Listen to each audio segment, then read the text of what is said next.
19th, 2014 meeting of the City Council is hereby called to order. This meeting has been properly noticed and posted in compliance with the open meeting law. These proceedings are being video recorded as well as presented live on KCLV Cable Channel 2 and are closed captioned for our hearing impaired viewers.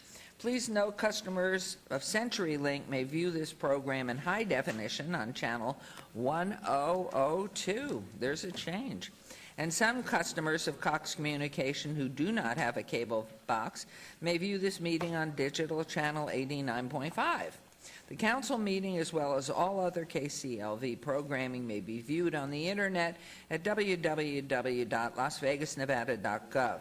The proceedings will be rebroadcast on KCLV Channel 2 and the web the Wednesday of the meeting at 8 p.m. and also on Friday at 4 a.m., Saturday at 7 p.m., Sunday at 7 a.m., and the following Monday at 1 p.m. This building is protected by state-of-the-art fire detection and suppression sprinkler system.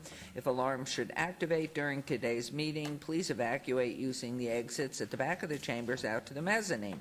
Then proceed out the double doors to the terrace and down the back staircase. For anyone who has difficulty with stairs, please check with a marshal or a fire official for assistance. Once outside, assemble on the northeast corner across the street from City Hall at Lewis and First Street. Employee safety vests or city marshals will inform you when it's safe to re-enter the building. For public comment related to items on the agenda, citizen participation, and public hearing items, we have available a speaker card which you may complete and submit to our city clerk up front here. Cards are available online in the clerk's office or at the rear of these chambers. If you do not submit a card, it does not prevent you from speaking under public comment, citizen participation, or specified public hearing items. If there's anyone present today who has need for hearing impaired equipment, please also come see our city clerk up front. If you parked in the parking garage across the street and did not receive a validation ticket as you entered chambers, please exit to your right and then see the security personnel at the entrance. Before we proceed with the agenda, would everyone please rise for the invocation given this morning by Chaplain Victoria Camp, Messages of Faith Ministry, and please remain standing for the Pledge of Allegiance. For those who wish to bow their head and join in prayer, I pray. Almighty God, we come before you this day and ask for wisdom to be poured out upon those in leadership and for the blessings upon the City of Las Vegas, Office of the Mayor, Board of Councilmen, and the citizens of this great state. I pray the Lord bless you and keep you, that he grant you an ever-increasing knowledge, vision, and perfect direction. Amen. I pledge allegiance to the flag of the United States of America and to the republic for which it stands, one nation, God, indivisible, with liberty and justice for all. And now we will join you down front for our ceremonials.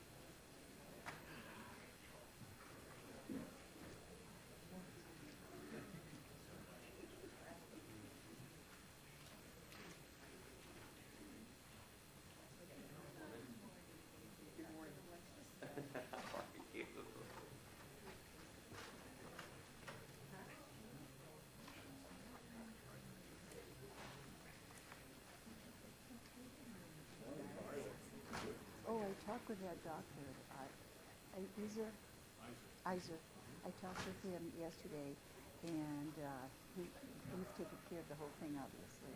But he wants to meet and go over things so we are together because he understood it.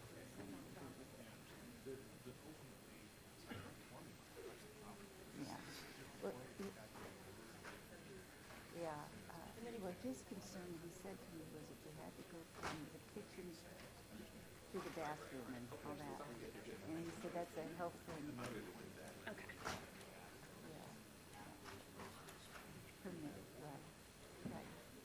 what I was saying, I think the good thing was he wanted to talk, so that we could be doing these things together.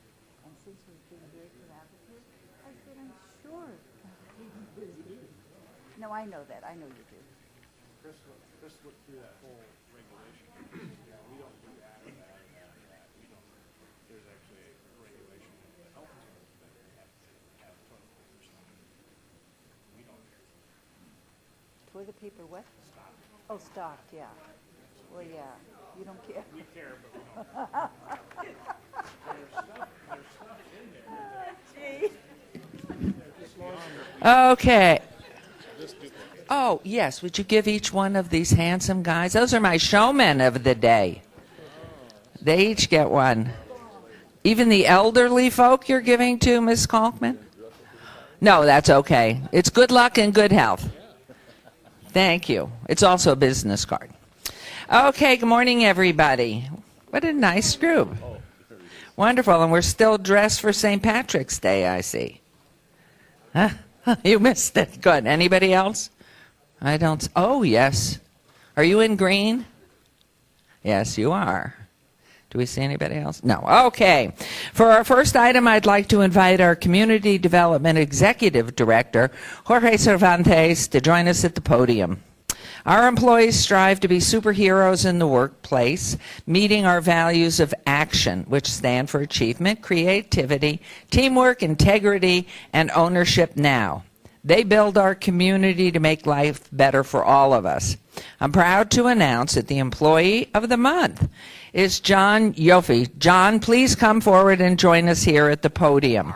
And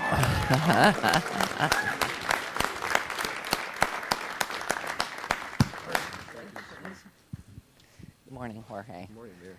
Love Jorge.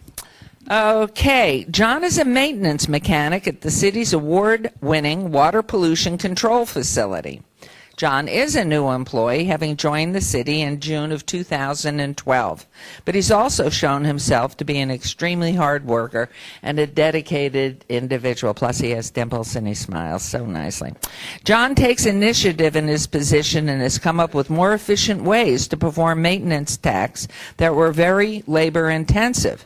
In addition, John has become a member of the Nevada Water Environment Association and is very active in the group's Young Professionals program. John often speaks to high school students and volunteers during his off hours. He also represented the city of Las Vegas at the Nevada Water Environment Association conference, where he was part of an Operation Challenge team that took first place in the state of Nevada. Yay! The team went on to compete at the national level in Chicago and finished 17th in the nation. John has been described as a giant sponge by his co-workers because of his ability to soak up new knowledge. He's known as someone who will go the extra mile to help other city team members and on behalf of the entire city council. It's a pleasure to name John the Employee of the Month. Great. They're so proud. Along with this award, John has received a $100 Visa gift card, compliments of the Clark County Credit Union, and a $100 gift card from Mundo Restaurant. In addition, a donation of $100 will be made to the charity of his choice by Super Pawn. John has also received various other awards from the city and council to recognize his great work. And so to our left, you will see the street sign with your name on it that's posted in front of City Hall on Main Street. So let's ask Jorge first, Jorge Cervantes, and then John, you're going to be on board here, okay? Oh, he's so cute. Oh, I love it.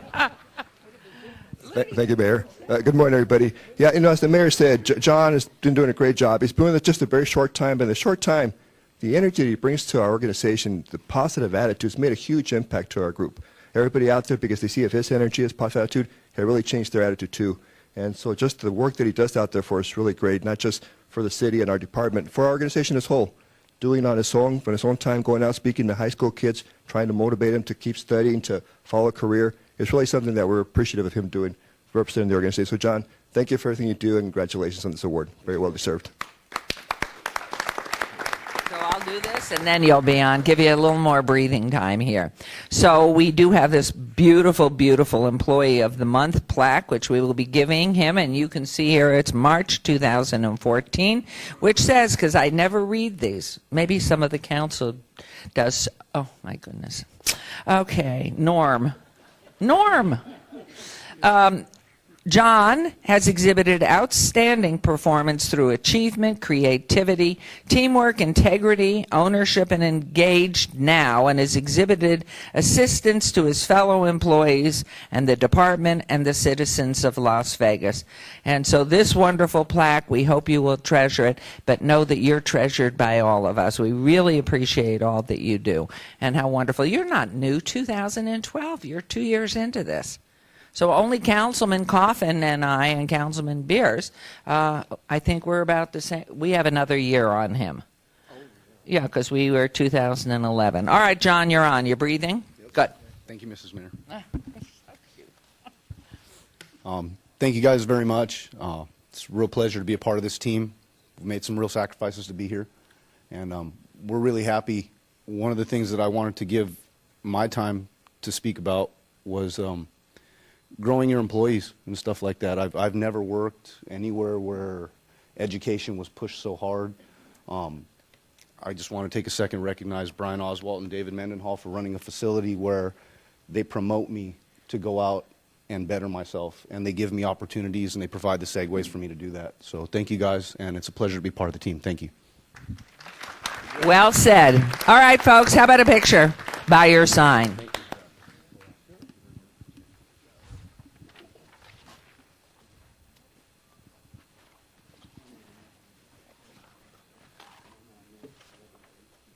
Wait, glasses off.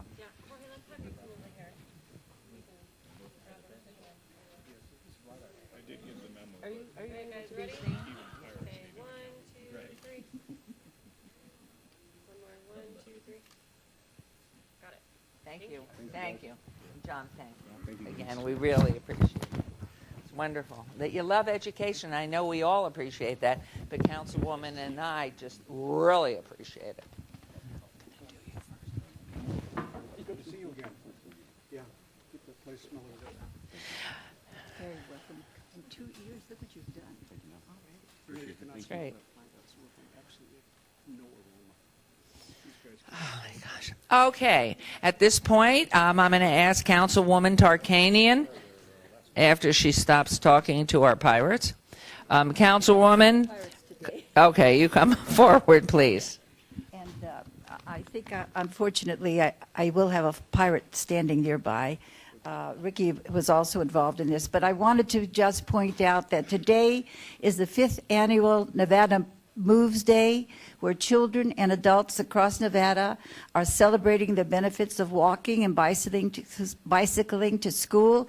It's a statewide event that celebrates the benefits of walking and bicycling to school.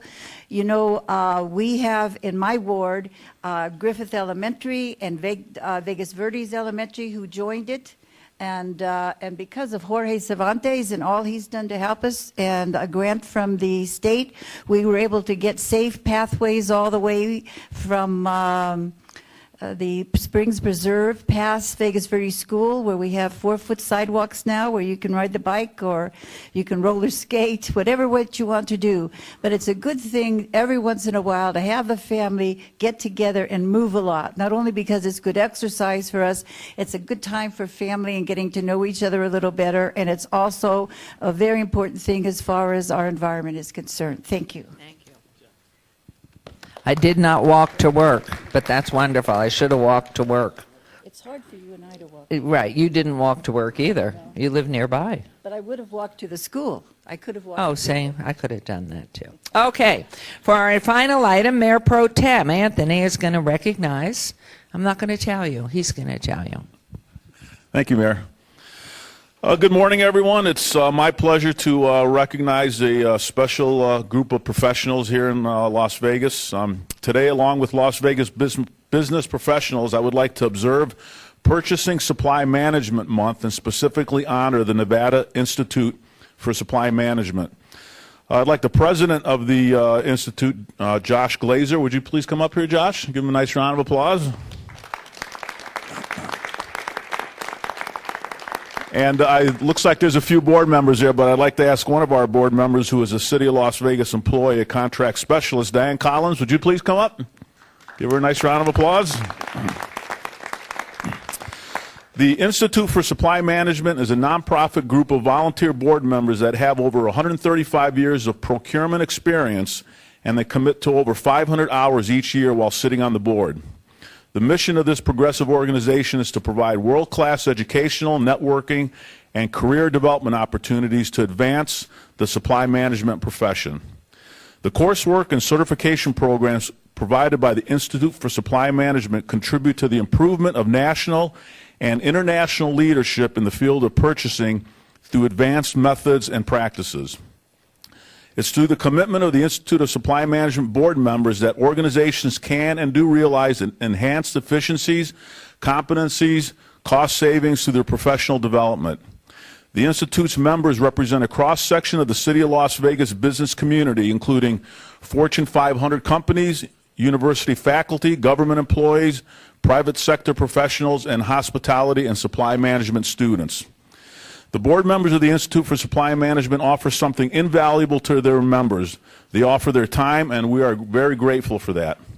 Therefore, in honor of everything the Institute of Supply Management does for the City of Las Vegas and Las Vegas business professionals, on behalf of the mayor, myself, and the entire City Council of the City of Las Vegas, it is my honor to present Mr. Glazer this proclamation, which proclaims March 19, 2014 as the Institute for Supply Management Nevada Day. Congratulations.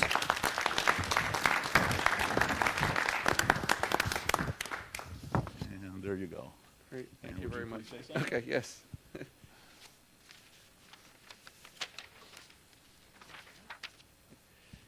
Great, good morning, and thank you, Mayor Pro Tem, Mayor Goodman, City Council members. It's an honor to receive the proclamation celebrating Supply Management Month from the City of Las Vegas. I do want to introduce our board members, some that are here today, others that are in different parts of the state. We have Diane Collins, June Whedon, Jim Haining, Carol Poindexter, Joe Schrecko, Kara Ellenbecker, Yolanda Jones, Melanie Lever, and myself. Our affiliate members are not only procurement professionals, but also sellers and suppliers that provide goods and services. Our members are involved in procuring goods and services using our school system, home and commercial construction, casinos, restaurants, defense, mining, and other industries. We don't typically make the requirement, but we make sure it's procured with the highest ethical standards and the right product and services obtained at the right time and for the right price. We are passionate about our profession, and this recognition holds a special place in our hearts. Thanks again. And Diane, since you're one of our great city employees, why don't you say a couple things? Just a few words. Thank you, Mayor Pro Tem, and council members for this great honor in recognizing the Institute for Supply Chain Management of Nevada. We're a proud group. We have two members here today. I really would like for them to stand up and acknowledge them because they're an integral part of our organization. June Whedon, if you would come forward. She represents Brady Industries here in town, and Jim Haining represents Clark County. So without their continued efforts, we would not be as successful as we are here today. We contribute hundreds and hundreds of volunteer hours to the profession, and we enjoy it, and we really appreciate everybody's support in recognizing our continued efforts to support the supply chain management positions. So thank you so much for the proclamation. Great, good job. Thank you, and well-deserved recognition. And I had Mr. Glazer, I had all your board members on here, so I'm glad you mentioned them, because I don't know if I could have gotten all their names right. So congratulations. Thank you very much. Okay. Thank you. And as soon as our city clerk says we're ready to roll in the changeover, we'll just go right into our council meeting. Are we ready? Wow, we got it down now. Thank you. We'll go right on.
come on to agenda item 7.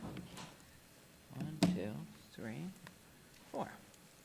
Okay, this is public comment. During this portion of the agenda must be limited to matters on the agenda for action. The amount of time any single speaker is allowed may be limited. All comments made will be cross-referenced to those specific items. Anyone who wishes to speak or who submitted a speaker card, do we have any speaker cards? Ah, okay. If I may have that, thank you. Or wishes to speak under this portion of the agenda, please come to the podium, state your name for the record, and at this point, we'll set the time for 1 minute. I have here a card, one card, Diana L. Lee. So if you'd like to come up or you'd like to wait to public comment at the end, that's fine. Good morning. And you can just come right on up here to the podium and state your name for the record so they hear it. Yes, As well. Diana L. Lee. And here are 2 more. And so after Ms. Lee, we have Perry, looks like Hitechu, and Adam Sternberg. So please go ahead and your comments. My comments are on medical marijuana. I'm a cancer patient. I've spoke here before in front of this body. I'm here today to implore you to please get this done, and done in a way that actually serves cancer patients. By that, I mean, I have 2 points. One is I understand there's some sort of pending potential zoning regulation that may actually keep dispensaries away from residential neighborhoods where we actually do live. So my problem with this is, if having a medical marijuana dispensary is an issue near my home, I'd like to see the 2 CVS and the 2 Walgreens moved out of my neighborhood, because they have far more toxic, highly addictive, lethal chemicals in there than medical marijuana. So you can see where I'm going with this. It's fairly ridiculous to not have medicine where patients can easily access it. For me to get to this meeting today, I had to walk 1.5 miles because my bus stop was moved from 1/2 mile to 1.5 miles from my house, and then take 2 buses for 2 hours to get here. So I got to the bus stop before the sun came up. Thank you. We will invite you back up at when we go to the 55, because Fine, you've been thank you. kind enough to come forward. Anyone else? And if you choose not to, you can wait for the item, because that one we will open. And otherwise, please state your name when you get to the podium. The usher told me to come up here. I wasn't aware of any speaking card. Okay, you're fine. If you just state your name for us, please. My name is Tiffany Nutter. And would you spell your last name, please? And as in Nancy, E-T-T-E-R. Thank you. And what agenda item were you speaking to? I'm not really sure, but my issue is with the nonprofit organization, Help USA, SSVF, supposed to be supportive services for veteran families. Do we have an agenda item? No. And that's what I At need public- to know. Okay, what I would suggest you do, you can call the mayor's office if you like, or if you want to stay around to public comment at the end. You could make your comments then, but rather than have you sit here all day, which may be lengthy, or you could call the city manager's office, which is 229-6501. And I have been several times. Okay, well, Ms. Fretwell, if you could just have a quick chat with her and find out. And so we'll make sure that we address that for you. Thank you. Anyone else? Okay, hearing no one else, we will move on to agenda item 8. These are business items for possible action. Any items that the city, that the council staff and/or applicant wish to be stricken, tabled, withdrawn, or held in abeyance to future meetings may be brought forward and acted upon at this time. I'm going to ask council, do you have any to add besides? Well, let's hear from Councilman Anthony first. Okay, I have a few items, Mayor. Item number 9, the approval of final minutes for the February 19th, 2014 regular council meeting. Staff has asked that be stricken because they're not finished putting those minutes together. Could you make comment to that, please, Ms. Clerk? Yes, we don't put minutes on for approval until they're ready to publish on the internet, and we put these on in error. They are not quite done yet, so we're going to hold them off until they're all complete. Thank you very much. Please continue. So we are striking 9? Yes. Okay. Item number 49, sewer connection agreement, interlocal contract with Clark County Water Reclamation District for sewer services. Request from Tomlinson Consulting Engineers on behalf of Richmond American Homes, Nevada. Staff has asked that be stricken. Item number 56, discussion to allow horse and carriage rides on approved routes, which include various city streets in the downtown area. Councilman Coffin has asked that be obeyed till April 16th, 2014. And then our city attorney has asked the following 4 items be obeyed. Item 51, which is discussion for possible action to review the suitability of an applicant and consider conditions for approval on an extension of a tavern limited license at 506 Fremont Street. That will be obeyed till April 2nd, 2014. Item number 52, discussion for possible action to review the suitability of applicant and consider conditions to approve or deny a temporary tavern limited license plus 2 bars, 525 Fremont Street. Staff has asked that be obeyed till April 2nd. Item number 53, discussion for possible action regarding an appeal of a work card denial for Tracy S. Rowe at Speedy Mart in Ward 4. Staff has asked that be obeyed till April 2nd, 2014. And item number 54, discussion for possible action regarding an appeal of a work card denial for Robert Jason Smith at Banger Brewery, 450 Fremont Street. Staff has asked that be obeyed till April 2nd, 2014, and that is my motion. Any additions from council? Okay, hearing none, there is a motion. Please vote and please post.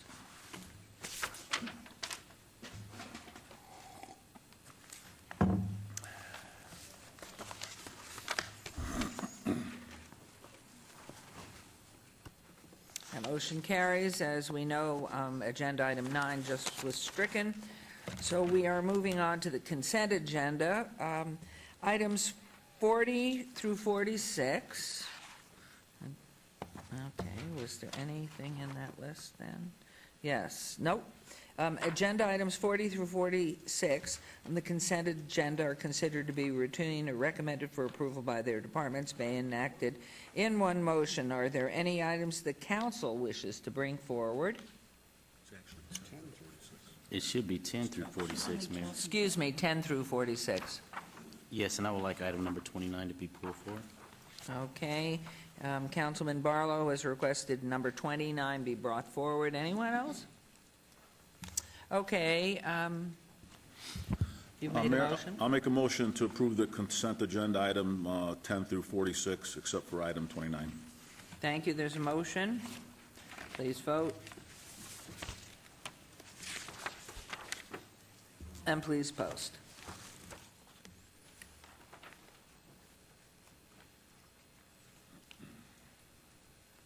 Motion carries. So we are bringing forward agenda item number 29 for possible action to approve an extension of a temporary beer wine cooler off-sale license, Aurora Management Company, DBA MLK Food Mart at 1420 West Bonanza Road, Rajkumar Batra, President, Secretary, Treasurer, and Director. This is in Ward 5 with Councilman Barlow. For possible action to approve an extension of a temporary beer wine cooler off-sale license. And good morning. Good morning. Please go ahead. Good morning, Your Honor. For the record, Karen Duddleston, Business Licensing Manager.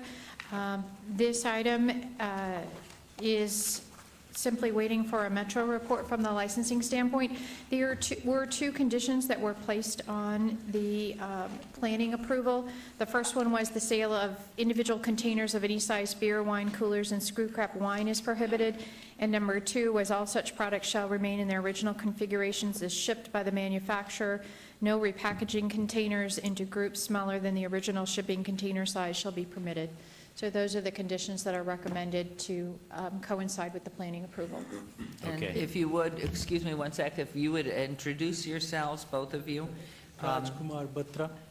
Rajkumar Batra. Thank you. My name is Pam Bawa. I own the property. Thank and he's the manager and he's running the station. Thank you. Councilman Barlow. Yes. The question that I have for you, Ms. Duddleton, is the request came in relation to the single sales. The property has sold singles in the past, correct? Do you have a record of that? They may have. These conditions that we're proposing are on the land use approval. So if they were selling them, and these conditions were on that use permit at that time, they were selling them in error. But I'm sorry, I do not have the history of what was allowed by land use there and what was not. We enforce the land use conditions. These are the conditions that were placed on the land for that location. Okay.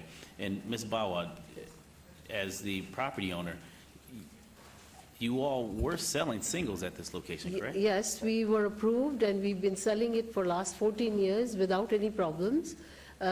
We are on MLK and Bonanza where a lot of the projects are, and the station is very clean, and we do sell, not now, till this condition came up, but before that, the city had approved, and there is a history of it. We've been selling it without any problems. Yeah, so I find that to be interesting, Ms. Duddleton, that they've been selling it for the last 14 years, but you don't have a record showing. They have the record. They're the ones who gave us the license. Right. There's a difference between the license and what was approved on the use permit for sales. Okay. This is what is shown in the planning records as the conditions that were placed on that property. We bring those forward with licensing.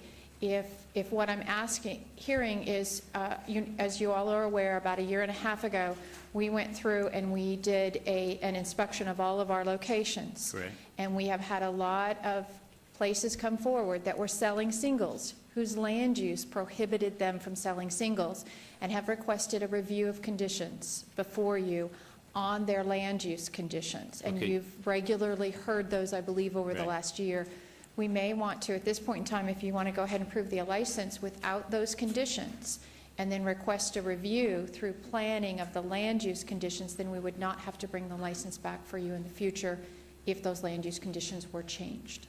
Okay, so what is it that you'll recommend? Because what I don't want to do is take away a use that have been in place for the last 14 years. So what would be the most prudent way to accomplish that task? At this point, it would be to approve this temporary license, Okay. strike the recommended conditions 1 and 2, Okay. and then we will work with the applicant to bring the further research through planning, those land use conditions that were approved by the council, and bring a review of the land use on the planning side back for you all to consider what you do and do not want sold there.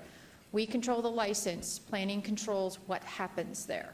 Okay, and so at that point, we will be able to put, for example, a condition in relation to a 6 or 12-month or 24-month review of condition at that point? Correct. Okay, so my motion at this time will be to approve the extension of the temporary beer and wine and strike condition 1 and 2, and request that the item come back before this body for a review, a site development plan review to impose a 12-month condition of review at that point. So that'll be my motion at this time. Thank you. There's a motion. Please Thank you. vote, and please post. Thank you. And I think this, well, you haven't seen it yet, so you don't know. Sorry? Up above, you have to see if it, when we post it, there you go. Approved, well done. And I think this is very healthy that it comes individually, and that the council, individuals are able to speak to it, and you're able to speak on the record as to how they've conducted business. I think this is really healthy. Councilman Barlow, thank you. Thank you so much. Thank you. Thank you. Process. Okay, so now we will move on to agenda item 47, report regarding the status of education in Clark County and in the city of Las Vegas, presented by Pat Skorkowski, Superintendent, Clark County School District. Good morning, and Brian Knutson is here as backup from the city. Good morning. Good morning. How are you this morning, Mayor? You've been moving a lot. I know you've been doing this, right? It has. Yes, you yes, have. definitely. I am very happy with what my physical activity has increased over this job, so it's good. And if you'll reintroduce yourself, Sure. I'm sorry to take that. That's okay. My name is Pat Skorkowski, and I'm the superintendent of the Clark County School District. And this morning I have a presentation that kind of gives you an idea of where we're at with the schools in the city of Las Vegas. And last year I did this presentation and broke the data down by wards for you so that everyone can see how things are moving forward. And I'm sorry, Councilman Barlow, that I am grossly underdressed today. I apologize. I didn't get the memo. So. But it will tie to my presentation, just so you know. So the agenda for today is tomorrow, and making sure that we are moving towards a brighter tomorrow for every one of our students in the Clark County School District. Yesterday we got our official enrollment results for the month. We are now at 316,062 students, which is the highest that we have ever been in the history of the Clark County School District. We grew between a period of January 6th and February 17th, 1,244 elementary students alone in the Clark County School District. So we are seeing some indicators that we are moving and growing. It is an indication that there may be some economic positives moving forward, but we know that it's a trend for us to not go up this significantly high at this point in time in the year.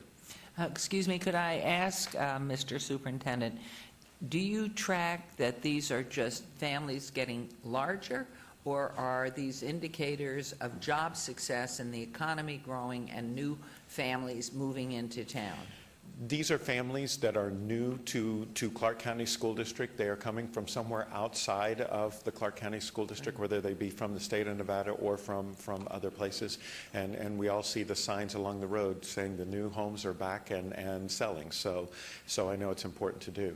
So as we go through, I'm going to go a little whimsical approach. And I don't know how many of you have seen the Lego Movie, but I will tell you it's a great movie. What we're going to talk about is how we can apply the lessons from the Lego Movie to our world in the Clark County School District and our world with the community. So some of the lessons that are important with this movie. Really, we are superheroes. Each one of us in our job is a superhero to somebody, whether it be within our family, whether it be within our community, or within our district. We are all superheroes. And the Lego worlds are stronger. Even the pirate world is stronger when we work together. And so it is important that we are constantly looking at how we can work together, how we can partner. And a great example of that is Downtown Achieves and the work that we are doing together. And thanks to Mr. Knudsen and State Board of Education member Allison Serafin for being the leads in making that happen. And then teamwork and innovation. It is about collective impact and how we can make a difference for every student in every classroom without exceptions and without excuses. So other lessons from the Lego Movie. Change is inevitable, it's needed, and it's healthy for us. And if we are not growing, then we are a system that is declining, and we can't afford to let that happen. So we've got to avoid conformity in that we have to make sure that schools have the opportunity and the resources to make the right decisions for their students that are currently in their classrooms and in their school community. We also have to make sure we don't limit freedom. We don't have to always follow the instructions in the Lego box. Sometimes we can put Legos together in a new way and make a difference that is going to be something that will change the face of where we are going. We have to adapt to those changing conditions and make sure that our system is set up to allow for those. And then we have to embrace a bias for change. We have to embrace that innovative mindset so that we can ensure that we are taking our best and brightest programs and practices and replicating those across our district and eliminating the ones that are not getting us that return on investment or that value. So with that, it makes us ask ourselves what is, which is what I'm getting ready to show you, and then what could be, where we're going to go from here. So first, let's break down, and I'm going to get you an electronic data set in the future. It will come, and it'll probably come within the next 2 weeks, that will have actually a manipulated data set so that you can look at the information and sort it according to wards, according to proficiency and growth, which we think is an important factor for the future. So you'll see that when you look at this area, which talks about math proficiency, you'll see that Las Vegas is actually in the middle. It's slightly below CCSD, but you will see that the highest proficiency rates, and again, I'm going to sound like last year, Highest proficiency rates are in wards 2, 4, and 6, and the ones that are not as high are in 1, 3, and 5. That goes to the same with elementary proficiency. You'll see that, again, Las Vegas is right at the district average, and 2, 4, and 6 are our highest performers, and 1, 3, and 5 are the areas that we need to rethink how we focus our initiative. We also have a data set that is coming. It gives you the big charts so that you have that. I can see that's being passed out right now. Let's talk a little bit about growth, though. One of the things that we haven't put to you is what growth we have seen in our schools by entities. And so when you look at elementary mathematics, what we've seen is the highest growth, which is great because we are seeing it in some of our odd-numbered wards at this point in time. Wards 3 and 4 are showing the highest growth, and lowest growth, meaning that it's not as high in 1, 2, 5, and 6.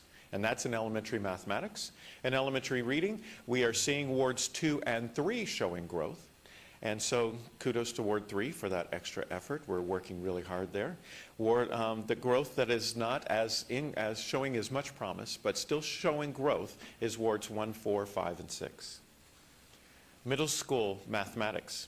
You will see, again, that the city is right below the county average. And we are seeing that we're on a positive trend, though, in most areas with the exception of Boulder City. When you go back, again, wards 2 and, I'm going to go back to this, wards 2 and 6 are the highest performers, with wards 3 and 5 having the challenges that we look forward. That means that wards 1 and 4 are staying pretty consistent in middle school when we look at middle school. So now let's look at growth. We see in middle school math, highest growth, which is interesting, is in 2, 4, and 6. Ward 1 stayed pretty consistent with the growth measures. The lowest growth is in 3 and 5. Middle school reading, we look at highest growth in 2 and 4. Ward 5, again, is showing some challenges that we have to address. High school proficiency, first-time pass rate. So you'll see that Las Vegas had a significant increase in our Las Vegas city schools that are within the city boundaries, a significant increase where it had leveled off the previous year, a significant increase in the math proficiency. And you'll look at the reading proficiency on an upward trend as well, and actually higher than the county average, which is a positive move. So this is first-time pass rate. But let's look at growth. Growth in high school mathematics, 2, 4, and 6. With 3 and 5 not moving as high as we want to. And then in 10th grade reading, Ward 5 showed the highest growth out of all the city schools, and wards 2 and 3 with the least amount of growth. All schools were growing throughout in elementary, middle, and high school, English language arts and mathematics. It's just the growth was not as significant in those wards. So let's talk about how we are going to address this. First and foremost, it starts with the board vision. And recently our Board of Education adopted a new vision, and it talks about all students progress in school and graduate prepared to succeed and contribute in a diverse global society. So as the board sets the vision, they also are setting some strategic imperatives. Everything that we are going to be doing in the Clark County School District from here on out is aligned to these strategic imperatives. The first one being academic excellence. And that means that we are ensuring that students are literate in all subject areas. Literate means that they are able to function and master skills. It doesn't necessarily mean just reading and writing anymore. So literacy is there in all subject areas, pre-K to 12th grade. Engagement, which is essential. We know that it is a #1 factor in increasing student achievement. So parents are important. Student engagement is also important. They have to own their own education to be successful. Community and employee engagement in the learning process. So that is one of their strategic imperatives. The next one is school support. And how do we ensure that focused support, preparation, training, and resources go to the school staff where the decisions need to be made? We can't have a one-size-fits-all in the Clark County School District. With 217 elementary schools, 59 middle schools, and 49 high schools, and then a number of other alternative schools.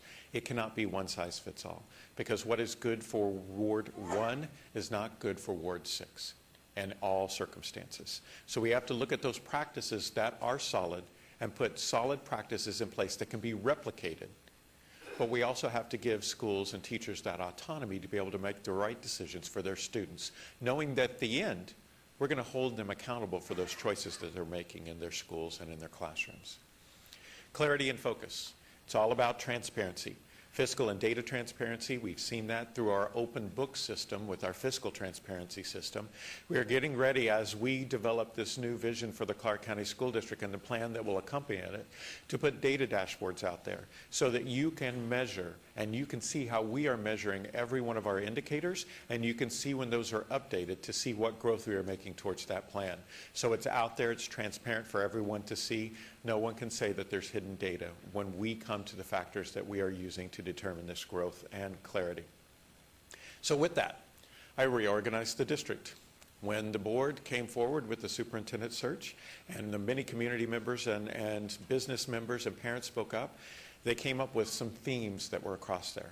And as we talked about those themes, I organized the district in relation to that. In the past, we had silos. We had people who were responsible for specific responsibilities, specific work, and that's all they did. They didn't necessarily talk to each other. They didn't necessarily work as collaboratively as we needed to push forth the growth in the Clark County School District. So I reorganized it into work streams. First and foremost is achievement. Every student has to be college and career ready. No ifs, ands, or buts. Every student, every classroom, without excuses and without exceptions. People are important, and we have to ensure that every adult in our system is supporting student success. And it doesn't matter if you directly touch that child in the classroom every day or if you work in central office, because the motto now is that if we are not supporting our schools in central office, you're not needed. It's a message, loud and clear. Our job is to support the schools. Results matter. And looking at every investment of time, people, and money to ensure we are getting that value for that dollar. So it means that we reapportion funds within the Clark County School District that we see to programs or practices that are being successful. We are eliminating programs and practices that may not be as successful, or we're reestablishing new relationships with specific accountabilities in place to ensure that that money that we have is being spent effectively. And if it is not, then we are eliminating those purchases. We are no longer a cash cow for anybody that comes in and wants to get in the door. Because if you are not providing the services, the goods, or the results that we are expecting, then we are not going to do business with you anymore. Opportunity is important, and making sure that every adult and student has the opportunity to succeed within the system. Innovation. We have to look at every level of the organization, supporting innovation and making sure that we are listening to our people. And just like in the Lego movie, some people at the bottom were not listened to. Decisions were being made from the man upstairs. And if you saw the movie, you know who that is. We will be looking to make sure that I don't become the man upstairs, that I am listening to the people who are working in with our classrooms. I put a new system in place that allowed every employee to email me directly. I've had over 1,000 emails. I read every one of them and respond individually to every one of them, because I need to know what every level of the system is putting in place or what their concerns are. And it makes it important to be able to understand my system for how we are going to work in the future. Community, essential. Every community member has the responsibility, not just the opportunity, the responsibility to be important and be a part of student success across the district. So with that, we sent out work stream committees. We established those. We had elected officials, we had business and community people, we had parents, we had just regular average teachers who were not average, above average, I'll say that. We had principals, we had support staff, we had central office individuals. They came up with, for each of these work streams, a list of goals and objectives. When they came to me, there were 22 different goals and objectives, and I realized that that was far too big for us to undertake. So what we did was we organized them into 7 focus areas. Now, the 7 focus areas are going to be addressed through our goals and objectives for the entire district. Each one of these focus areas is going to have a very specific goal with very specific measurable targets that is going to be publicized so that everybody knows exactly what we're going to measure. We're going to publicize the measures of how we're going to keep track of that, and then that data dashboard will allow us to monitor that, and everybody will be able to do that on a real-time basis. So the first focus area is proficiency. Every student must be proficient. We have to ensure that starting at kindergarten, they are proficient. One of the challenges that we face is making sure that our students have the skills necessary when they start school. We find that with our current kindergarten situation, we are putting ourselves at a disservice. We have 44 schools that do not have full-day kindergarten, and we have another 40 schools that do not have all of their classes in full-day kindergarten. What happens now is those students are in school for 2 hours and 30 minutes. When you look at the rigor that is required by Nevada academic content standards for them to master, I'm already going to have to pay more money to educate these students because I have to start remediation in first grade. I can't afford to start remediation in first grade any longer. I have to be able to use my money in a more efficient way. Full-day kindergarten is going to make the difference. In one of our Zoom schools, we were able to see that 9 kindergarten classes were under a 23-to-1 ratio and had full-day kindergarten for every student in that school. Every one of those students who were predominantly non-English speakers before the holidays came in and did an assessment. Every one of those kids, almost everyone, we had upwards of 85% of those students mastered their letters and sounds in English and were using pre-reading strategies in kindergarten. By the end of the year, they will be reading. And these are students who walked in the door as non-English speakers. So we have to have this experience for every student in the Clark County School District, regardless of zip code and where you live. Academic growth. Every parent, every community member should expect a minimum of 1 year's academic growth for 1 year time. But that's the minimum. We have to accelerate it for many of our students and catch them back up. So we are going to measure academic growth in all of our schools for all of our students. Achievement gaps. We know that they exist. When you measure the Caucasian population versus all the other ethnic subgroups and other subcategories such as free and reduced lunch, special education, you will see that those subgroups do not perform as well, with the exception of our Asian subgroup in certain areas only. So we have to make sure that we narrow those achievement gaps, and we have to make sure that a student doesn't have an uphill challenge before they walk in the door because of their background. We have to make sure that every student is college and career ready, whether that be college or career that they choose. They have to have that diploma and have the skills necessary to go on to that next step, and that starts in kindergarten. So we have to ensure that our kindergarten through 5th grade students are learning to stay with a task, which is very difficult, especially with our video game syndrome that we have going on. They have to be able to get into a messy problem and expect that they're going to get the feedback just like they do in a video game to be able to perform better the next time.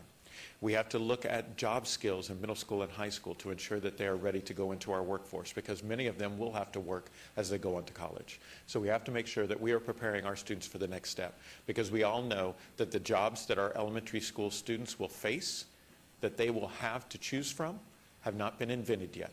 So we have to teach them the skills to be able to apply knowledge to whatever situation they come up against. So value. We have to ensure that we are using our money appropriately before I ever begin to ask for more money. And if I am not, then I need to repurpose that money and put it to where the support needs to be in the classroom with the teachers. Disproportionality.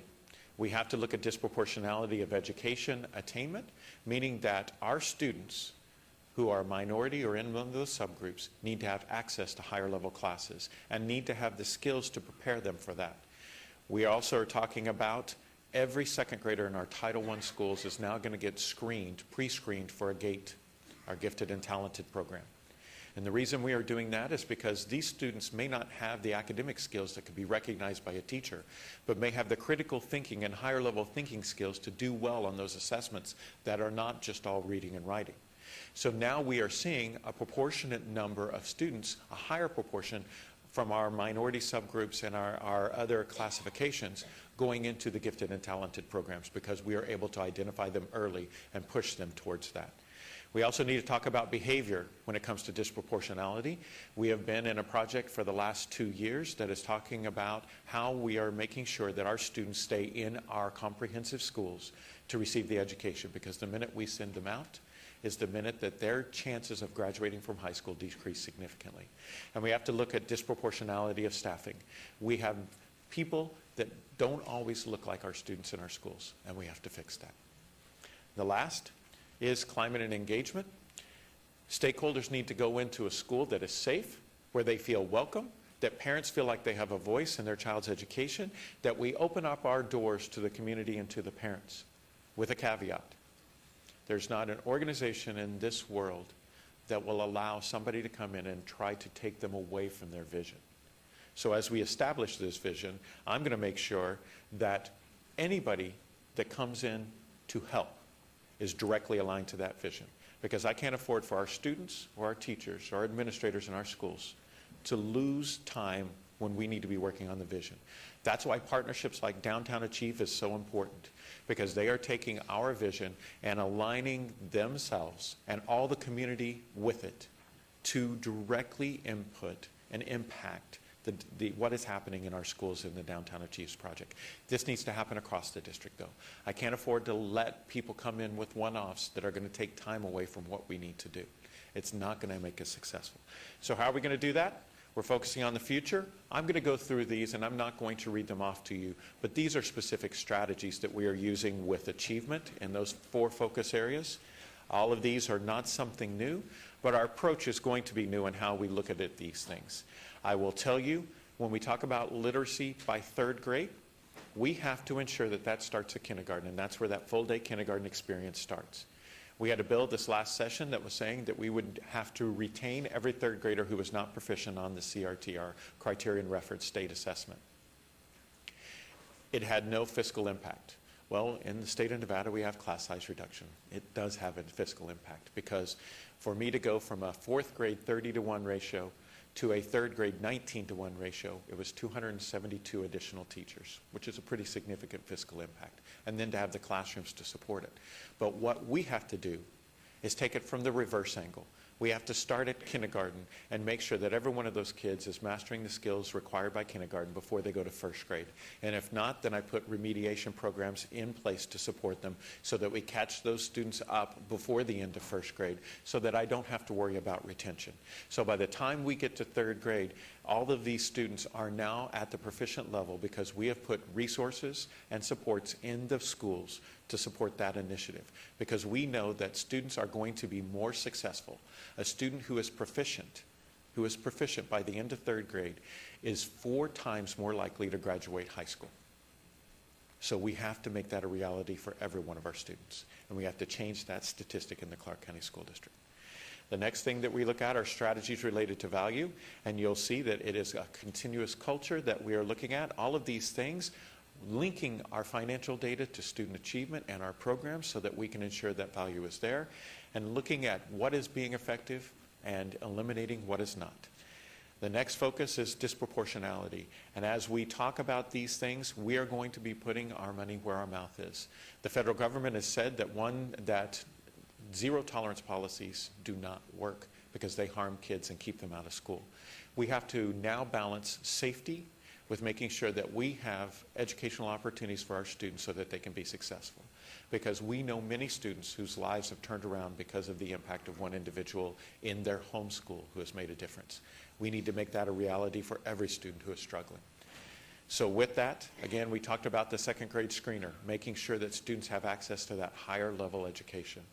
And then the last piece is talking about climate engagement. Many of these things you're already aware of. We talk about our staff parents and non-parent community. We've got to revamp our district survey, and we've got to support the 6 pillars of parent involvement that the PTA has outlined at the national level. So you can see, as we go, we talk about Las Vegas Downtown Achieves, an amazing partnership where we are working closely with collective impact organizations, nonprofits, businesses, community members in our schools, and starting with elementary and then moving into middle and high. It is going to make a difference in these schools. And so we are greatly appreciative of this partnership. It shows that we are all committed to our students in the Clark County School District, and specifically in the Las Vegas city boundary. But we also talk about that we are the ones that we've been waiting for. We have no other choice but to be successful, because the future of our community, the future of the city of Las Vegas depends on it. So now let me go back, because you're going to get a box. I know they're around here somewhere. They're going to hand out these boxes. So in these boxes, on the front, it says CCSD logo. It's not Chinese food. Sorry, I didn't bring you a snack. On the back, it says CCSD Achieves, and it has every student, every classroom logo. If you saw the Lego movie, everything is awesome. That's the song. Everything is awesome. It's cool if you're part of a team. And so what we have to do is we have to take individual pieces. And you have a box of individual pieces. Individually, you could build something with these pieces. And it would be great because it is yours. There's no instructions. It would be unique and it would be different. If you put all of our boxes together, we could build something even better.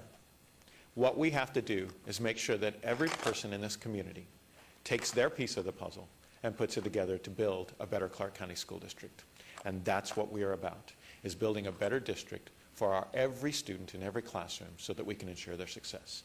So if you enjoy Legos, or take them to grandkids or anybody else, or put them on your desk, because I will tell you, I have toys on my desk, and when I am in a situation where I need to think, I grab the toys and I can start processing. So that's the way I work. Enjoy the toys, and thank you so much for letting me come and present to you today.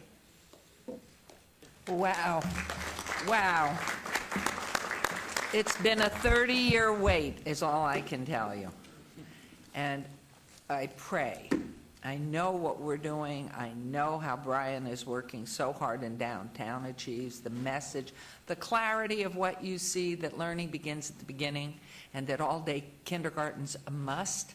Hopefully you're not getting any pushback, but most importantly, hopefully whatever we can do here in the city to help move forward your agenda. I know you're responsible to your board, but to have them buying in with you. It has been 30 years, and everybody that's lived here these 30 years has seen more and more money thrown into the Clark County School District, and our ranking go further and further down, which to me is neither here nor there. What's important is every child in every classroom without exception.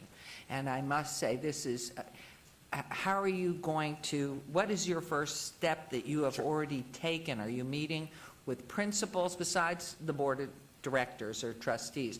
What has been the first, and I won't take up the whole day because I know we have a heavy agenda and I know other council members want to speak, but just crisply, what was the first thing that you do to implement besides creating this, which I knew took a long time? Actually, we've already started implementing many of these things. When you talk about proficiency, we're looking at our proficiency academies for student success. So that's the intervention remediation programs for students who are not at grade level. We are putting specific practices in place within those. We've seen some success with our reading skills centers and our Zoom schools, which are excuse me, our schools that are identified with high ELL populations. We've actually had 60 students exit out who were significantly at least a grade and a half below grade level, a year and a half below grade level, have actually caught up and are now in classes. So we are putting those types of programs in place at the elementary level. At the middle school, we're focusing in on credit retrieval and making sure that we're accelerating these kids. So we have some students, I will tell you, I have a story of a kid who works 3 jobs and he's going to school at Sunset Cowan, which is an evening school, because he has to help support his family because he's the only there. When you talk about the drive that we have given kids because somebody has connected them to the concept that a graduation experience with a diploma will change your life and increase your economic earning potential of almost $6,500 per year, just that first year. It is significant. So we are doing that. Our teachers are seeing more. We're listening to them about the resources they need in the classroom. We need to get better professional development, so we're revamping our professional development model, and we are working to provide schools with the opportunity to take resources that come into the building and shift those resources so that at the elementary level they're focusing on that K1, 2, 3 path, because we know that 4th and 5th grade will be successful if they're reading at the end of 3rd grade. And one last question, in wards 1, 3, and 5, which are the most challenged, are you examining the principals in each one of those schools to make sure they're on track with what's going on here and demanding of their teachers to have the best teachers in every classroom so every child has a connection and is inspired? One of the challenges that we're facing is our at-risk schools, our most at-risk schools, and specifically those in wards 1, 3, and 5 for the city of Las Vegas. One of the challenges we face is they tend to be our training ground for teachers. They come in, our new teachers go into there. After they're there a year or two, then they move to that suburban ring. So we have to find ways to better incentivize them to stay there so that we get our best and brightest back in, as well as principals. We have an example when you look at Cambiero Elementary School. One of our 5-star principals from Henderson wanted to take on the task of going in and making a difference in a school.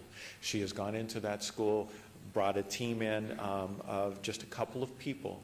But I will tell you the impact that is being made in that school is significant, because not only are the families feeling the change, the kids are feeling the change and feeling that success grow. And so we need more examples of that. We're also looking at potential of franchising our best principals, taking high-flying principals and saying, okay, we're going to give you 2 more schools to be the principal of. We'll put a quality AP in with you, but if you can turn those around, then we may be able to incentivize you in the financial aspect of it, and then to be able to pull the teachers in and potentially do that. So we're trying to think outside of the box, find ways to take our best and brightest, incentivize them to take on our toughest tasks, and see them be successful. Wonderful. Thank you so much. Congratulations. Let's start down at the end. Councilman Coffin, I see your light's on. Thank you, Your Honor. Is your patch on? No, he took it off. He did. Good. Thank you. The couple of things. I guess, first of all, when I was in the legislature, we definitely adhered to the principle that the Nevada plan for funding school education was fair and it was bulletproof from lawsuits, because it did take into account wealth factors and it did provide money across the state for poor districts, poor counties in essence, as well as wealthy.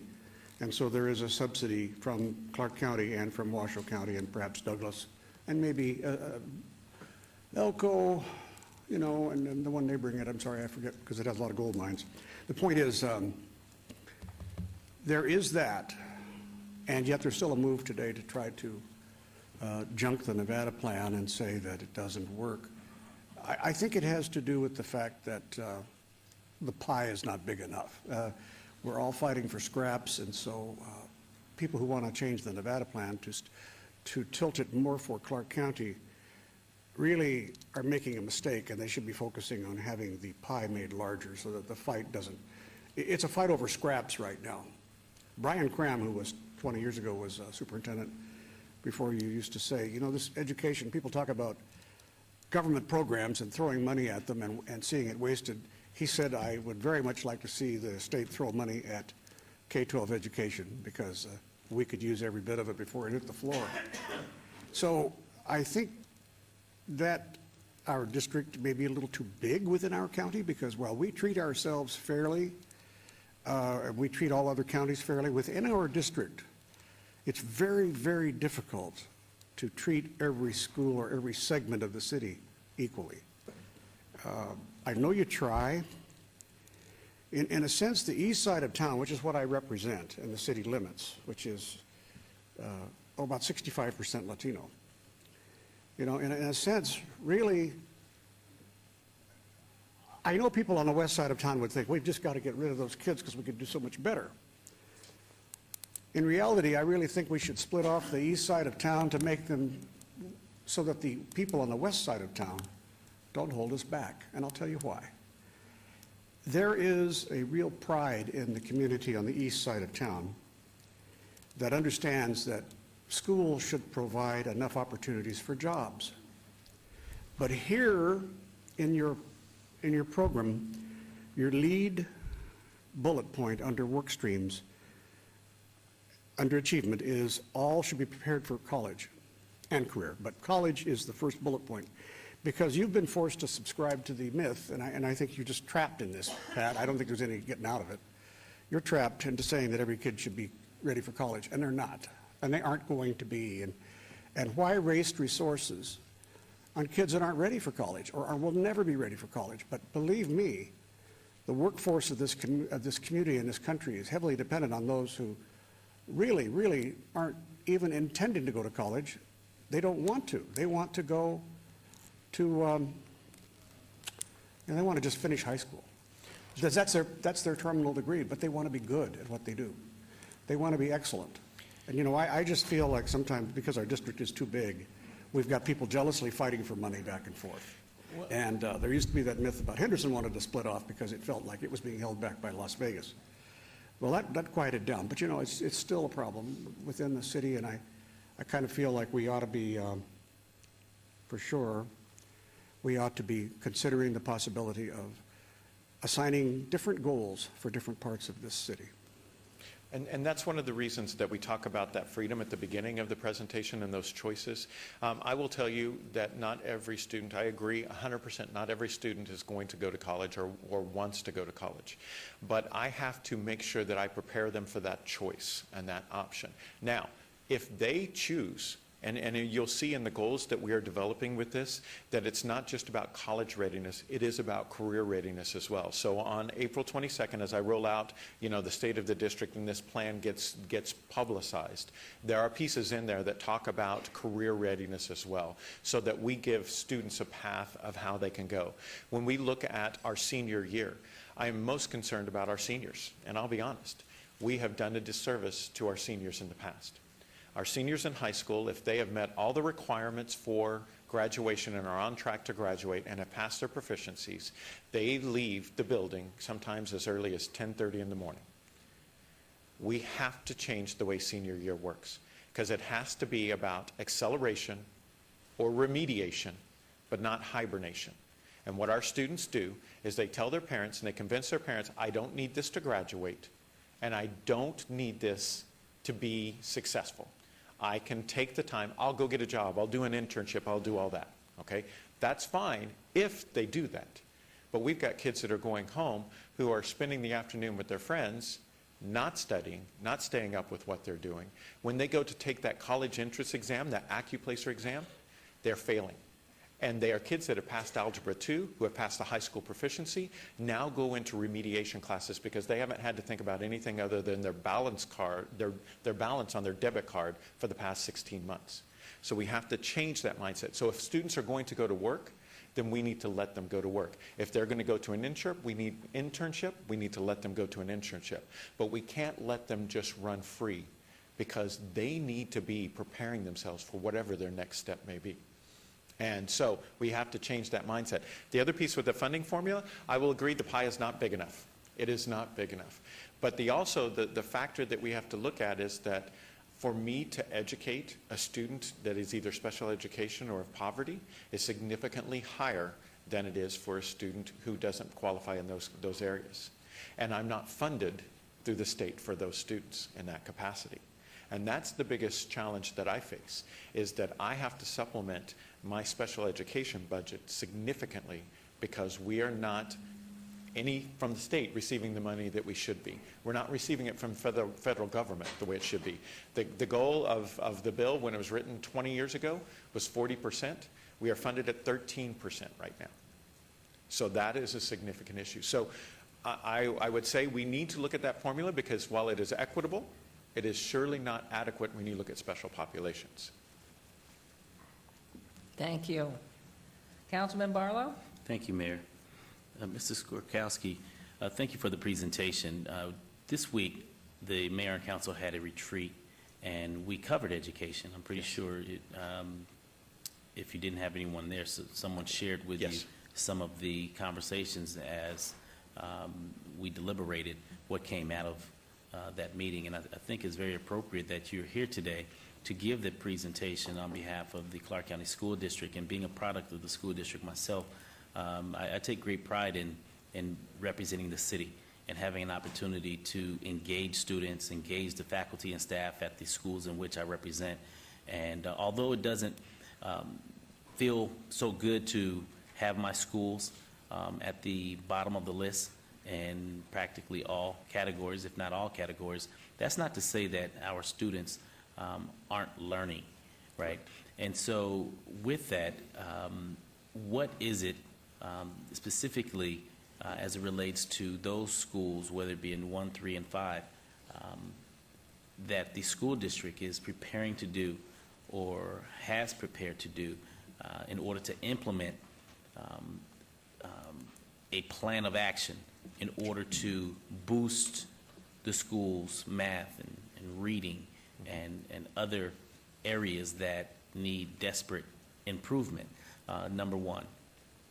And number two, we had a conversation at the retreat also in regards to funding, and not just fully funding, but as the councilwoman put it, an equitable funding balance as far as placing the appropriate funds in areas that need it most.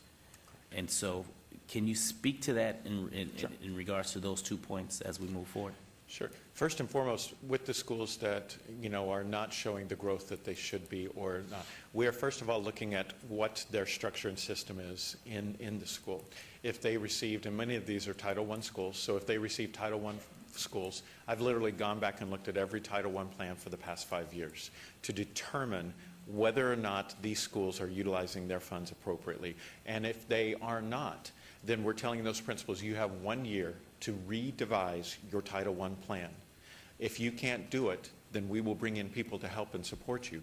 But the problem is that we have sometimes the same structures and systems in place in that school with the same people doing the same thing, and we expect different results. That's got to change. And so that's the first thing, is we look at how we can utilize these better. Where are schools that are similar demographically being successful? And what is it that's making them successful? And how can we replicate in buildings? So we're setting up, good programs of practice that are showing research-based programs of practice that are showing results. We're putting good strategies in there. We have to provide more professional development to our teachers. I will tell you that's the biggest thing I hear from our teachers. But it has to be job embedded. They can't go to a 3-hour session and expect to go back and be able to implement whatever they learned in that 3-hour session and make it happen. It's not going to happen. So what we have to do is put somebody in that building who is there, who's going to work right next to them, model for them in their classroom, show them how these strategies can be done to make a difference with those students. And so once that teacher sees it happen with their class, then they're able to take those strategies and skills and make it happen in the future. So we're focusing on those areas. We're also focusing on getting parents more engaged in their home school. Instead of just dropping them off at the beginning of the day and picking them up at the end of the day, or relying on transportation to get them to and from school, we have to get the parents in the school. And that goes back to our climate. Not all of our schools are family friendly.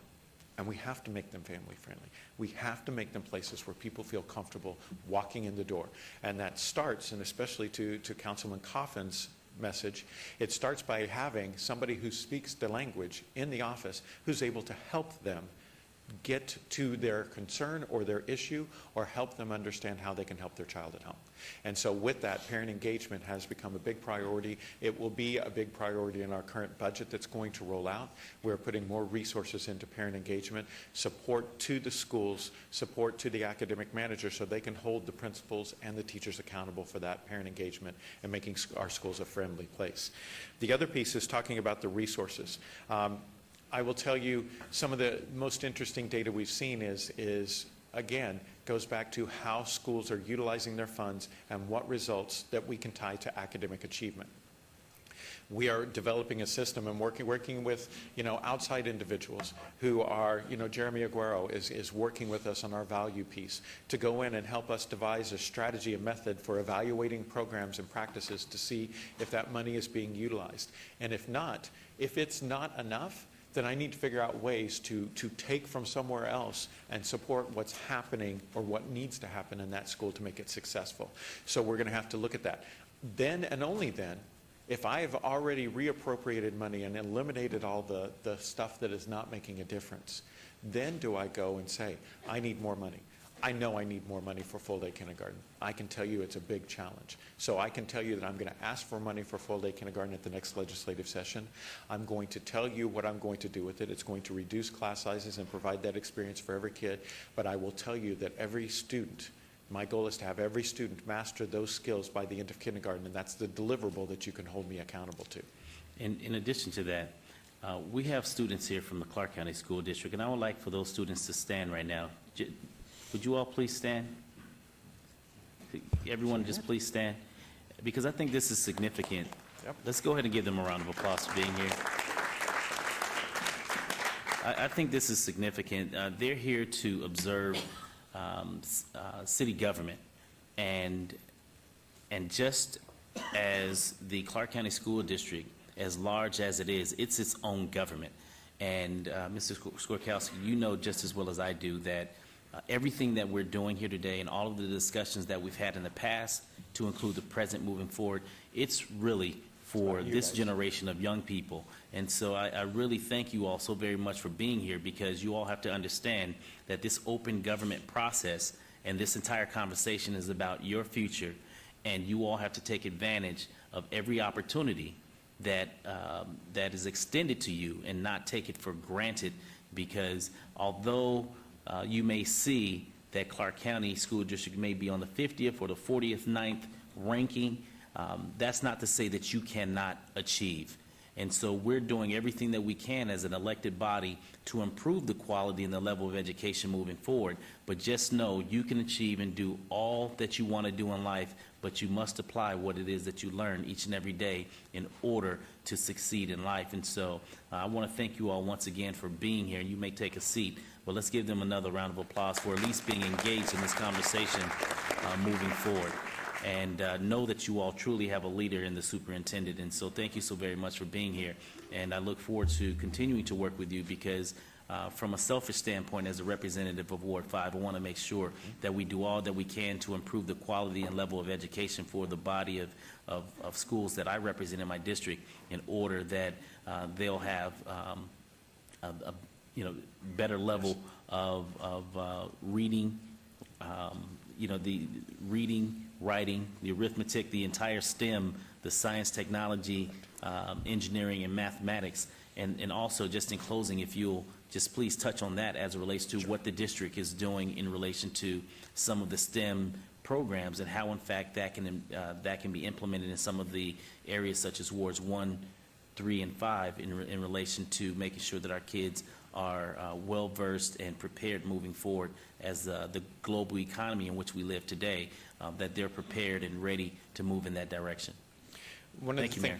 One of the things that we're doing with STEM is looking at the programs at our middle school and high school levels, because we know that if students have those basic skills, then they can be successful. We have an I3 grant, which is a federal grant that actually focuses in on predominantly schools in the city of Las Vegas and North Las Vegas. It actually puts STEM curriculum into place with a STEM coordinator in each building. It integrates science, technology, engineering, and mathematics into every course that they have in the school. It provides activities outside of the school day to get them into things like robotics and things like that, so that they are building those skills and applying those skills. And so we're starting that. We're looking at trying to expand that across the district. We're looking at focuses at the elementary level of ensuring that students are getting those basic skills that they need to have necessary to be successful in the middle school level. So when you talk about, one of the biggest challenges is content, the change in the content with the Nevada Academic Content Standards. Our third graders are now expected to add, subtract, multiply, and divide fractions in third grade. That's the last time that fractions are formally taught in this new curriculum. So now I have to make sure that in kindergarten, first, and second grade, they have got those skills. So we are putting that extra focus in on those specifically mathematics skills. And then we are teaching much of our reading through nonfiction, which is scientifically based, so that kids are getting exposed to those scientific concepts as they're learning to read, and they were able to apply those critical thinking skills, and that's happening across the district. So we have some very specific focuses that we're moving forward. Thank you. Councilwoman. Very much for such an excellent presentation. It's well thought out. It covers all the areas. And we wish you luck and we pray for you. Thank you.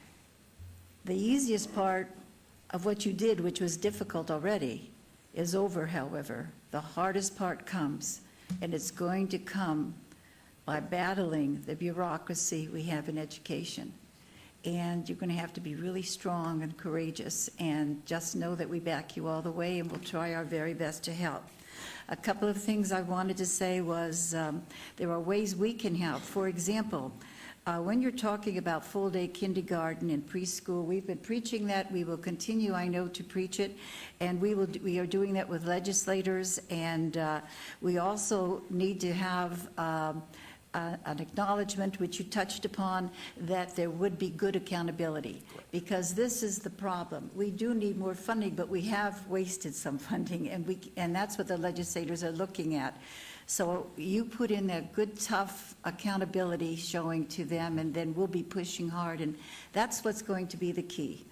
That's what's going to be the key. Then secondly, I really was impressed that you have told your members of your staff and all the way through all the schools that if they want to text you, text you.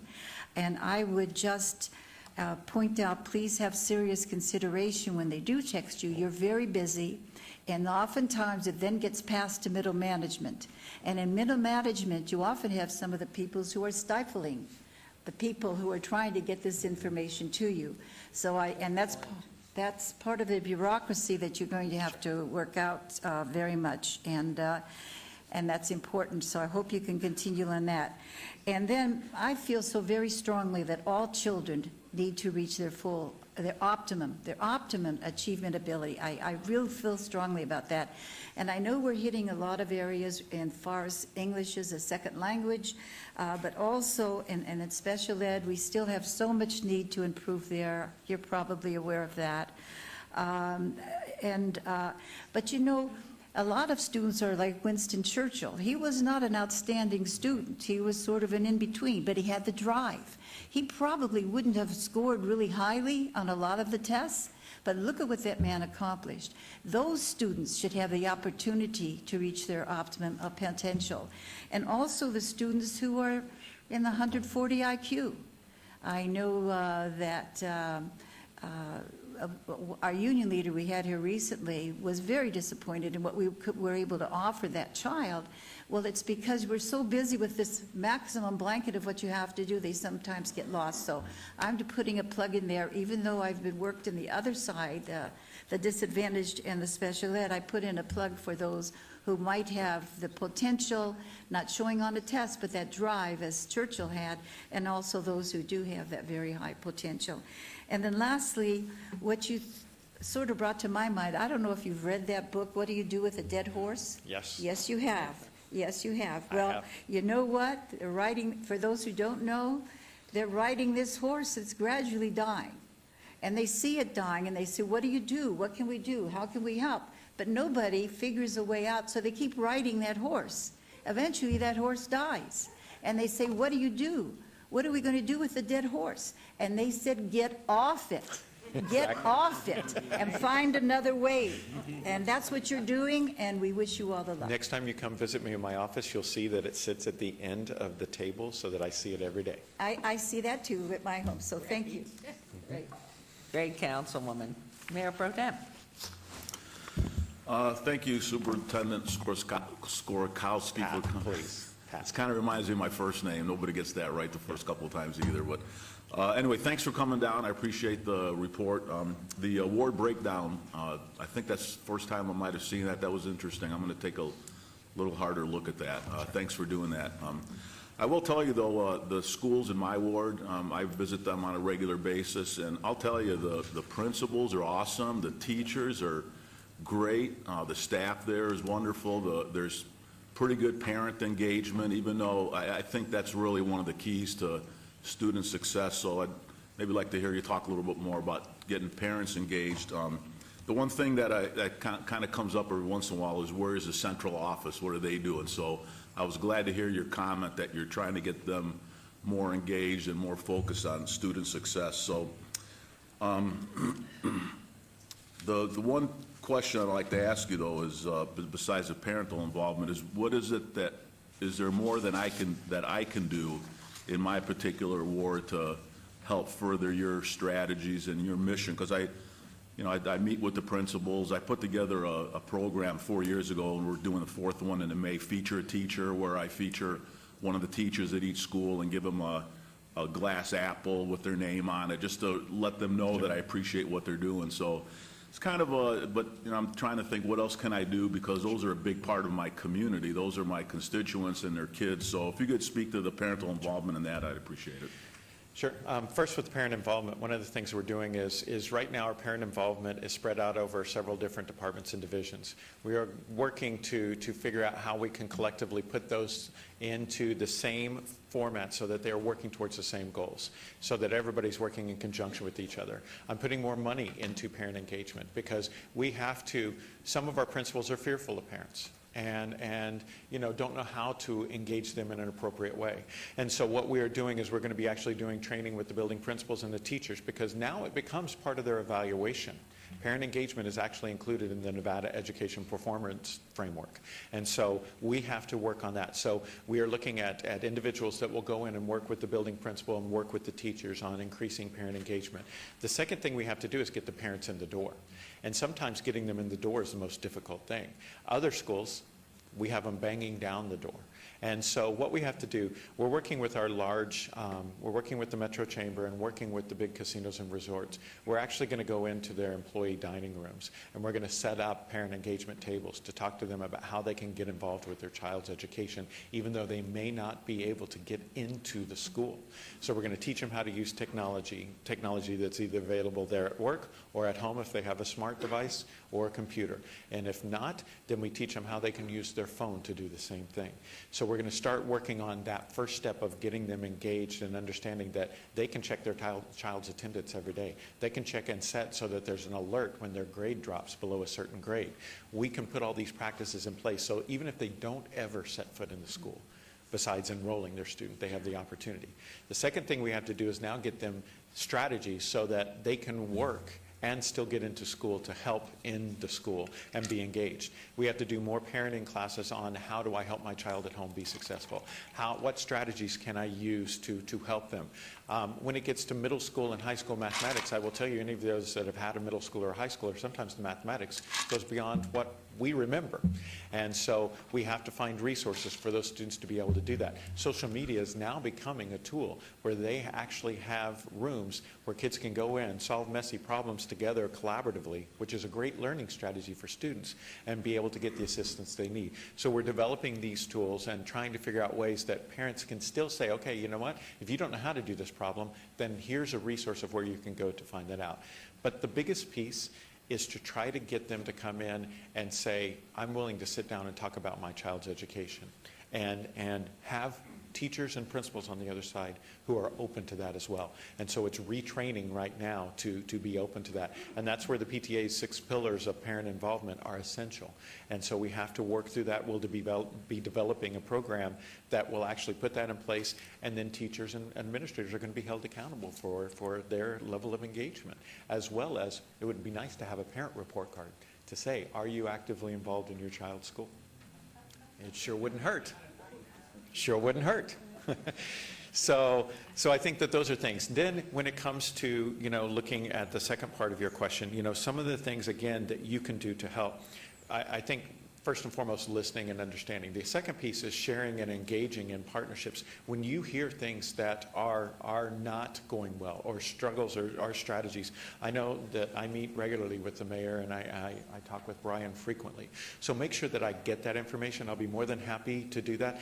The second piece is that as we go forward and start working on some of these accountability pieces, it is always good to have somebody from the outside look at what we are doing to say, okay, you know what? This is good information. This helps me be able to talk to my constituents. Having data like your ward data and by schools, which you're going to get in the very near future, will help you be able to go in and say, look at that before you walk in the door with the principal, and ask the same questions I ask. So tell me, what's going on in this area? What are your biggest challenges with this? How can we go about providing better support to you to make this happen? Because when you ask those questions, they understand that you know their data, you know their school, and you know that they are up against certain challenges. Or in other situations, and especially in your situation, you get to go in the school, you get to see the data, and you get to celebrate, Councilman Beers, with so many of your schools. And so it's knowing that information. So us giving you the right information so that when you have those conversations, they can be more than just, superficial. They can be about, okay, what is it that we need to do? Because that will then inform what we're doing with Downtown Achieves, which is working with a specific set of schools. But any success we see, we need to replicate across the entire district. Thank you. Thank you. Councilman Beers?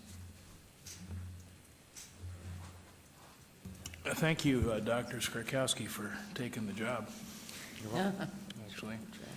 I think all 6 ward representatives maintain an e-newsletter that we send out. If we had a landing page for parent involvement at your guys' shop, I bet we'd all be happy to put a permanent link on our templates. Excellent. Comes to mind. Otherwise, keep up the great work. Thank you, sir. And again, I want to thank you. There are a couple of things that I would like to add and for consideration. I'm a firm believer that K-5 is where the basic skills are mastered. It's not a place for magnet schools. There's a lot of talk about starting elementary magnet schools. And how can a child know that he loves history or something else if he's already in a magnet school that concentrates on something? By the time they're in middle school, having mastered the basic schools, as you suggested to me, that's one comment. Number 2, one of the things that I tried, we always have the wonderful parents forever come, respond, they're always there for you. And we always have the cadre of parents who you never see. And those are the ones that generally the child is suffering. What we implemented and could work down the road as you're trying things is to at some point have a buddy system go out where I'm assigned to go to this parent who never comes in, establish a relationship, and bring them to a meeting. So a buddy system. And the last thing, which is touchy, I want to ask you, but it's been going on forever. What do you do with the mediocrity or the less than performing without having to reassign them? How do you cut that umbilical cord and say, we demand more here? I know there's an issue that would be obviously involved, but forever we move a principal from one school to another, and that principal takes with them exactly what's wrong. I will tell you, one of the things that has happened in the 2011 session and the 2013 session, we had significant change to our evaluation system through legal changes. In 2011, one of the things that was significant was that any teacher that was unsatisfactory for 2 years in a row goes back to probationary status. So it eliminates their post-probationary tenure. So then the 3rd year, once they're on probationary status, then we can let them go at that point in time. It takes 3 years. It does take 3 years. But I will tell you, it is working, because I will tell you, we have principals who are holding teachers accountable, and now teachers are actually, some of them are actually resigning before they get to that 3rd year, so that they don't have to have that termination and they don't have to answer those questions. Wonderful. So we are exiting teachers from the system. We're looking at the administrator evaluation. The same law applies to the administrators, so we're looking at that. We've got to rethink the transition of teachers. One of the challenges that we face is you take, if a school is surplusing teachers, then if that teacher, usually that teacher that's unsatisfactory can volunteer to get out from underneath the radar of the administrator who's making them unsatisfactory. They can choose to go into any open position in the district because that they're certified for. So we think that we may need to change that policy so that it has to be by mutual agreement. And if not, then we figure out a way to have them potentially be a permanent substitute for a year until they can secure a position. If not, they go away. Okay, so it is something you can So we're working on. change. Yes, Wonderful. we're working on that. Well, I must tell you, it's just from your mouth to God's ears. We are here for you. Whatever we can do, we know through Brian so much has been achieved downtown, and hopefully it is proving to be part of this whole process that will then expand and give more lateral success. So it's a report. We thank you for taking the time. Your message is beautiful, and we hope it is put in place moment by moment, every day for every child without exception. Thank you, and thank you for our toys. No, enjoy. I'm watching. If anybody's doing that rather than paying attention. So thank you, though. You are welcome. We'll take them home. Thank you so Thank you very much. Bravo. So we will now move on to agenda item 48.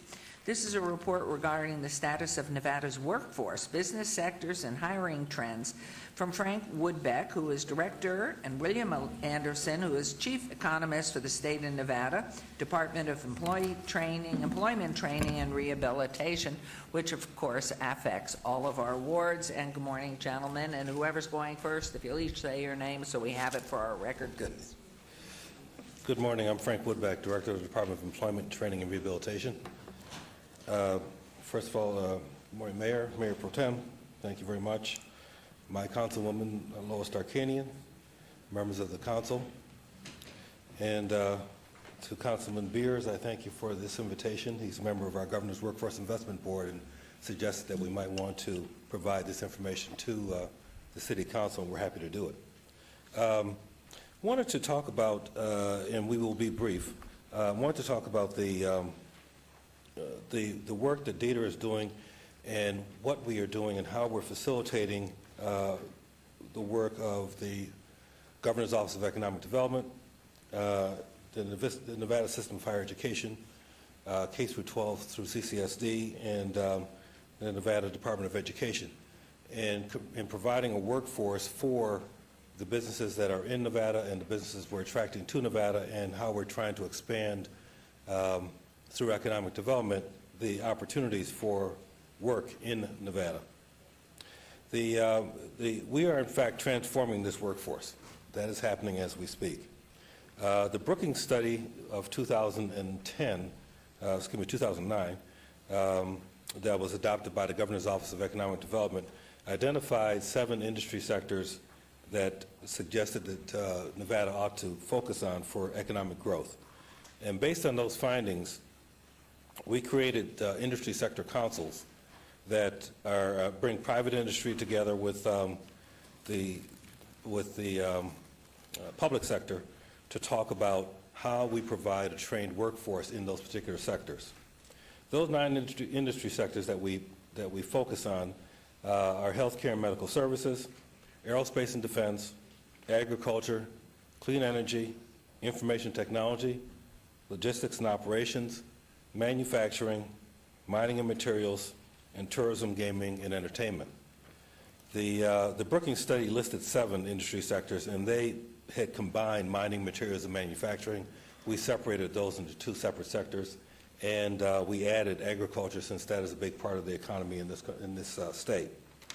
The purpose of the Sector Council is to utilize the findings of these bodies to guide the investment of Workforce Investment Act dollars that come from the Department of Labor, and to guide the local board investment of those particular dollars. The local board, we have a local board in the south and a local board in the north, and they actually affect how training is accomplished in northern Nevada and southern Nevada. And Councilman Beers sits on the Southern Nevada Workforce Connections Board. So he has a perspective from both sides, from the local and the state. The membership of each sector council is made up of 22 to 25 volunteer members, and that includes local elected officials, representatives of the 2 local workforce investment boards, a representative from the Nevada legislature, a representative from the Governor's Office of Economic Development, a representative from the Department of Education at the state level, a Nevada System of Higher Education representative, community colleges representative, and business executives from that industry sector, COOs, CEOs, and heads of human resources. The Clark County School District has a seat on every single sector council, and labor, as well as labor and the Regional Development Authority for the particular area. The reason being is that we want all the stakeholders at the table to talk about what the needs are of the industry, but also how do we actually implement those particular training needs? How do we reach them? How do we affect that training to occur? One of the other accomplishments, if you will, we've begun to partner with the System of Higher Education to put workforce development centers in association with the community colleges. Each community college throughout the state will have a DETR Workforce Development Center there. The purpose being, we already have 10 Nevada Job Connect centers to serve the unemployed and underemployed. However, we also felt that it was necessary and wise to have a workforce development center whereby businesses can go to a community college campus through the workforce development center, develop customized training curriculum at that community college, also have access to students, graduates, and others who and have work fairs, hiring fairs, etc., to employ skilled individuals in the skill sets that they are looking for that particular industry and that particular business. Mr. Woodbeck, Yes. could I ask you, we have a piece of the College of Southern Nevada here in the building. Yes. Because we're so centrally located. Right. Is it possible to have one of those offices here in the building? Well, the person who is assigned to the Workforce Development Center with CSN works out of this building also a couple days a week. Yes, Okay, so that would be a good source for any of our listeners right. going forward. Thank you. Exactly. Thank you. In the past 3 years, since the end of 2010 or beginning of 2011, there have been close to 61,000 jobs created in the private sector in Nevada. Approximately 75% of those have been created in southern Nevada. We anticipate growth again in the year 2014 of approximately 30,000 jobs or north of that. The governor had a goal in the first 4 years of a 50,000 job creation, and we've surpassed that, obviously. So we are happy with that. And the good part about what I just said is that that has increased on an annual basis in terms of job creation. So that's a very, very good trend. So with that, I want to turn it over to our chief economist, Bill Anderson, to go through some of the details on that, on the job growth. Good morning, Mayor, members of the council. For the record, I'm Bill Anderson, chief economist with the Department of Employment Training and Rehabilitation. I think that the slide that Frank concluded with and the slide that I'm starting with are probably the two most important slides in the presentation to give you a feel for what's going on in the state and in southern Nevada. As Frank concluded with, we've created roughly 61,000 private sector jobs over the course of the last 3 years. And in the process, we've gradually made up lost ground. As this chart shows, we like to look at the number of states that we're exceeding in terms of job and employment growth. Prior to the recession, Nevada was the fastest growing state in the nation. And during the recession, we were the hardest hit state in the nation. And now as the recovery's unfolded, you can see that we've gradually made up that lost ground and started moving up the rankings, so that with our most recent data from last year, we exceeded job growth in about 36 other states. So we're starting to turn the corner and make up for that lost ground. Now in your information packets, these next couple of slides cover information for 2013. I'm not going to go over that bullet by bullet. You may remember this past Monday and into Tuesday, we released our first labor market report for 2014. And I'll spend a little bit of time on that. Two main takeaways from that report. Number one, our unemployment rate fell to 8.7% in January of this year. That's the lowest it's been since October of 2008, and it's down by roughly 1.5 points from where we were a year ago. It's also important to remember that we peaked during the recession at about 13.9%. So again, there's signs out there that we've made up some of the ground that we lost. Still have a ways to go, but we're moving in the right direction. But perhaps most importantly from our recent labor market report, job growth and where we ranked. As I said, last year we started making up lost ground. From January of 13 to January of 14, our employment base grew by 3.4%. That translates into about 40,000 new jobs on a year-over-year basis. That growth rate in January was the strongest in the nation. So we were very pleased with that. We'll wait and see going forward whether we keep that ranking, but I'm very comfortable saying now that we've moved back to an environment where we're growing at an above average relative to other states' rate. Where's Clark County fit into all of this? The unemployment rate fell over the last year from 11.2% down to 8.9%. And of those 40,000 jobs that I mentioned that we added over the past year, about 26,000 of them have come in Clark County. So Southern Nevada is certainly leading the way. And our improving economy is evident beyond just the labor market numbers. Taxable sales are up some 41, 42 straight months measured on a year-over-year basis. As you all know, down here, visitor volume is holding at record high levels. Gaming win, although it's volatile from month to month, is trending slightly upward. It was interesting when the superintendent mentioned school enrollments and the fact that they're growing. That's anecdotal evidence to us that the economy is improving, that people are coming here because they're a little bit more confident than they were 2-3 years ago about their ability to land a job.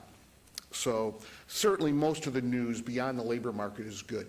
Clark County, a couple of things to take away from this. Our job growth is pretty much widespread. If you look over the course of the recovery, added about 40,000 jobs, but most importantly, they're coming in just about every sector of the economy.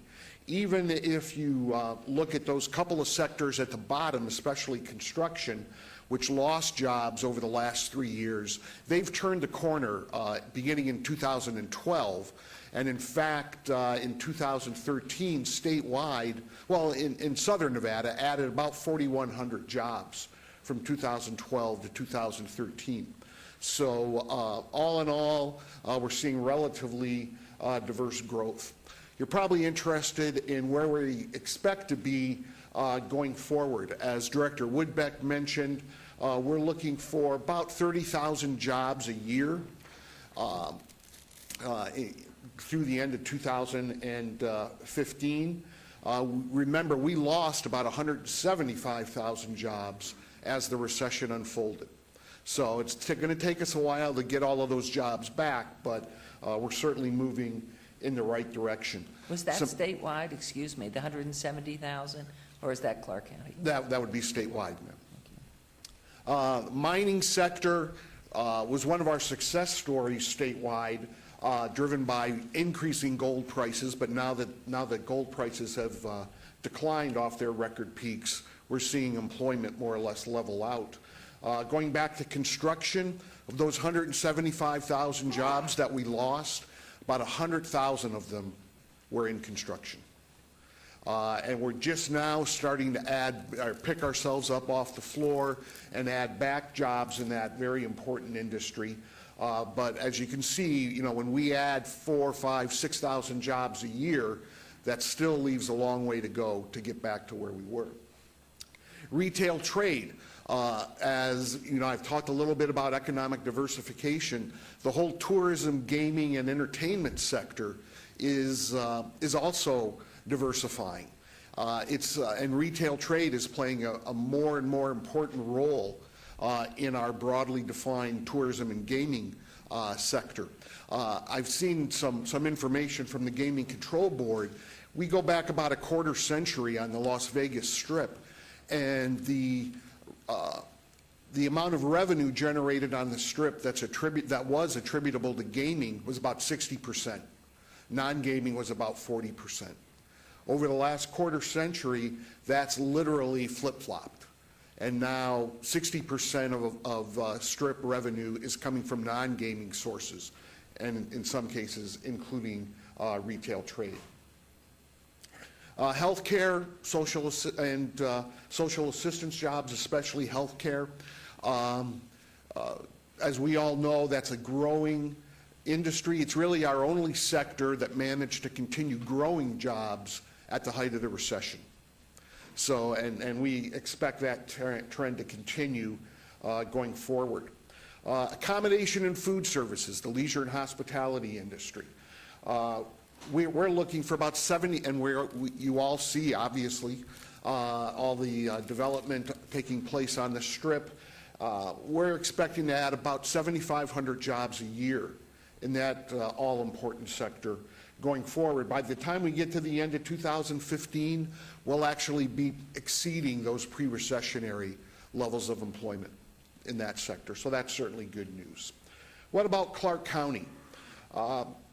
We expect going forward to add in excess of 20,000 jobs per year here in Southern Nevada, strengthening from 2014 to 2015. And as I said, with that January report, we've gotten off to a good start this year, and we think that the groundwork has been laid, the momentum's in place, that you know, barring something unforeseen that nobody can imagine or would want to imagine, you know, all things look fairly positive, keeping in mind we have a long way to go, but look fairly positive through the end of next year. With that, Director Woodbeck and I would be happy to answer any questions that you might have.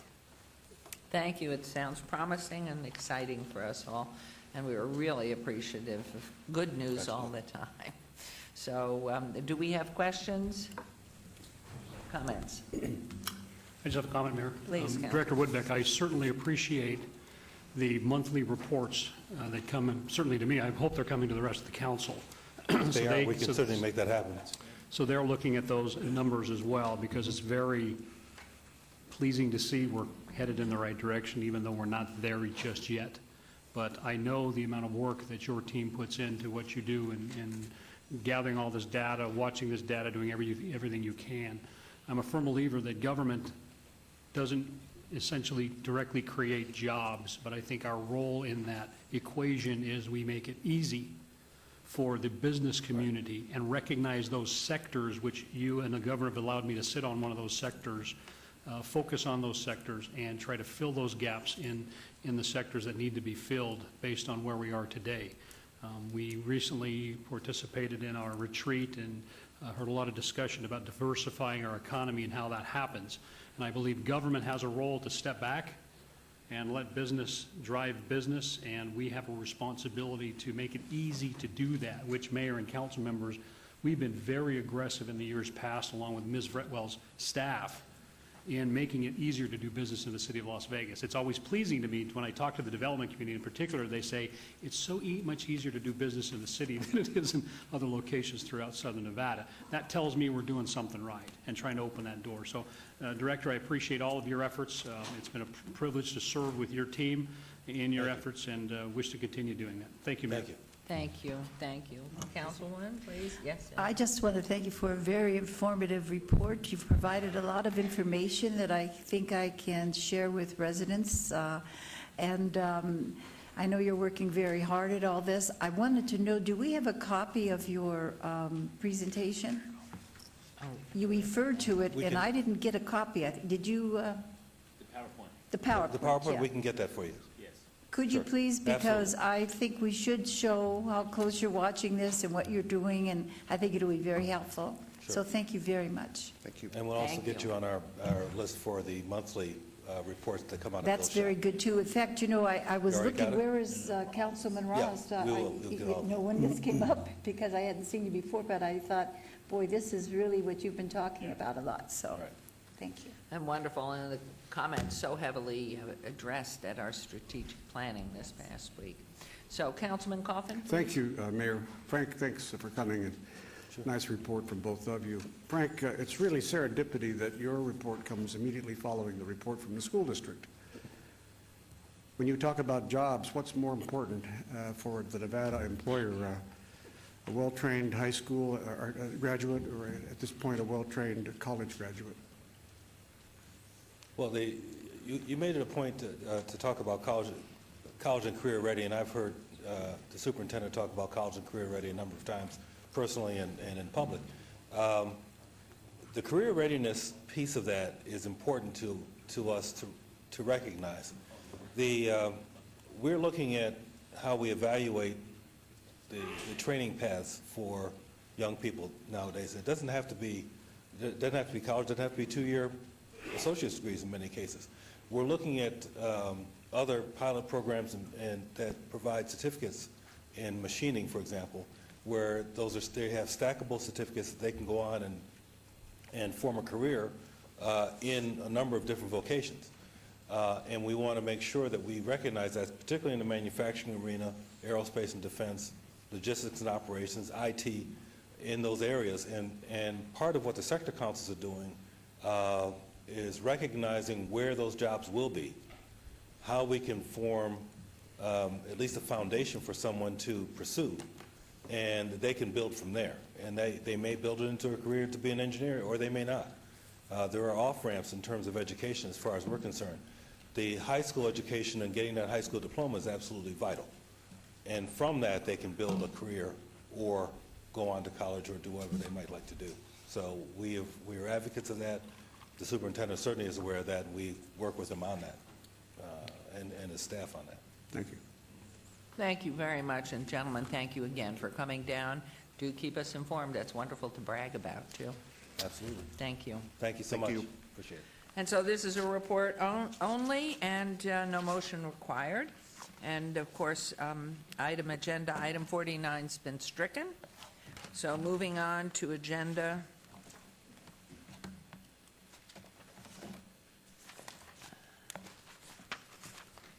I don't have an agenda item 50. Oh, okay, we've moved 57 forward. Okay, so here we come. We've moved forward agenda item 57. R72014, discussion for possible action regarding a resolution finding that the proposed sale of parcels to the Community Development Program Center of Nevada, totaling approximately 3.39 acres located at Laurelhurst and Westmoreland Drives, is for the purposes of economic development and redevelopment. Ward 5, Councilman Barlow. This item is related to agenda item 50, which is why we're hearing it first. Therefore, we will turn it over to you, Mr. Arndt, please. Thank you. Good morning. For the record, Bill Arndt, Director, Economic and Urban Development. This item before you is for the purchase and sale of parcels that the City of Las Vegas owns near Laurelhurst and Westmoreland Drive, which is close to the intersection of Vegas and Decatur. The city owns this land and is interested in selling the land to Community Development Program Center of Nevada for an affordable housing project. The developer, Community Development Program Centers of Nevada, has an excellent track record with the city in building projects of this type. The developers agreed to pay the City of Las Vegas fair market value. This fair market value was established by appraisal, and because we did not follow an auction process involving the sale of city land, that's the reason for the resolution for item 57. We have two appraisals for the site. One appraisal was in the amount of $430,000. The second appraisal was in the amount of $470,000. The developer has agreed to pay the higher of the two appraisals, less closing costs to be paid by the city of $4,000.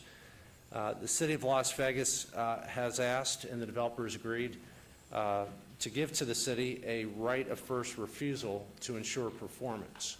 And the way this works is the developer has to obtain all of the necessary government approvals and permits, and then within 18 months from that time, the developer has to start construction and then complete construction 12 months thereafter. And the developer is looking to use low-income housing tax credits that are awarded by the Nevada Housing Division at the state level. And they continue to work, the developer, I should say, is working closely with the City of Las Vegas and our Parks, Recreation, and Neighborhood Services Department to look at moving forward an application for the low-income housing tax credits. With that, I'd like to thank Mr. Hawkins, the Executive Director, and his entire team. They've been a delight to work with. And with that, I'll turn it over to our partner, Community Development Program Centers. And could we ask, is there a map? Could we know what's on the adjacent property just so we can have a visual, or do we know? Certainly, I'll put a map on the overhead. Right. And so we can see what's surrounding that. Good morning. Hi, good morning. I'm Sharon Bullock, representing Community Development Program Center of Nevada. Wonderful. And if you could point to it and what's around it.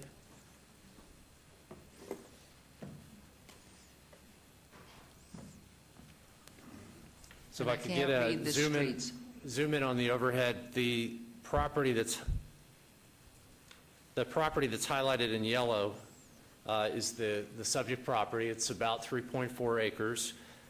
This street here, the north-south street is Decatur Boulevard. The east-west street is Vegas Drive. There is a shopping center. This piece is privately owned. We own, through the redevelopment agency, this piece. This other parcel is privately owned. There's commercial here that fronts Vegas Drive, and then there's existing housing essentially that wraps around the project site. One of the things in looking at the site and what makes sense from a development perspective, we think the project proposed by Community Development Program Centers is a really good fit in that it's single story, so it's sensitive to the adjacent neighborhoods. It's a significant size project. It's 60 units. And as I stated earlier, Mr. Hawkins builds a quality product, so we know it's going to be a real high quality product, even though it is for affordable housing and to provide housing for households earning lower to moderate income. So we think it's the right project for the site, and we know we have a good partner for this. And it had been before us before, but in a different capacity, as I recall. It did have housing in the past. Right. Housing was older. After the city acquired the property, we demolished the housing, and now the site sits vacant. And where is the Office of Management for this property? These, I would imagine, are rentals? Yes, they will be rentals, and there will be management on site. Does it show, is there, you know? I did not bring the site Okay. plan of the project with me, no, but it will have 7-day-a-week management on site. And the effect on traffic is not significant enough to make a comment on that? Mayor, the project's 60 units, so we don't think it'll have any significant impact on traffic. I would say it does have to go through our standard site development review process, so you and the entire council will get a chance to review the architecture and the design at that point. Great, great, sounds wonderful. Councilman Barlow, Councilman Coffin, comment? Thank you, Your Honor. Bill, we saw this for the first time yesterday, at least in my office, when we had a briefing, Councilman Beers and myself and Councilman Ross. And we did a calculation on the per acre price, and it was a little over $100,000 an acre. And but I can understand why it's low, because it's an odd-shaped piece, you know, segmented by a lot of other things, which devalue it, I suspect. But then last night, when you finally were able to get a round figure as to the total acquisition cost, the total basis, which was requested by Councilman Beers, we saw a large number. I think it was $9 million. But I wanted, and I asked you, but I didn't hear back from you. Was that $9 million acquisition cost, or how much was acquisition cost attributable to this land? Was it $4 million or $5 million? Thank you, Councilman Coffin. The answer to that question is the acquisition cost was $4,832,840. There was litigation when the city had done acquisition. This was several years ago. I defer to Mr. Jerbick if there are any questions about the litigation, but that was the purchase price for these parcels. I understand that what you've done is rolled in all the costs that relate to the, I gather, or have you just divided or equitably apportioned costs? Because that wasn't the only parcel, right, that was up subject to litigation? Yeah, all of it was, so correct. You've allocated a portion of the general and administrative expenses on the acquisition to this. You didn't lay it all on the yellow piece there, did you? There was additional cost to buy the commercial piece on the front. The acquisition for these parcels was that number. Oh, okay. There were 80 units. They were individually owned, so there was some litigation. That cost includes the acquisition cost to the city as well as the costs resolved in settling the litigation. Okay, because I got to thinking last night that I thought, well, I was troubled by the price. Councilman Coffin? Yes. I think Mr. Jerbick did want to answer you. Oh, if he wants to. I think I can. I think the city, if you look at the thing that says not a part, the city acquired that through an arm's length negotiation with the old owners. We used the threat of condemnation for several of the parcels that are along the parcel that Bill is identifying as the subject of this transaction. Some of those parcel owners sued the city and the developer at the time, and the out-of-court settlement, I think just for that portion alone, was $1.2 million out of the city. So that $4.8 million plus that Bill identified, I think around a little over $1 million was just for a few of those units in the yellow area. Thank you, Mayor. If I could Could you continue. repeat the last words? Councilwoman didn't hear the last Your words. last sentence, I just missed it. I'm sorry. Of the $4.8 million that Bill identified as a total acquisition cost, including litigation, I think about $1.2 million was litigation involving those condominium units that are identified in the yellow parcel on your screen. Right. I remember that. Thank you. And Okay. Councilman Coffin, still Thanks, Mayor. Thank you very Arndt much. wants to, no, I'll get it back to you. Mr. Arndt wanted to add one more comment to your question. Councilman, I just wanted to expand on what Mr. Jervik said. We did work with his office, and we have the exact number. I mentioned there were 80 units. Brad's memory is essentially correct. There were, of the 80 units, 6 units, there was a settlement for the lawsuit for just 6 units, and that cost was $1,345,000. So pretty close to the round number, but that was what drove, that in part drove the price up. Okay. So, thank you, Mayor. So if we then think about the sale price now as about 10% of what our acquisition price, it's quite a leap. It's a loss we probably are going to have to suffer somewhere along the line because of mistakes by the previous council. But I'm just wondering, as I looked at the map last night, and it was in my brain because I didn't have a copy, I thought, that Westmoreland Street, and it has there's another name up there, Laurelhurst. That's not doing anybody any good except for 4 houses that are down here on the lower hand right of the picture. They don't need a street there. Why don't we consider vacating Westmoreland to the extent that it does not inconvenience the residential owners there, and which would add a considerable amount to the parcel and would make it more of a feasible sale, and then it would increase the value of the L-shaped piece. And then also, we do have protection for the residents on the left there because you've got this easement, and I'm not sure how wide that is. What is it, 10, 20, 30 feet? It's either an alley or an easement, but the white next to the yellow on the left-hand side is Do we need some Mr. space. Cervantes up? All right. Well, I can, thank you, Mayor. Councilman Coffin, for the record, Bill Arndt. These are good questions. We've looked at these. I'll try to answer them if we need any. I just want a general answer, Bill. I'll get the general answer. I don't think we need Jorge for any technical answers, but we've looked at that. We've looked at, so this is essentially the commercial piece, and the redevelopment agency owns this piece on the southern end. The part to the north is privately owned. We looked, when we were looking at what can we do with the whole thing, we looked at, could we vacate Laurelhurst or a portion of it? Could we vacate Westmoreland or a portion of it? Potentially, I think when we looked at it, you could potentially vacate a portion of Laurelhurst at a minimum. This shopping center is privately owned, and they would presumably want access at a minimum from Westmoreland, if not also from Laurelhurst. I think the bigger challenge looking at it from a development perspective is, if you look at the whole site in its entirety, it's not on a hard corner, meaning it's not on the corner of Vegas and Decatur. So you have, in addition to the commercial properties interior to the site, you have these commercial properties on the perimeter. You also have these properties. Vacation really doesn't make it one big super site.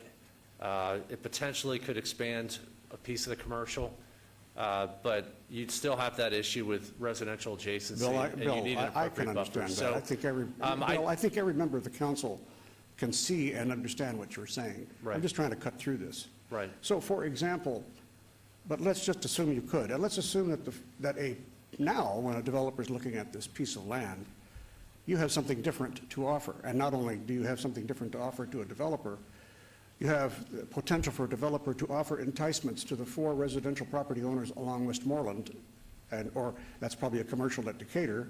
But the main thing is those three houses there, not using eminent domain, but simply using common sense and hard dollars. You've got enough room on the left, I think that's at least 20 feet, that white area, to put a buffer, a serious agriculture, a landscaping buffer, and perhaps physical barrier as well, to protect the residents over there. And now you make it possible for somebody to make an offer on the whole thing, either one of the existing owners, and it sweetens the deal, and you could do a heck of a lot more, and we could get a lot more than $470,000 for that piece. I'm serious, really. I'm sure we could. But I just feel like, it's up to the council, and I just thought of that last night. If I had seen it earlier, maybe I would have thought of it earlier, but who knows? It probably came during a rerun of Psych or something. Sure. Councilman, all good questions. I'll kind of react to that and kind of give you my general guidance of where we'd like to go. And I'm going to draw on the map. I don't know if this is legal here, but it's my map, so I guess it is. But this piece here, as I mentioned, this crosshatch piece, I don't know if it shows up well in the overhead. That's privately owned. And that property is actually listed today. And so that property is available for commercial development. We own the adjacent piece. We'd like to see commercial development. We think that, or mixed-use development, but we think there's value for commercial development. We think keeping this L-shaped piece vacant arguably hurts that value for commercial development. We think, and when I say we, my department and my team thinks that having that vacant detracts from the value of the front piece or the commercial piece, so to speak. So we think having this developed with a quality project adds to the value. I think you offered kind of one scenario, which we could certainly look at as a city, trying to look at a possible vacation, look at a landscape buffer to add to the commercial value. I agree that could be one approach. We think this is an equally good approach, and it not just gets developed, this back piece, but you have the whole thing developed. You deal with that residential adjacency by basically building residential. We have a really good partner in Mr. Hawkins in Community Development Program Centers that has built quality projects inside the city in partnership with the city. So we know we're going to get a quality project.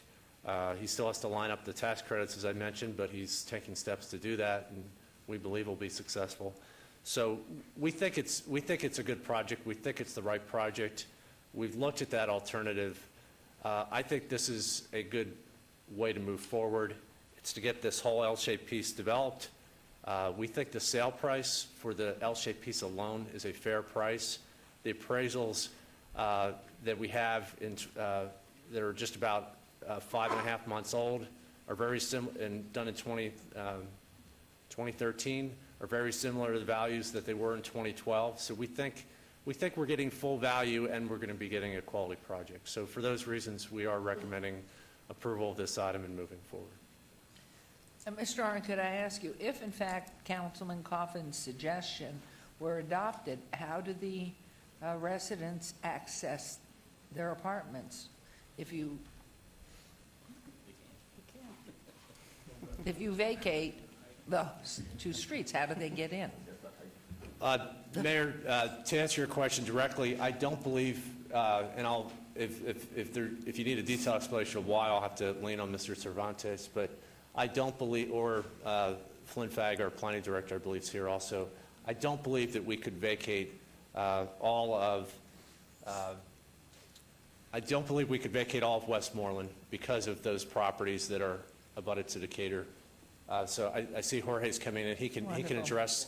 He can at least address the process that the city would have to follow. I've got to say something here, Yes, Bill. please. Mayor, to address your question, it was implicit when I said that we could do something. I guess I should have said you wouldn't have residential here. I probably should have made that clear but you might. I mean, it's just you could do a lot of things with it, a lot more than you can with what you have now. And Frank is eligible to build just about anything. I know him. He builds other stuff besides residences. So that it was understood in my mind that you probably wouldn't be able to build residences just on that little strip. They wouldn't have any place to go. That does clarify for me. Thank you. Yeah.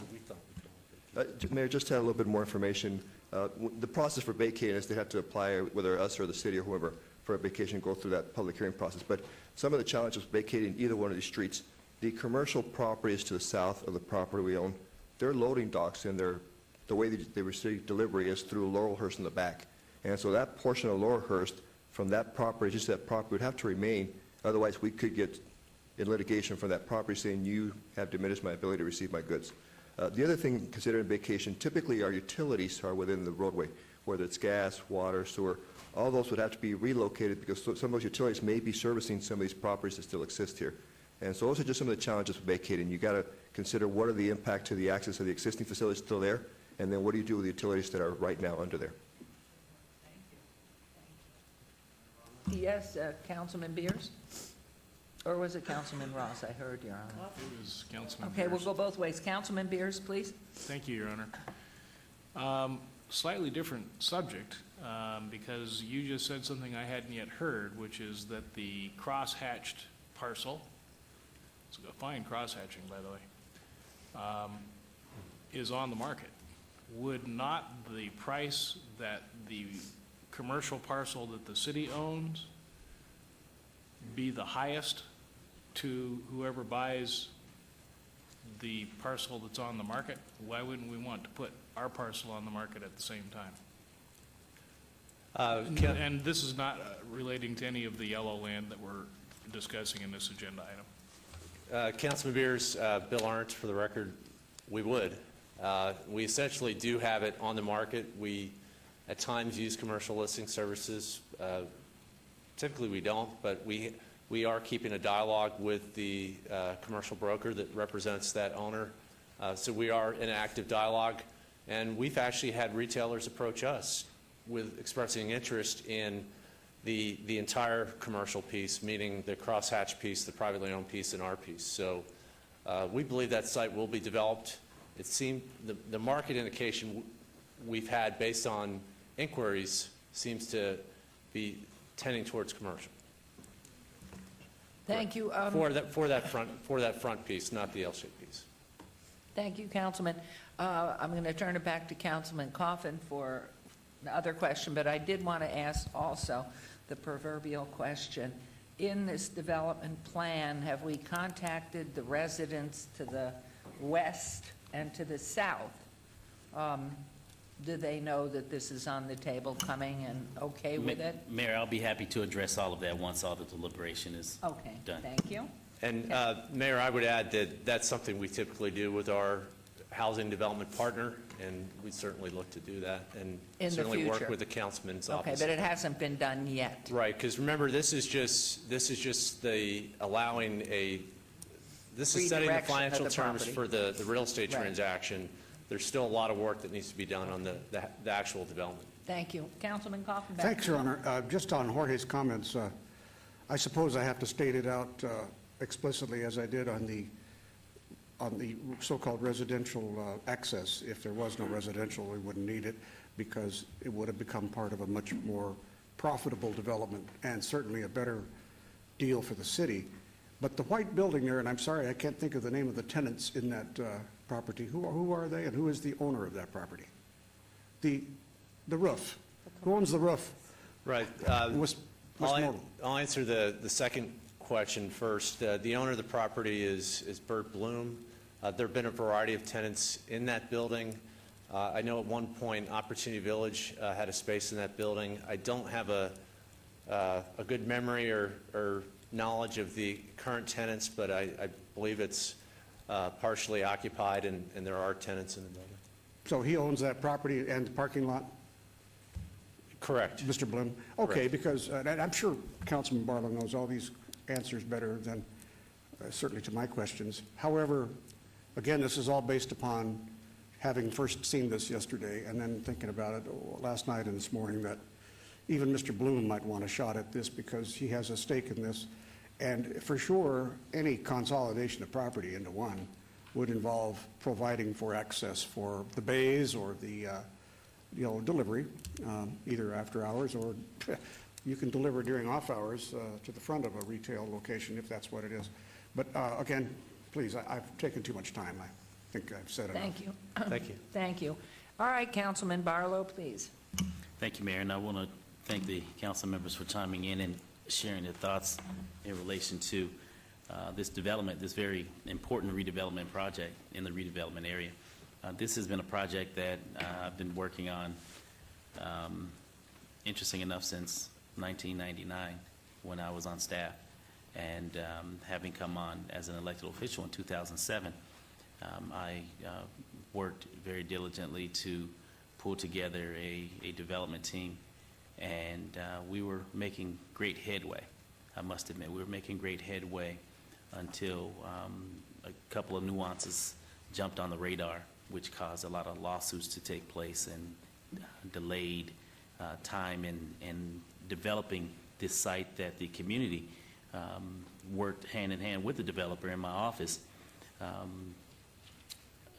jointly in relation to what they wanted to see in their neighborhood.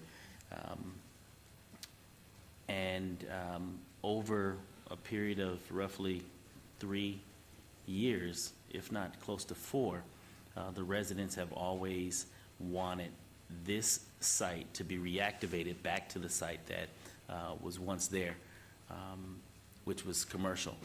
And the developer worked very diligently to try and accomplish that, but due to lawsuits, a lot of things unfortunately unraveled this entire beautiful development that was coming online.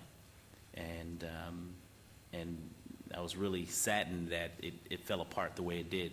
But moving forward, we have an opportunity to yet and still deliver what the residents of this specific area wanted.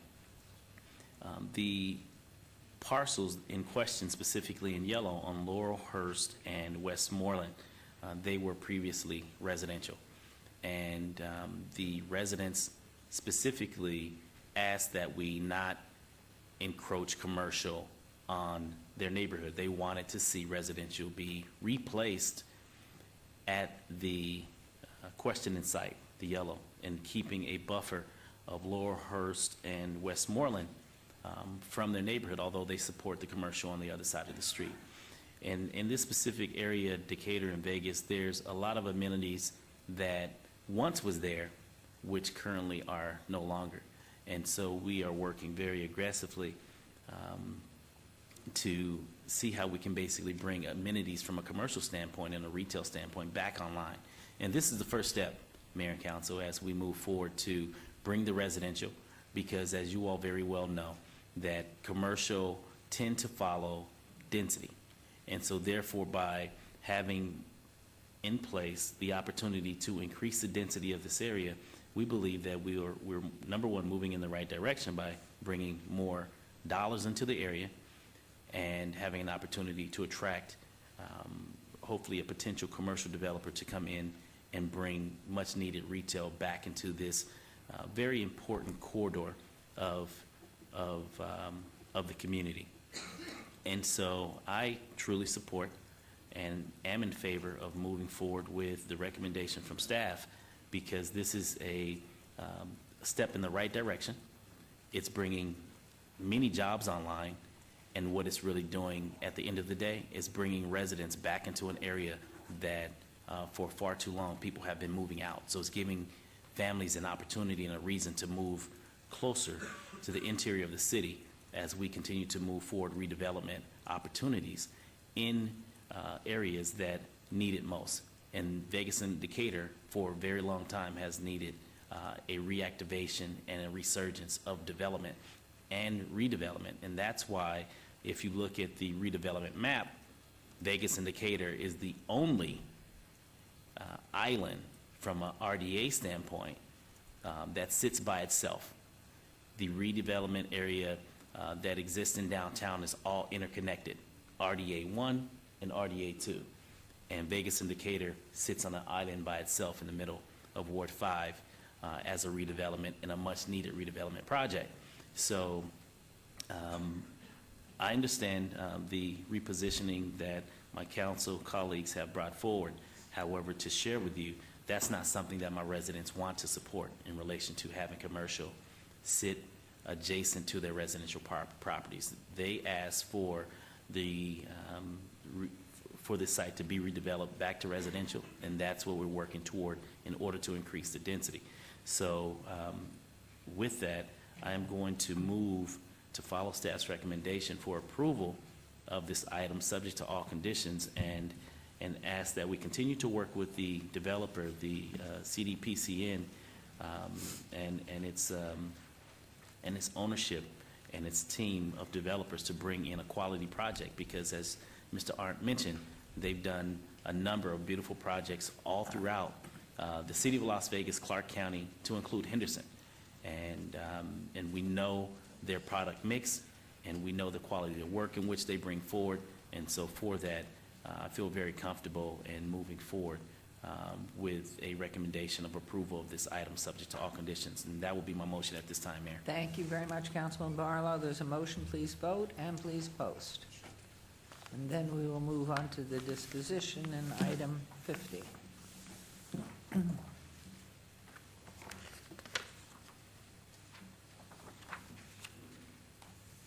The motion passes. Thank you. We'll move on to the accompanying agenda item 50, discussion for possible action regarding a purchase and sale agreement between the City of Las Vegas and the Community Development Programs Center for Nevada, for parcels totaling approximately 3.39 acres located at Laurelhurst, Westmoreland Drives, for the development of an affordable income housing project in Ward 5 with Councilman Barlow.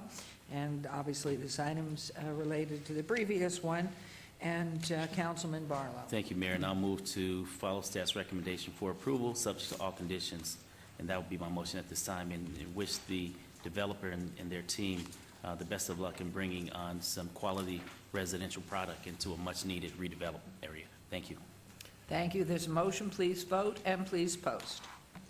And Mayor, if I might say, I think the fact that we're bringing affordable housing there is really critical. It's needed in that area. Thank you. And that motion carries as well, Mr. Art. Thank you so much, and our best to Frank Hawkins as he moves forward.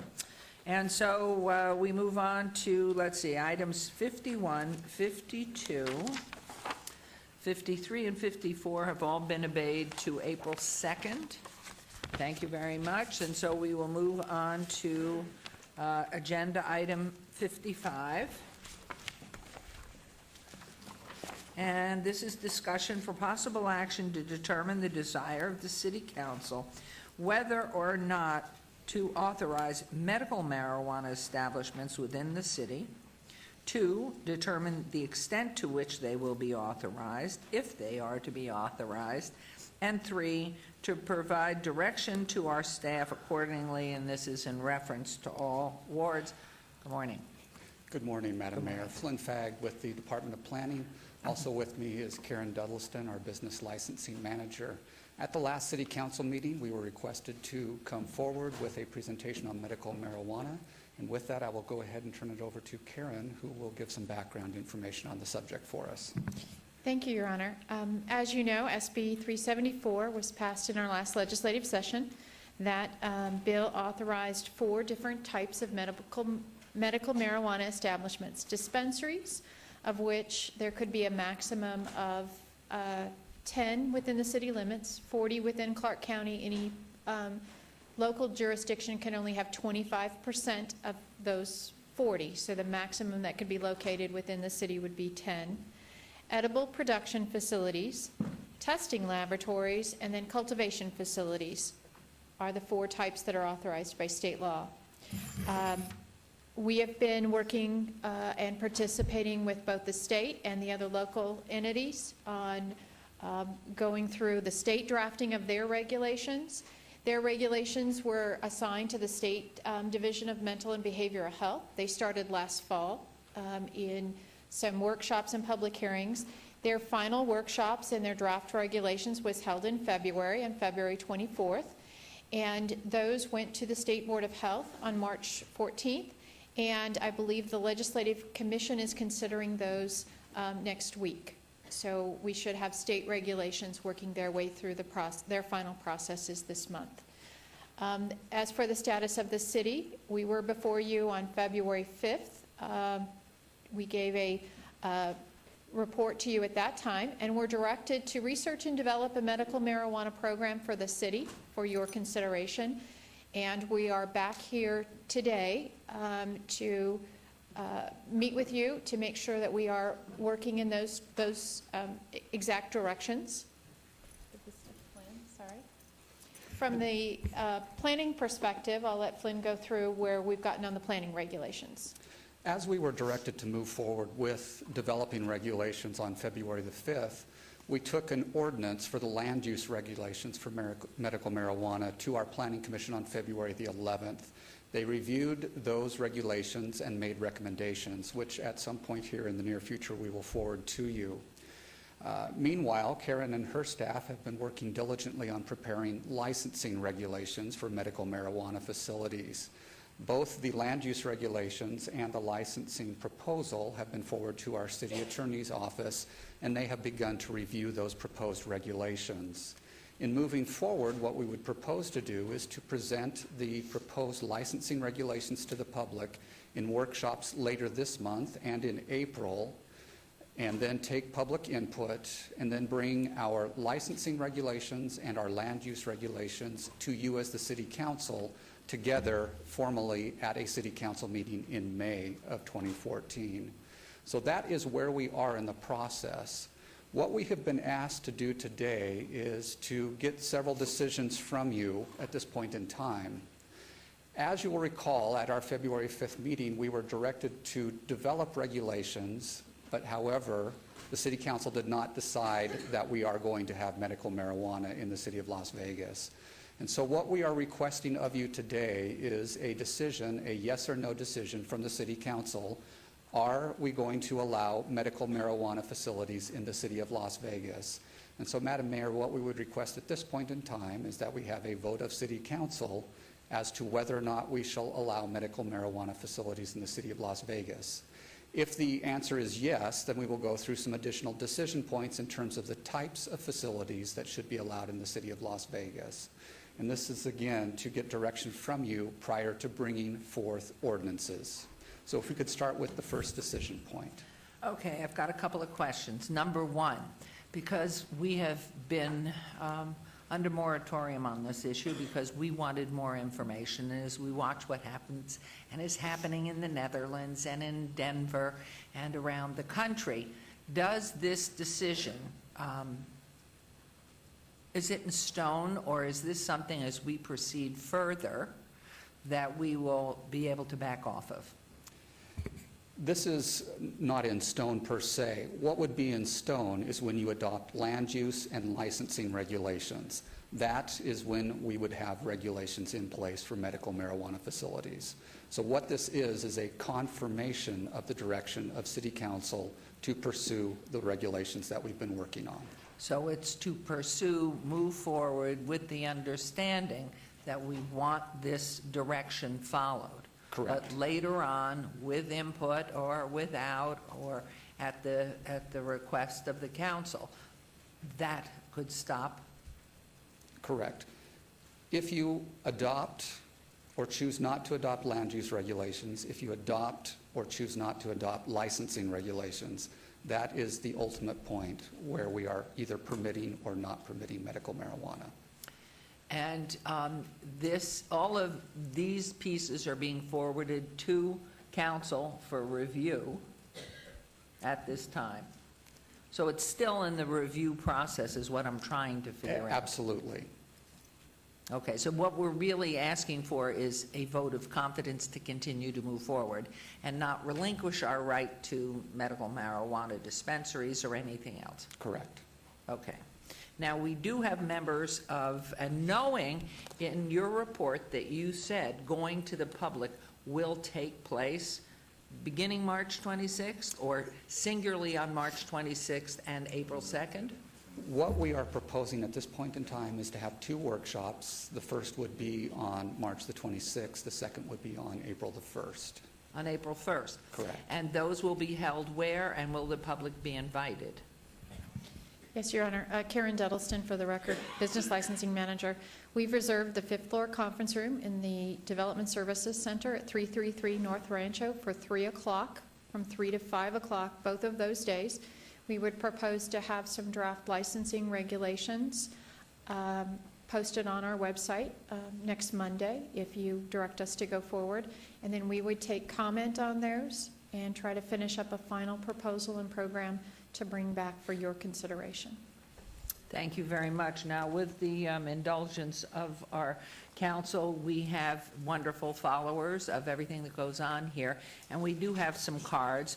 And so I think they're going to more be comments, so if you would like to sit down, what I'm going to do is ask you all, and we're going to read your names, but in the order, you'll just go and ask you to make your comments, and I see you have lengthy papers. I'm going to ask you try to synthesize, do it in 3 minutes, because we will be having these public hearings. But I do want to give each of you who've come down here specifically and been so patient till 20 minutes of 12 to be heard. So if you would, City Clerk, please set the time at for 3 minutes, and please, when the bell goes up, conclude immediately.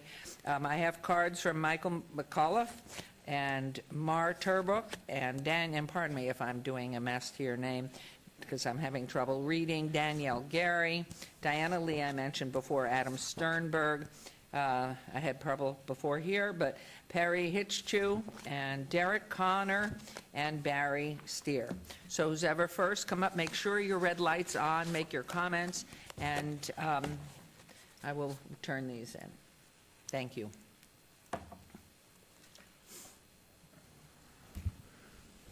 Thank you. I'm Mark Trevik. I've spoken before this body and other bodies before concerning medical cannabis, and I will keep my comments concise. As to the decision point 1, I believe it really is in the interest of the City of Las Vegas to take control of this issue and avoid potential conflicts of litigation or other disputes arising from whether a municipality can outright ban rather than regulate or control this constitutionally guaranteed supply system for medical cannabis. My main points are with respect to the process by which any governmental entity, working with the state, which has developed its own transparent, merit-based process and is continuing to do so, how it works in conjunction with that. And as someone who has worked with municipalities and states, including the state of Nevada in assisting it in working through its regulations, there's a couple of things that really come to the forefront for this. These are concepts of transparency, merit-based consistency in the application process, so that everybody, any entity that is awarded a registration to operate in the City of Las Vegas has passed through either the state process, which it's going to have to pass through, which the City of Las Vegas can adopt or supplement through additional protocols of its choosing. As long as those two jibe and there's consistency in the points application, so that one applicant doesn't get 30 points for the same answer that another applicant gets 100 points for, and so that the City of Las Vegas's awards are relatively consistent with the state's ranking system, you will accomplish that. And the real benefit of that is a couple of things. First, public confidence in the system. You want the public to be confident that the system that has been employed to rank and evaluate applications for this medicine are in fact the best, most highly qualified applicants. And the other is sort of a more political issue, which is it will avoid undue scrutiny on the federal level, because it's no secret that the federal government is looking at Nevada's system with keen interest because of its reciprocity, because of its profit-based system, and because of the proximity to the gaming industry. So the public, the city, and the applicants are best served by a system that is transparent, merit-based, jibes with the state system, and advances to registration the most highly qualified applicants, leaving all others to the side. Thank you for allowing me to speak, and good luck. Thank you for honoring our timeline, too. And I've received more cards. Another one, Timothy, looks like Addo, and Nick Fischella. And so we will proceed on. Madam Clerk, is there the time, does it show to the speaker how much time is left on their commentary? Yes, Mayor, there's 2 monitors right behind each monitor on the podium. That Thank shows you. them how much time. Correct. So if you will continue on, we want to hear from all of you, so please be courteous enough so everybody can get a chance. So we will hear from the next person, please, and make sure, if your name is a bit unusual, if you would spell it, we want to make sure we have your name on the record. Thank you. Please go ahead. Good morning, Madam Mayor. Derek Connor, that's D-E-R-E-K-C-O-N-N-O-R. I'm an attorney here in town, and I represent numerous clients who are anxious to get into this new industry. I think Nevada's had a history of being both a trendsetter and, woefully fails to reform when it's needed. This is an opportunity for us to get involved in a very new industry that's emerging all across the country. There's hundreds of people that are clamoring to get in here. They want to form jobs. They want to pay taxes. They want to fill space. They want to hire contractors. They want to hire electricians. They want to hire union labor in some cases. This is really an opportunity for the city to move forward.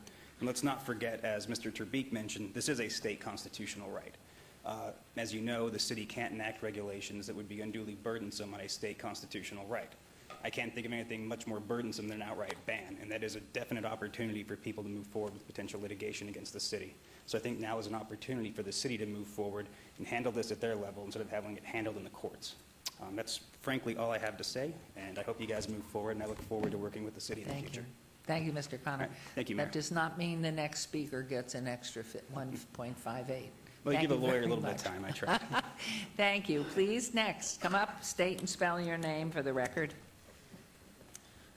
Thank you, Madam Mayor. Adam Sternberg, Compassion Nevada Consulting, S-T-E-R-N-B-E-R-G. I own Compassion Nevada Consulting here in Nevada. Just a little bit, I'm going to be short. If everyone's aware, there was a girl named Charlene Nelson, her and her family. She's 6 years old. She's from Utah. They've fought very successfully to get Charlie's Law enacted in Utah. Unfortunately, Charlie has passed away in the time period that it took to get this legislation passed. I respect the council's desire to get this right and complete and everything, but please keep in mind there are other patients on a time limit with their life. Please consider this and refrain from this moratorium, please. Thank you, Mr. Sternberg. Next.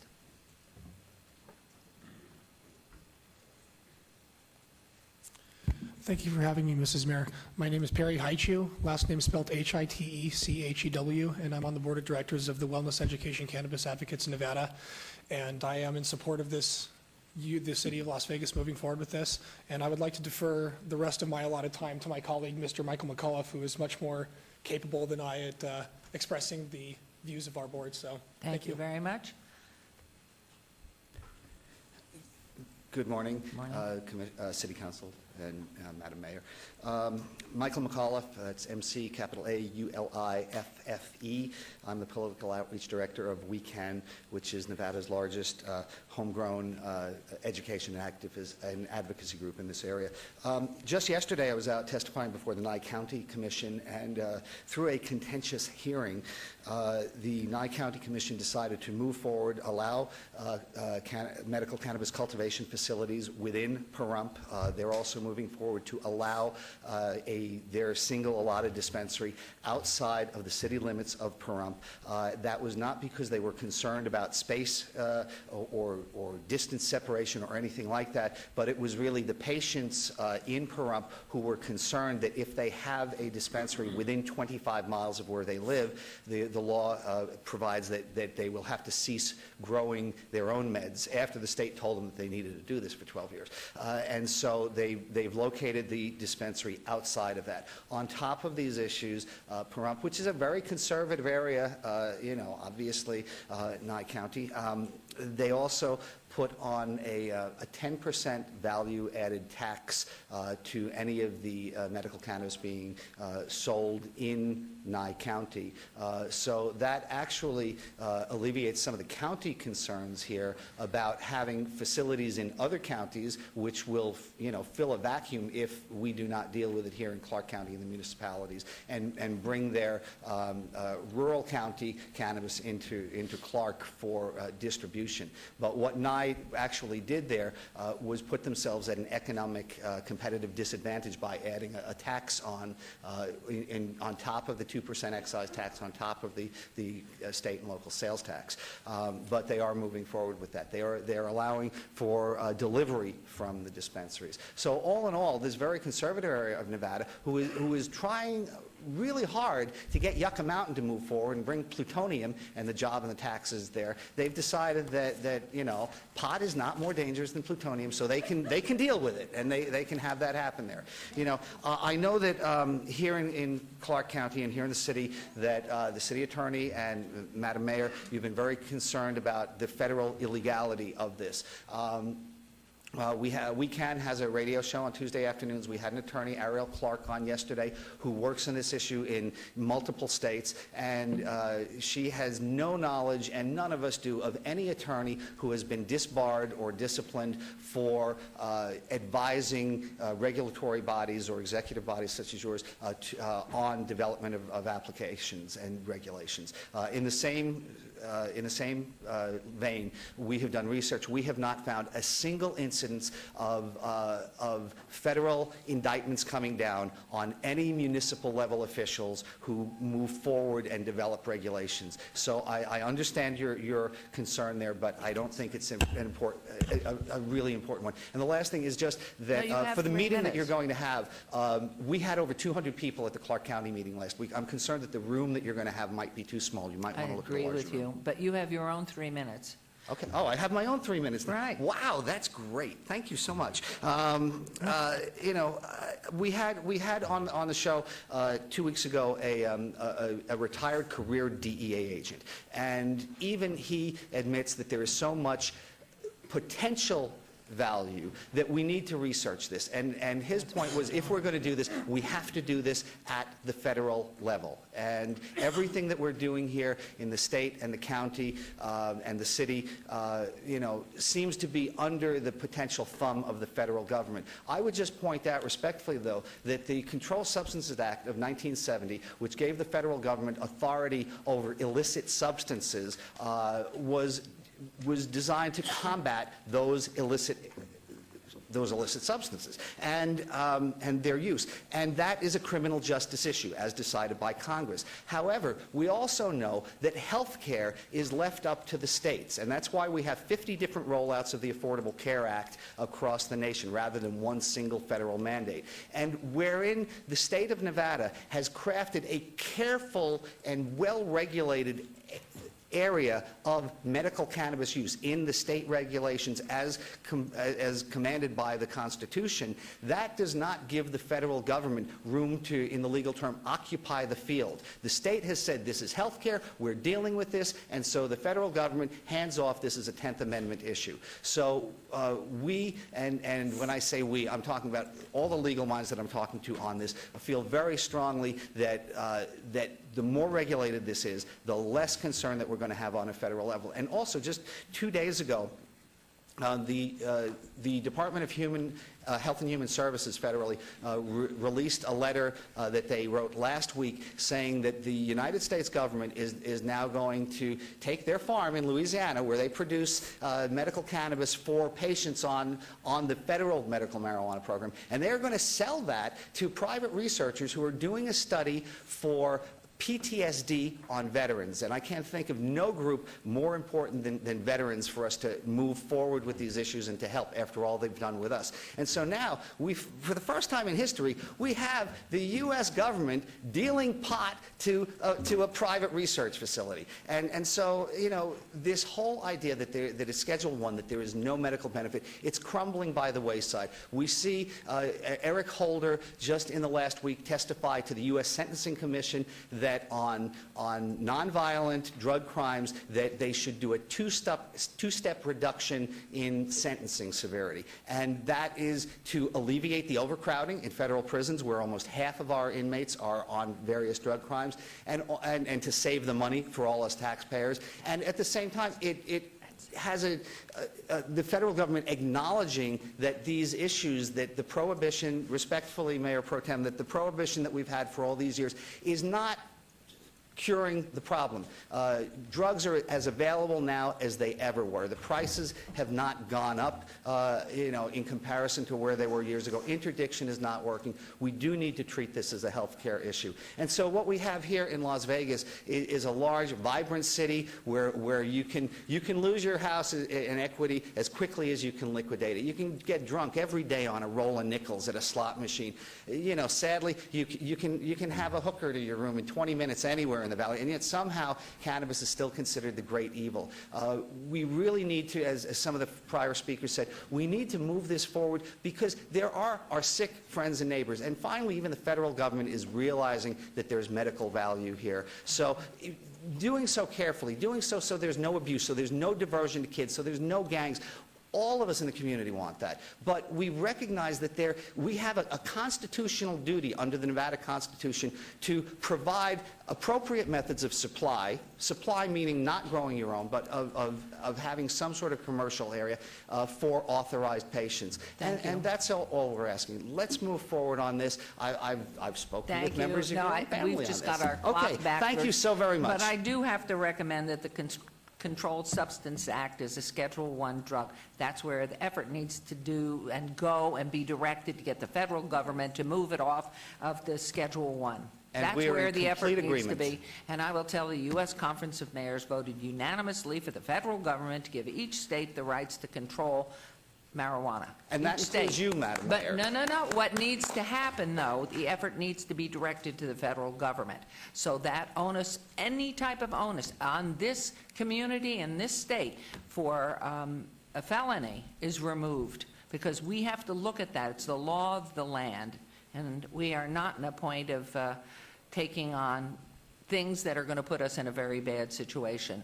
But we can move forward, and that's what we're trying to do, is responsibly move forward. But the effort from everybody needs to get to the federal government to get it off the Controlled Substance Act as a Schedule I drug. Thank you, Madam So, Mayor. thank you. Thank you, City Council. Madam Mayor, could I just ask a question, please? Yes. Please.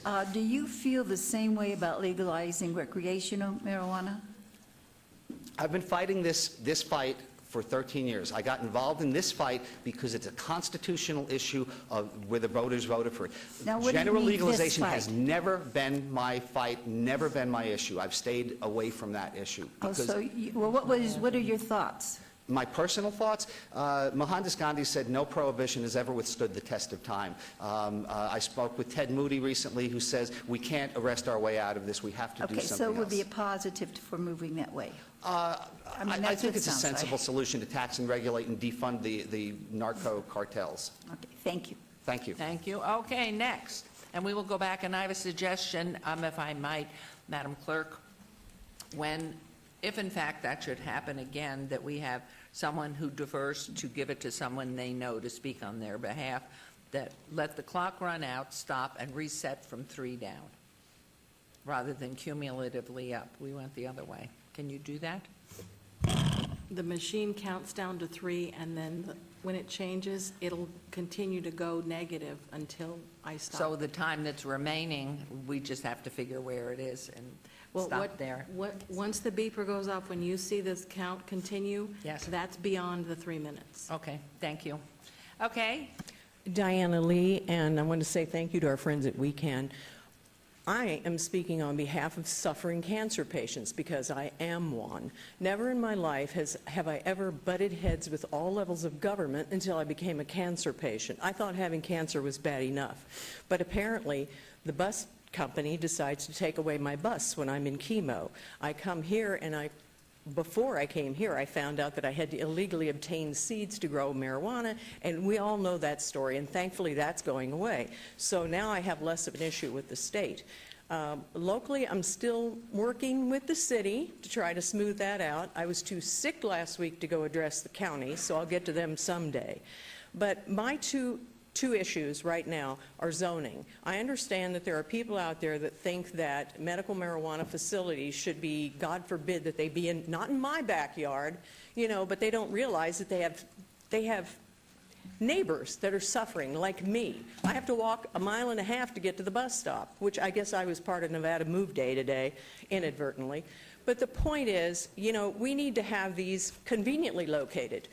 If we're going to have them inconveniently located, then I'd like to go on record as stating I want the 2 Walgreens and the 2 CVS with all their dangerous, highly addictive, narcotic, chemical drugs away from my neighborhood. Now, you can see the ridiculousness there, but we're talking about medicine. For me, medical marijuana should be my medicine, but I have been a suffering patient all this time because I've chosen not to break the law. So while I'm not in agonizing pain all the time like I was during chemo, I still have daily pain that I would gladly use this medicine for, and I believe I'm on board with Councilman Coughlin, who said that, Coughlin? Oops, I think I did it wrong. Anyway, yeah. Who stated that he would give this a try for his ongoing pain. So this is a medicine. Now, as far as do I want to see it legalized for recreational purposes, of course I do. It's my First Amendment right to life, liberty, and pursuit of happiness to medicate myself as I see fit and recreate as I see fit, as long as I don't hurt other people. So this is why this should have never been a law to begin with. My second concern besides zoning is consistency. I know, Madam Mayor, you and I have differed on that, but I would like to throw this out for your consideration. If you go to Sprouts and buy organic basil, and I go to Whole Foods Market and I buy organic basil, and we take it to a lab, it's not going to be the same. There's going to be some differences because it's a plant that grows out of the ground. The only thing that can be the same is dangerous, highly addictive, toxic pharmaceuticals, of which I take none. My last piece is directed to my local Councilman Anthony. I live in Sun City, Summerlin. You probably know there's a zillion people over there that take too many pharmaceuticals. I would partner with you to educate these people on the use of proper medical marijuana so they can empty their medicine cabinets of things like Vicodin that are probably truly going to hurt them. And I'll be happy to work with you on that. I have many years in sales, marketing, and PR, so I can pull it off. Thank you very much. And remember, public comment, March 26th, April 1st.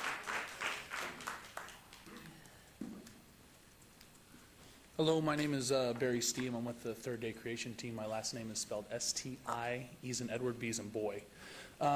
First quick comment I want to make is that the federal government themselves actually have a patent on the medical use of marijuana, which I find to be very interesting because it is considered a Schedule I drug. This is clearly the will of the people.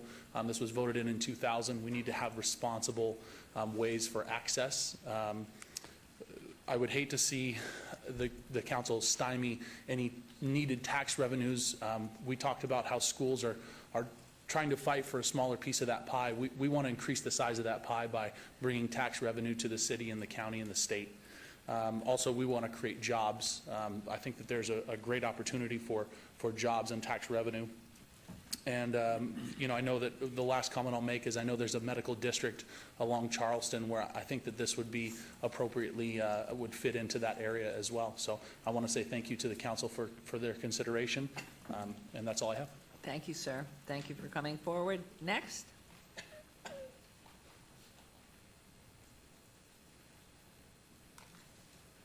Be sure to spell your name for our record, too, please. You have to put the push the button on so the red light comes. Down at the bottom. There you go. All right. Good afternoon, council, and good afternoon to the city. Now, would you spell your name, please? I'm sorry. My name is Timothy Otto, Ellie, and I was just saying hello to the councilman and the city.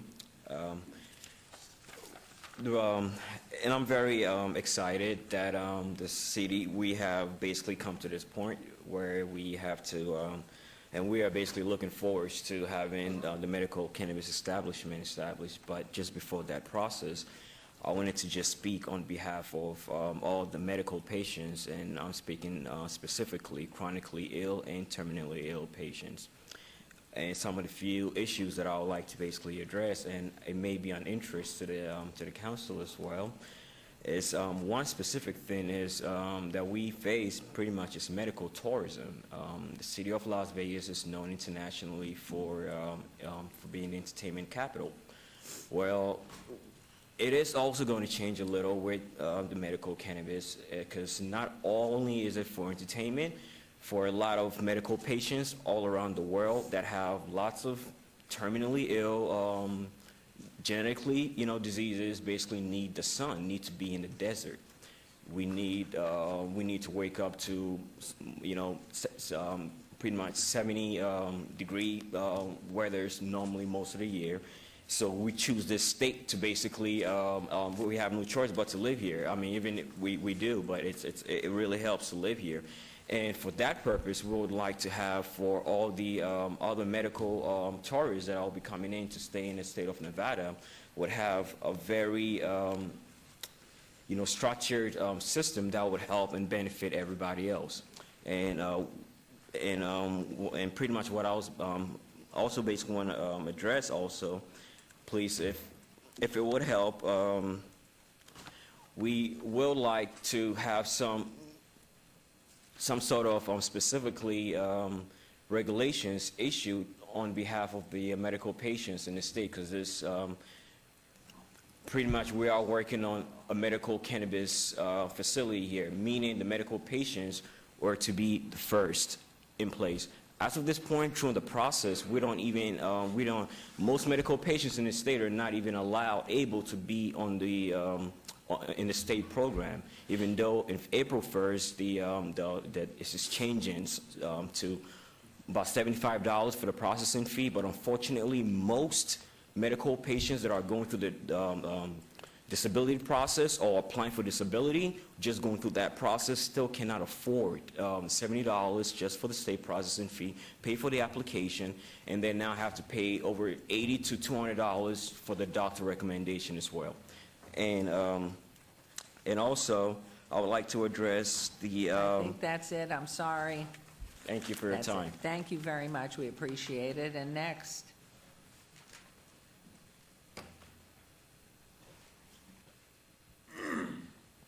Good afternoon. Good afternoon, Council, Madam Mayor. For the record, my name is William Horn. I'm an attorney here in Las Vegas, representing a client who's seeking licensure in the industry of medical marijuana establishments. Also, in full disclosure, many of you know I'm also Assemblyman in District 34 and the current majority leader in the State Assembly. I'm here on behalf of my client, but I wanted to bring to the Council's attention, in case you did not know, it came up yesterday during the Nye County Commission hearing. I was out there for that, and it was brought up by their district attorney, which I thought was an interesting point, in that the statute says that the state shall issue licenses to those who have not only met the state qualifications of doing so, but also the local municipalities' zoning ordinances. What was interesting in that is it's silent on whether or not, if there is no ordinance in place, what the state would do.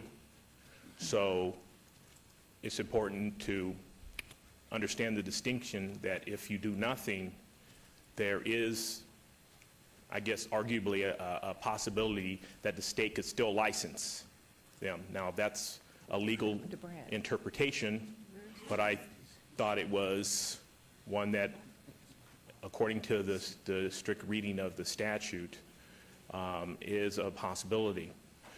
Obviously, I'm operating under the... Excuse me one second, and I'm going to cut your time right there because I'm waiting for our counsel to come back in. I'd like you to repeat what you've said because we need validation, Mr. Assemblyman, and not that we doubt what you're saying, but I'd like to have authentication from Mr. Jerbick. If we, hopefully he's... There he is. Okay, well, you can't touch that. We're going to give you a little bit extra if you repeat about the ordinance and what you heard yesterday. Thank you. Yes, Madam Mayor. In Nye County, the district attorney brought to light that, according to the strict reading of the statute, that the state was to provide licensure for those who meet both the state and local municipalities' zoning ordinances. And it was silent on whether or not, if for instance, the city of Las Vegas decided not to issue any ordinances, that the state may necessarily be able to still license that applicant, because the statute is silent on that. It basically says that shall if they meet those criteria. But if there are no criteria in place to meet, then they would still qualify. Now, I realize that's a legal interpretation, but I think it's a valid one that's reasonable to consider. And so Nye County, they came down on the line that, you know, they would rather have a say in who's going to be licensed in their jurisdiction. For instance, as for dispensaries, of which they are entitled to only one, they've decided not to have it in their regional planning district. So roughly, that's basically the city of Pahrump. But outside of that, that dispensary could occur. That's how they fell on that issue. And so I thought it was important.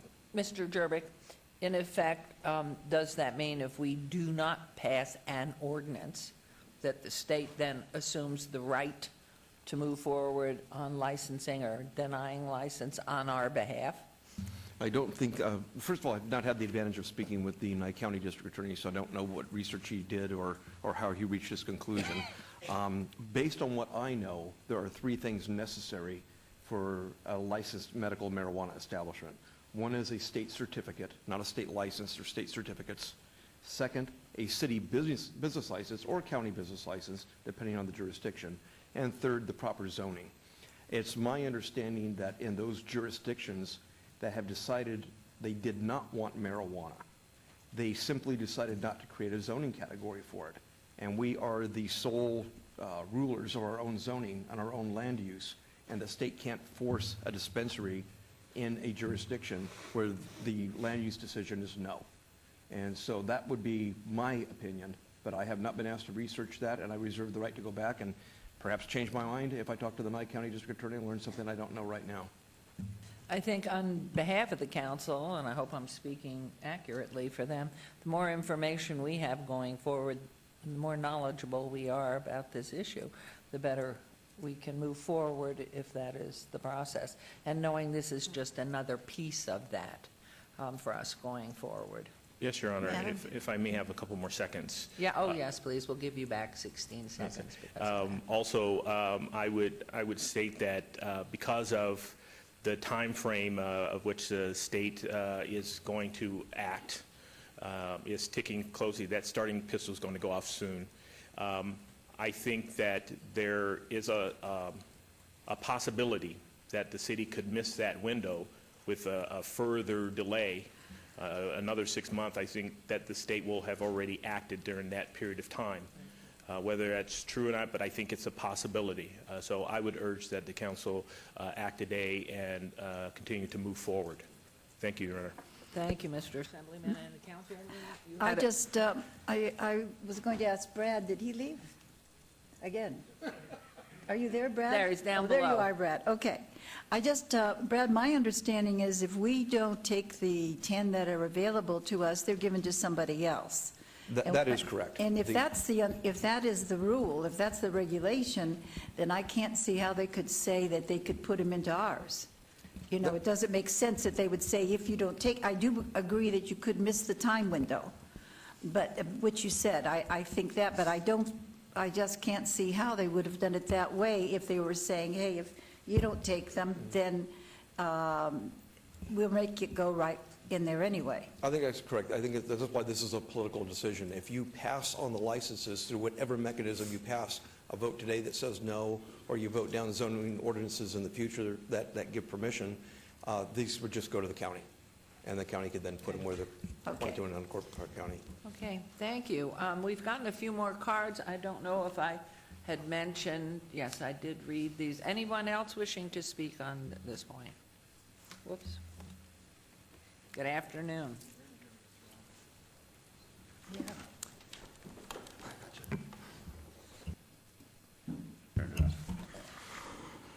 Morning, afternoon. We're in the afternoon. Good morrow. Madam Mayor, Your Honor, members of council, for the record, my name is Raymond Fletcher. What's before you today is, are you or are you not going to extend this moratorium? This has nothing to do with medical marijuana or anything. It's the moratorium. And the reason is outlined under Section 4 of your ordinance is because the Department of Health don't have the regulations in place. That is the reason that is spelled out in this ordinance. They passed one level past those regulations on Friday. It goes to the next level.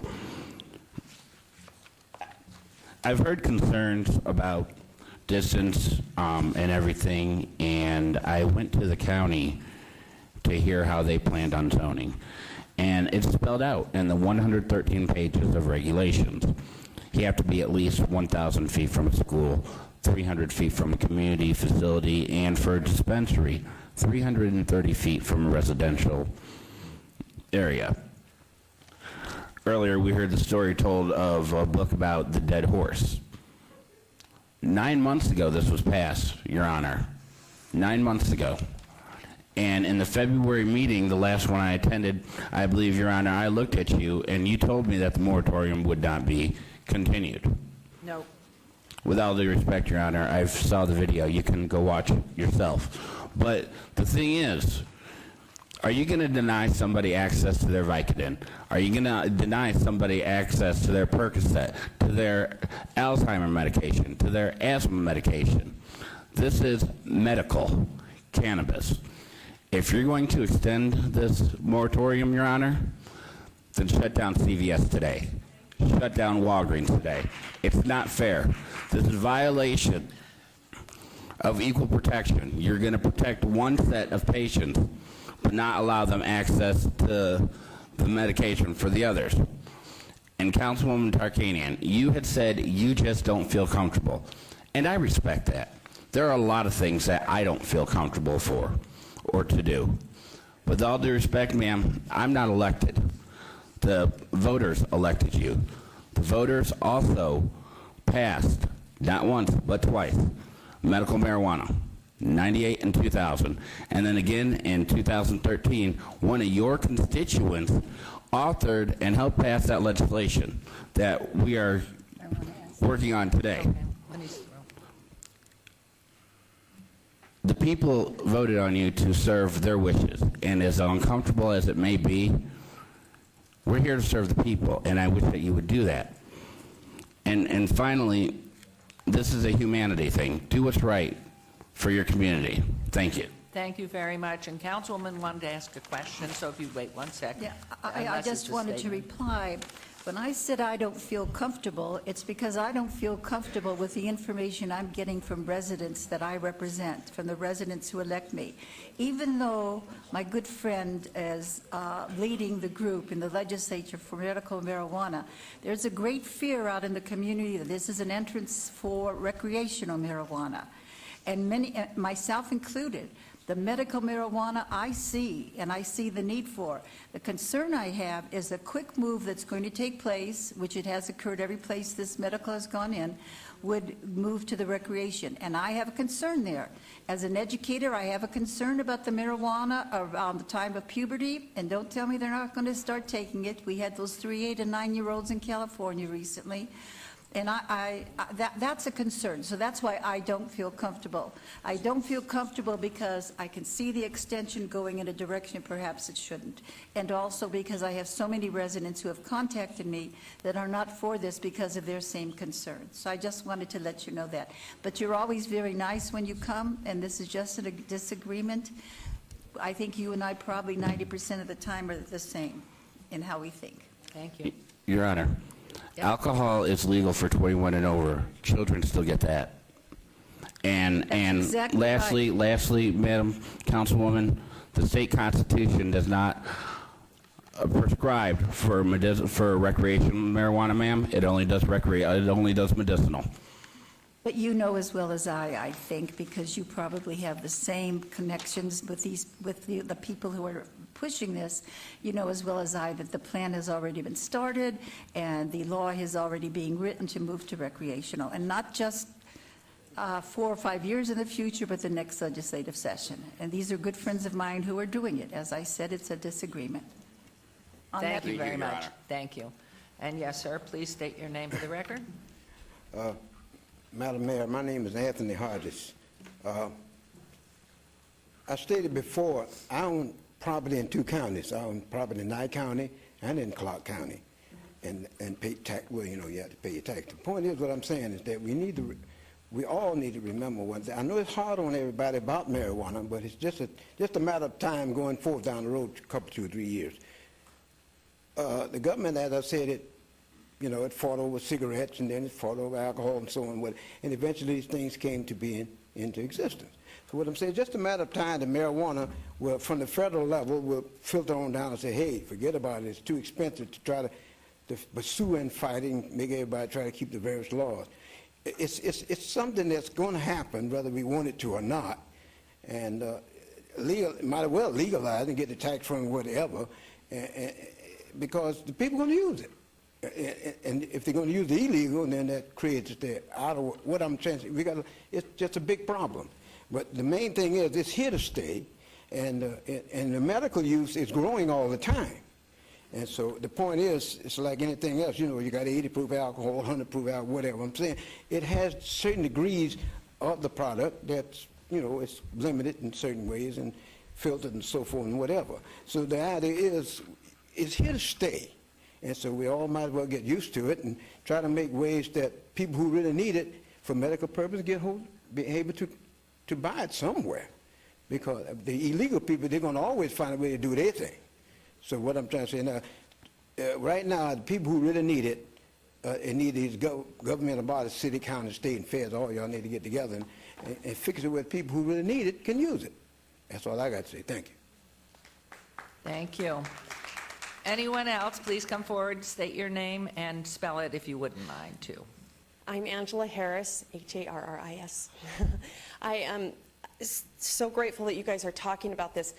10 years ago or so, when they were passing it, I had cancer a number of times, and when we were voting on it, I remember my 18-year-old daughter and my husband being side by side with me, walking down the steps of the school, saying, if you guys don't vote for this, because we were way anti-cannabis, if you don't vote for this, if one of us gets cancer and has pain, we have to go to Mendocino County. And so my husband and my daughter voted for it, and we were grateful for it. And so we were grateful that happened. And then about 4 years ago, I had a friend who had cancer really badly and was dying and brought the family in to die. And somebody wanted to help her with their methadone and her morphine, because I don't know if you've seen those type of deaths on that kind of medication. It's very terrifying to see that. It's a very difficult thing.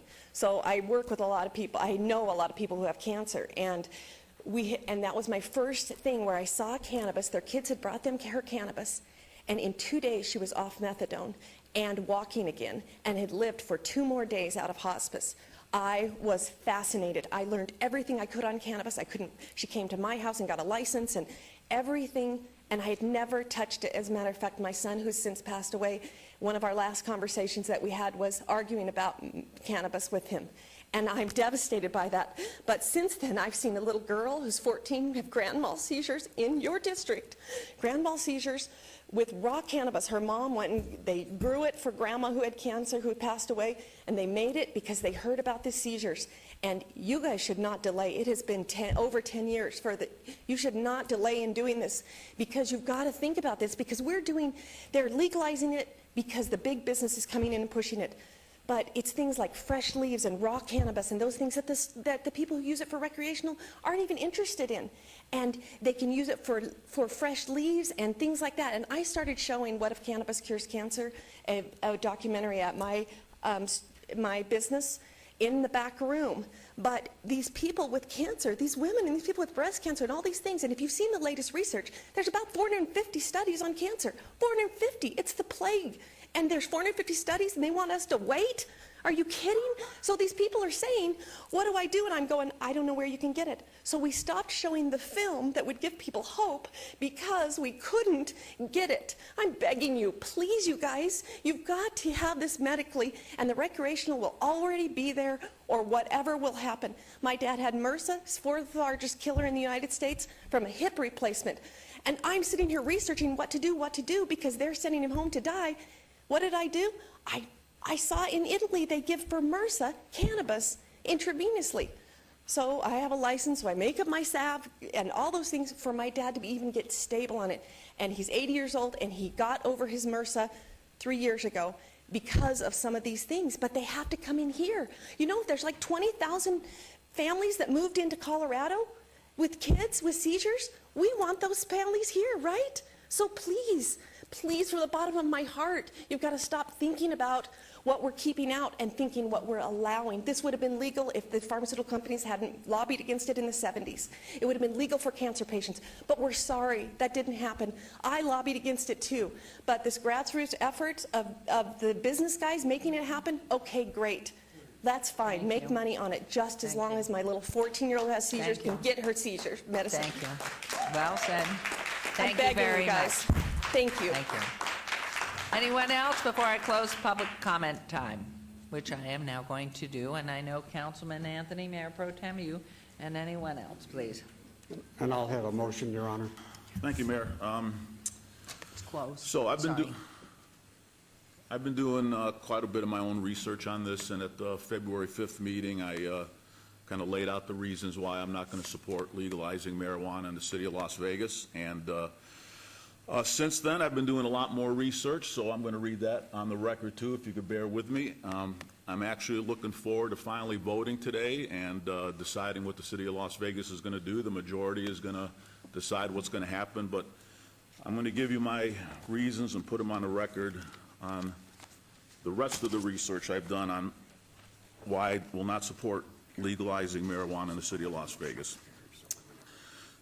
Dr. Nora Volkow, director of the National Institute on Drug Abuse, told thousands of people at a recent conference in Washington, D.C., quote, "There's no debate. Marijuana is addictive and harmful to brain development, and current trends showing increased use among adolescents are profoundly troubling. After a decade of declining marijuana use among juveniles, smoking pot has been on the rise since the mid-2000s, according to the National Institute on Drug Abuse's survey of 8th, 10th, and 12th graders. Quote, young people are showing less disapproval of marijuana use and decreased perception that marijuana is dangerous. The growing perception of marijuana as a safe drug may reflect the public discussion over medical marijuana and movements to legalize the drug for recreational use in some states. According to a Denver News Story, an ongoing investigation by the federal government is raising questions about the Colorado marijuana industry's ties to illegal drug operations.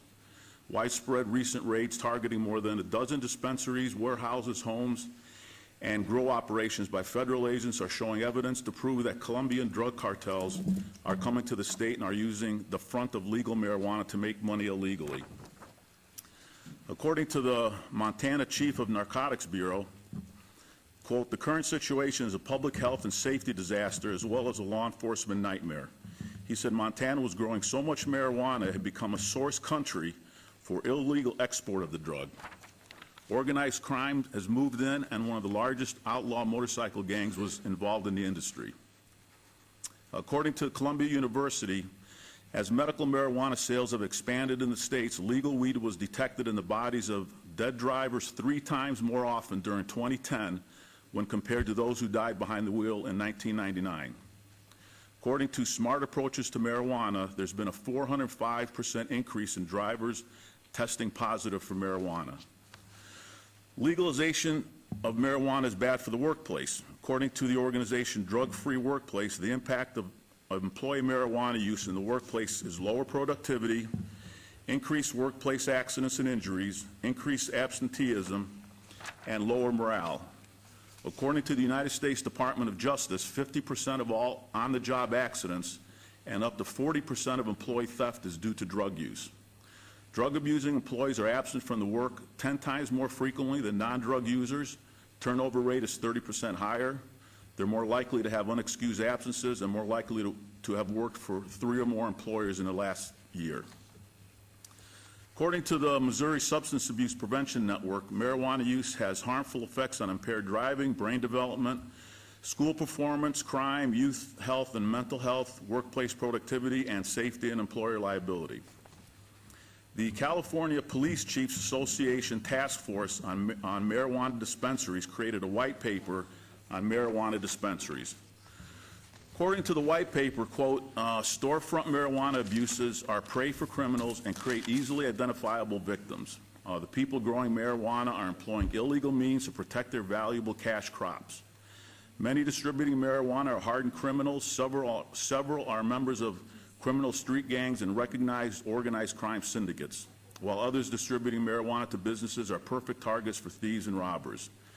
They're being assaulted and robbed and murdered. Those buying and using medical marijuana also being victimized. Additionally, illegal so-called medical marijuana dispensaries have the potential for creating liability issues for counties and cities. All medical dispensaries should generally be considered illegal and should not be permitted to exist and engage in businesses within counties or city borders. Their presence poses a clear violation of federal and state law. They invite more crime, and they compromise the health and welfare of law-abiding citizens. According to a recent report by the United States Border Patrol, marijuana-laced candy was found in the trunk of a car at a San Clemente checkpoint on Interstate 5. According to High Times magazine, a majority of residents who live in Colorado are still opting to buy weed from street dealers rather than legitimate pot dispensaries. The reason is they do not want to be listed on a medical registry, and it's a lot cheaper to buy the marijuana on the street. According to an Associated Press article in the Review Journal, there's been a recent crackdown on marijuana coffee shops in the Netherlands because of the problem posed by pot tourism. This is the daily influx of thousands of people who cross the border into Netherlands to buy marijuana. These visits have caused nuisance problems, traffic problems, littering, urinating in the streets. It's also caused a rise in street dealers. Residents near coffee shops in the Netherlands are complaining about growing criminality problems due to drug dealers in the streets. According to the Missouri Substance Abuse Prevention Network, youth with an average grade of D or below were more than 4 times as likely to have used marijuana in the past year than youth with an average grade of A. Idaho has seen an increase in high school students smoking marijuana using e-cigarette devices. According to Smart Approaches to Marijuana, it appears that Colorado is falling well short of its 6-month, $190 million revenue projection for marijuana sales. Instead, the number from January 2014 was less than $2 million, which means that the state might reap $12 million, less than 10% of the projections in 6 months. In January of 2014, the United States Department of Justice issued a 30-page report titled "The Dangers and Consequences of Marijuana Abuse." I'm not going to read the whole 30 pages, but the table of contents lists the following topics. Smoking marijuana is not medicine. Marijuana is dangerous to users and others. Mental health issues related to marijuana. Physical health issues related to marijuana. Marijuana is a precursor to the abuse of other drugs. Marijuana causes delinquent behavior and juvenile crime, drug drivers, and other consequences. According to 4 major organizations, today's high-potency pot can cause fetal brain damage in a fetus only 2 weeks after conception, before the mother even knows she's pregnant. THC use causes an increase in stillbirths from the normal 12% to 44%. Many babies that survive childbirth have physical deformities and brain damage that alter their behavior. And finally, there's a growing concern about the illegal growing of marijuana on public lands. According to an article on Reuters, illegal marijuana crops grown by Mexican drug cartels find it easier to plant on the U.S. side of the border rather than smuggle in the drugs, say prosecutors and law enforcement officials.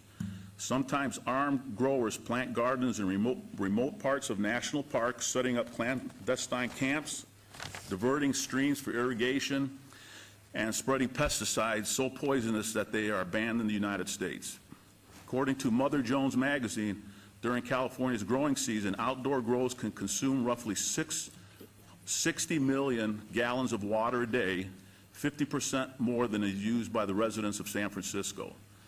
The environmental concerns include water being wasted and diverted, endangered species dying, trees and other plants are being cut down, garbage is being piled up in streams and elsewhere, and the general public is being denied access to public lands out of fear of camouflage pot growers.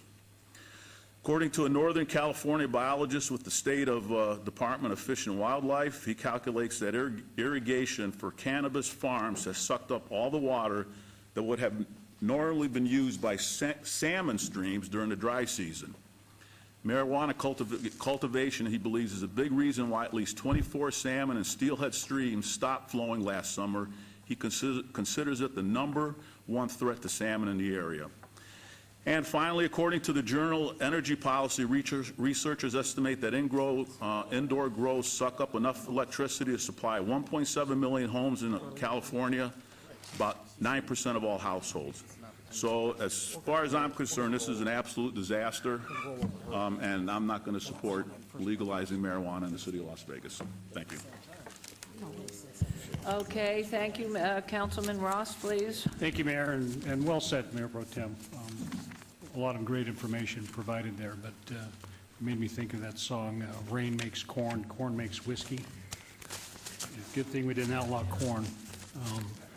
I think I'm growing a little impatient, Mayor and council members. I think that we have so many much larger priorities, not only in our local community, but in the state and certainly in the country, than dealing with this.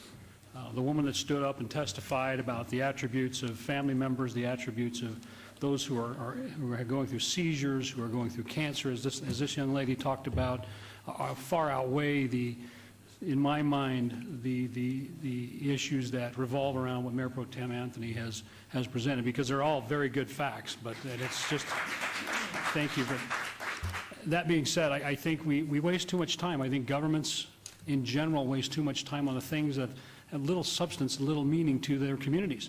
I mean, right now I'm dealing with issues of jobs and people texting and bullying in schools. I mean, those are much larger in my mind than legalizing, per our Constitution, Nevada State Constitution, the use of medical marijuana. I mean, and maybe it's my ADD, but I mean, let's get on and let's get over this and move on to some other very important challenges we're faced with as a community. Thank you, Mayor. Thank you. You want to speak first? Okay, go ahead. If you don't mind. Mayor? Yes, please. Having an opportunity to have traveled not only into California, but throughout Arizona, and I'll have an opportunity to travel to Colorado to also conduct further research as it relates to medical marijuana. In the beginning, I had a completely different interpretation and level of understanding as to what we're dealing with here. But after conducting my own personal research and having gone and visited a variety of locations in the 2 different states that I mentioned, I have a newfound respect for how, in fact, this actually has helped a lot of patients. Having gone into some facilities, I had the perception prior to entering the door of what I was going to see. I had a stereotype of who was going to be inside of the facilities, but I was gravely wrong, completely. I mean, there were senior citizens who have had cancer for many years, and I've had an opportunity to speak to them in the process, and they shared with me that if it weren't for the medicinal use of medical marijuana, they truly would live the rest of their life in pain. And individuals who had severed limbs and chronic diseases, I was totally floored, because that wasn't what I had anticipated prior to walking through those doors. And I truly believe, through my own eyes and now level of education, by really indulging and getting, drilling deeper down into the conversation and the research, that I truly believe that there's an opportunity for this medical use to really help those who are suffering quietly in our communities, and in particular in our very own families. And so for that, I believe that we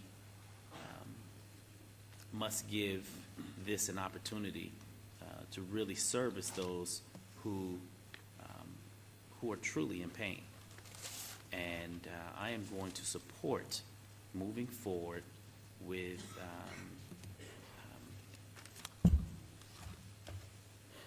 moving this conversation forward, so that we can see how we can really help to benefit those who are most in need in our community from a medicinal standpoint. And so I just want to say that until you read the book, you can't judge the book by its cover. And I'm glad that I had an opportunity to take advantage of reading the book, because I truly understand now that this could possibly very well be something of significance to those members in our community who most definitely need an alternative means to live the rest of their life fully without being in pain. So I just wanted to put that on the record. Thank you. I'm going to take this time of liberty. Your Honor. And I want to tell you, knowing that each one of our ward members has been elected by the totality of their ward, the majority of their wards, I service the entire city, elected by the entire city. I don't take our positions at all lightly, and we all do have personal opinions which come from our own backgrounds, our own experiences. And I think it behooves each one of us to be totally educated and know what's going on. And I asked our staff to give as much research as possible and information back to us as a council and the mayorship, and said, we need to find out what's going on in the Netherlands. We need to know what's going on in Denver. We need to know what's going on around the country. We need to know what NIH is talking about. And I do have a sister who has a medical issue, who lives in another state and has found the benefit of using cannabis. So I tell you, the most important thing for this council is to act wisely. And while I absolutely admire, respect, and have great affection for Councilman Ross, I think this is a very serious problem. And I think we have a huge responsibility, to the best of our ability, not to put our tail between our legs and just do what other states are doing. I absolutely respect the federal law of this land, number one. I think the issues with the federal government. We all know we're going to have a new president in 2016. The federal government, I feel, is flawed. They're flawed because they can't decide anything, number one, which is why I'm a registered nonpartisan, because I don't care about people's party affiliation. From the position of an elected official, we service all the people in the city. I think this issue is very, very significant. I certainly believe what I heard, because I know it's factual as reported, what Mayor Pro Tem has reported. And you do find it. However, from the personal level, as I said with my own sister, I know what she experienced as the benefits. Now, right here from the U.S. News and World Report, question asking, should marijuana and the validity from the hospitals and graduate schools, marijuana as a medical option. Johns Hopkins, no position. Mass General, question mark. Mayo Clinic, not clearly pro or con. Cleveland Clinic, not clearly pro or con. Ronald Reagan, UCLA, no position. New York Presbyterian, question mark. And on, these are the pages. Now, what we're supposed to be doing is the strainer. We are supposed to be acting on the information we have and doing the right thing for this community. Because we voted to proceed on. We don't want to lose this opportunity, because the right thing, and I personally, well, I'm not going to say my personal, the right thing is to keep the option open for this. And while I'd love to see things happen like in a flash, sometimes people and groups of people make decisions too quickly, and they come to regret it because they didn't vet the subject strongly enough. I think this issue, while I'd love to be able to move it forward very quickly, so for those of you and those in the audience at home or wherever you are that are watching Channel 2, you would like it personally for yourself. But we can't judge things immediately at knee-jerk reaction, and I don't mean that as an insult to any of you who are suffering and find use in this drug or in this marijuana. What I really think it's our job as elected officials to listen to both sides, look at all of the issues that are involved here, and then move forward. But I don't want to lose this opportunity. And my vote is going to be to allow this to continue in the city of Las Vegas to provide medical marijuana facilities in the city of Las Vegas, because I don't want to lose that opportunity. And it's nothing to applaud. The reality is that probably is the right thing for our constituents. But what's wrong about it are those people out in the criminal element, are those people that are going to misuse it, are those people that are in the black market, that are raping our people in the sense of passing off, I don't know what the quality is of the leaf, but passing off bad marijuana that are causing more problems, and the black market, and the criminal element. We do not want this and will not tolerate it in this city. We're having enough trouble with other crime. Now, the fact is, if it does move forward into recreational use, the time will come where all drugs will be legalized, all drug use. And that will do away with part of the criminal element and the black market, and what's going on and ruining Mexico right now. Their tourism is stopping. Nobody wants to go down there, and that's all drug cartels. So we, as an elected body, cannot move quickly on something, even if personally we feel we should. We are responsible for doing the right thing to the best of our abilities, and we pain for those of you who are suffering. We really do pain, regardless of what our opinion is, to move on this. But the responsibility of this body, in my opinion, is to keep options open, not kill something until we have more information. And unfortunately, sometimes that's a slow process. And while we might like to do something quickly, I don't want to err on being speedy. I want to do the right thing, because I'd like to see this happen, but I would like to see it in a controlled environment where we know that it may be costly to grow. Maybe it should be hydroponically grown and solar energy put on the top of the buildings. Maybe there's an area, a place where all of this, all the marijuana that's grown in southern Nevada is in one locale, and it's inspected, and we have law enforcement there, and anything that's grown beyond that somewhere else is illegally grown. So we need to have quality marijuana if it's going to be grown. We want to make sure it's tested, and when it's sold, it is exactly what it says it is, with the balance of whatever is to help the person who is ill and in pain. And I think this is a process. I'd like to see this state of Nevada be the representative of how you really take care of people who are ill, who need medical marijuana, and can be guaranteed of accessibility to it at a fair price and in a controlled manner, and not slipshod to have the black market out there or all these issues. And so I am going to turn this over, and I have no idea, besides those who've already spoken out, whom I respect, and we are a team, how they feel. And I don't know what the vote is going to be, but I see Councilwoman wants to speak, and then I'm going to turn it down to Councilman Coffin. You know, making decisions like this as an elected official is extremely difficult. It's very painful many times, and I believe this is one of those times. I do agree with the mayor that this is a very, very important issue. I've stated already, I think I stated the last meeting where this was discussed, that as far as medical marijuana, if prescribed by a doctor, I wish it could be then distributed through the pharmacies. I think that I would certainly support that. I want you to know that even though you may not be aware, there are many of us here, myself included, who are very close to the pain of cancer, and who know how awful it is. The doctors tell me that they're coming up with a pill that can give or they have one already that they're getting better all the time, that would give the THC what was needed, the same attributes as what you get with marijuana. And you will say no, I can only tell you what my doctors say. I've done the research that the pro tem mayor has done, that my good friend Ricky Barlow has done. My research comes up differently. Perhaps it's because that I, associate with a lot of educators, and they may be taking a different field on it. I talked with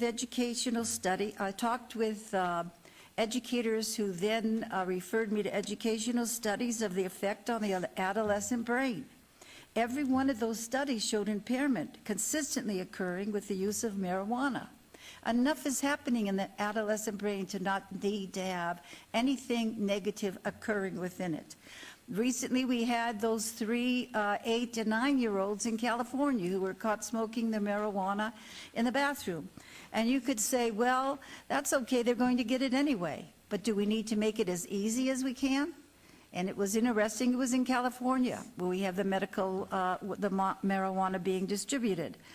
I talked to 2 former judges who worked with young men here in Las Vegas, and they told me, in fact, one of them I didn't even ask, he offered, he said, Lois, he said, understand, I can give you the cases that we had that had marijuana involvement, and he said, don't tell me it's not a lead-in drug for something else, because with these cases, 400 with one judge, 500 with the other, they told me, I haven't checked their cases, this is what they told me, led up into the use of stronger drug and then, of course, into additional problems.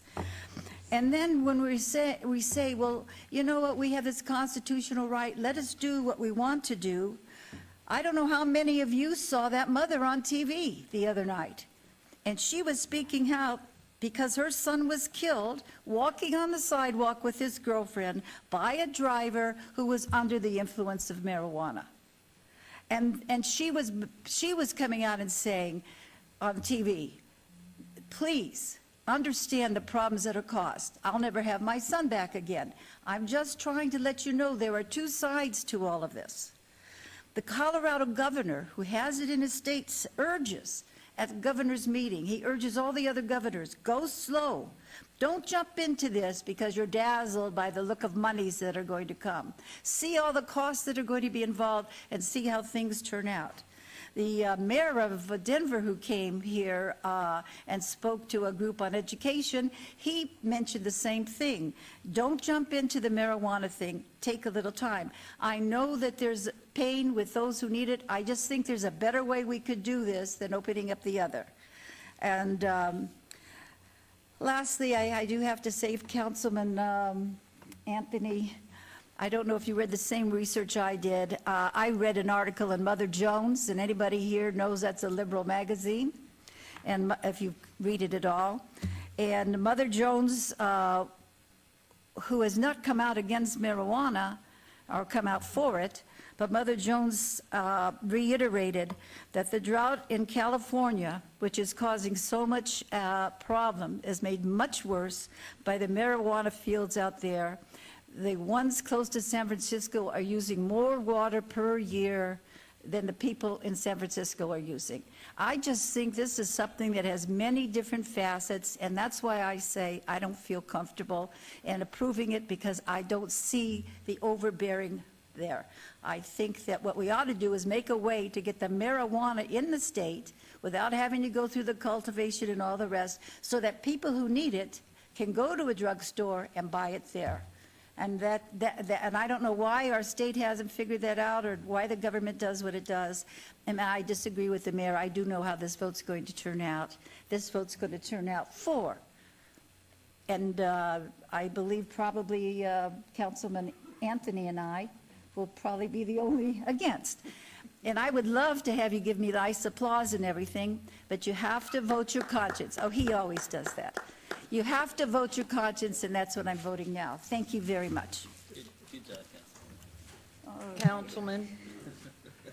But briefly, you. Councilman, please, I Thank beg you. you. Your Honor, to affect, we're on item number 55, so to affect the approval of item number 55, I hereby move that the Las Vegas City Council, following the mandate of the Nevada Constitution, as overwhelmingly amended by the voters in 1998 and 2000, and following the guidance of Senate Bill 374 of the 2013 legislative session, does hereby move and order that the staff of the City of Las Vegas immediately begin the process of drafting the final regulations to enable the growth, cultivation, processing of edible products, testing and sale of cannabis only for medical purposes.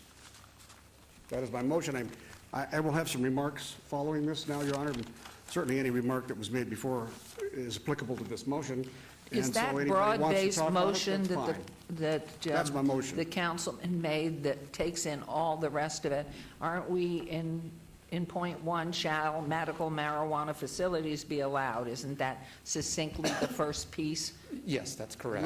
Can we, And then we have can I additional- ask you, I mean, you can go ahead with that, I'm going to vote against it, it's too comprehensive, because the issue on the table is decision one, shall the medical marijuana facilities be But, Your allowed Honor, in the what it city? does do is save, I realize that staff felt that there would be division of opinion, but this has gone on so long.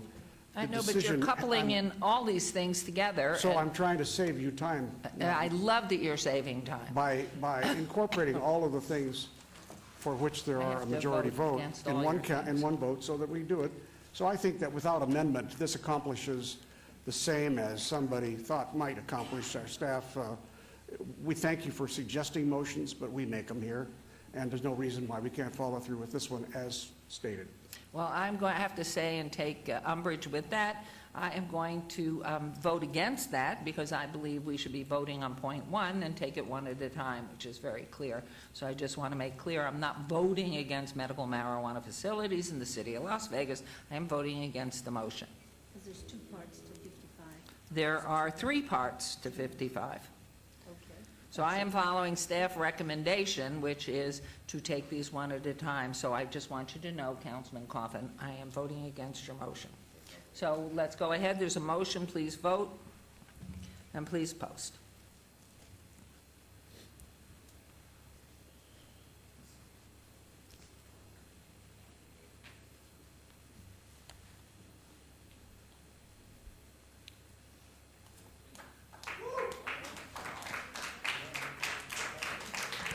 So that takes care of the whole thing. So, motion passes, and we won't continue with the other decision. Okay. Mayor, if I may, before we leave also, just so that everyone knows that I'm looking forward to hosting a town hall meeting here at City Hall, and I'll be putting that together. So just please stay tuned, and I'm going to ask also that my respective colleagues participate so that we can really get the community engaged and get more feedback from the broad perspective of the community in regards to whether or not you believe this is something that is significant enough for us to continue to move forward with. So I just wanted to put that on the record and put that out there, that will be coming back pretty soon. I don't Thank you. understand that. What are you doing? Excuse me. Oh, Excuse me. And I would like it very clear on the record that I had stated I was in favor of facilities proceeding on for medical marijuana and against the motion because it pulled everything into one motion, and that I was opposed to because I had discussion items on each. So I don't know how that reflects, and We'll make sure it's reflected in the it's minutes. clarified. Thank Correct. you. Councilwoman, you wanted to ask or add a question? I Or didn't statement? understand what Ricky was saying, that's all, about coming to a meeting, and are you coming to a meeting to discuss marijuana? What I'm looking to do is host a town hall meeting because town hall a town hall meeting. meeting here at City Hall, being that I received so many emails and text messages in relation to a lot of questions. I would like to bring the community together to see how the community, there's so many members of the community that don't have an opportunity to come before this body, being that they work. And so having an opportunity for them to come in after hours to at least engage those of us who are interested enough to engage the community as it relates to this very important topic, because this is something that's going to not only impact one ward, this is going to impact all residents throughout the city of Las Vegas. So I at least want to give those members of the community an opportunity to have a sounding board, to have their thoughts and ideas heard, whether they're for or against the item. And so I just wanted to at least put that out there for the community to know that that's something that I will be bringing Well, as you forward. know, though, Councilman Barlow, this is exactly what Mrs. Duddleston and Mr. Fagg were talking about on March 6th and April 1st.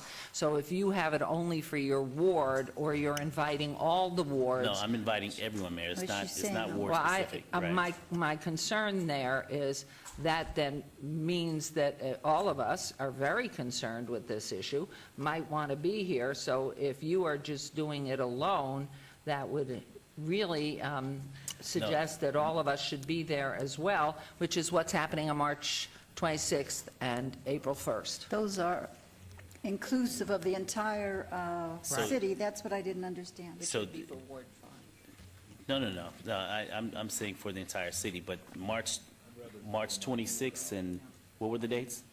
March 26th, April 1st, for all those who are interested, it will be a public hearing. I think that some of the ward council person may want to Is have that a their workshop? own hearing Okay, for their own Okay. wards, and I think we shouldn't do that.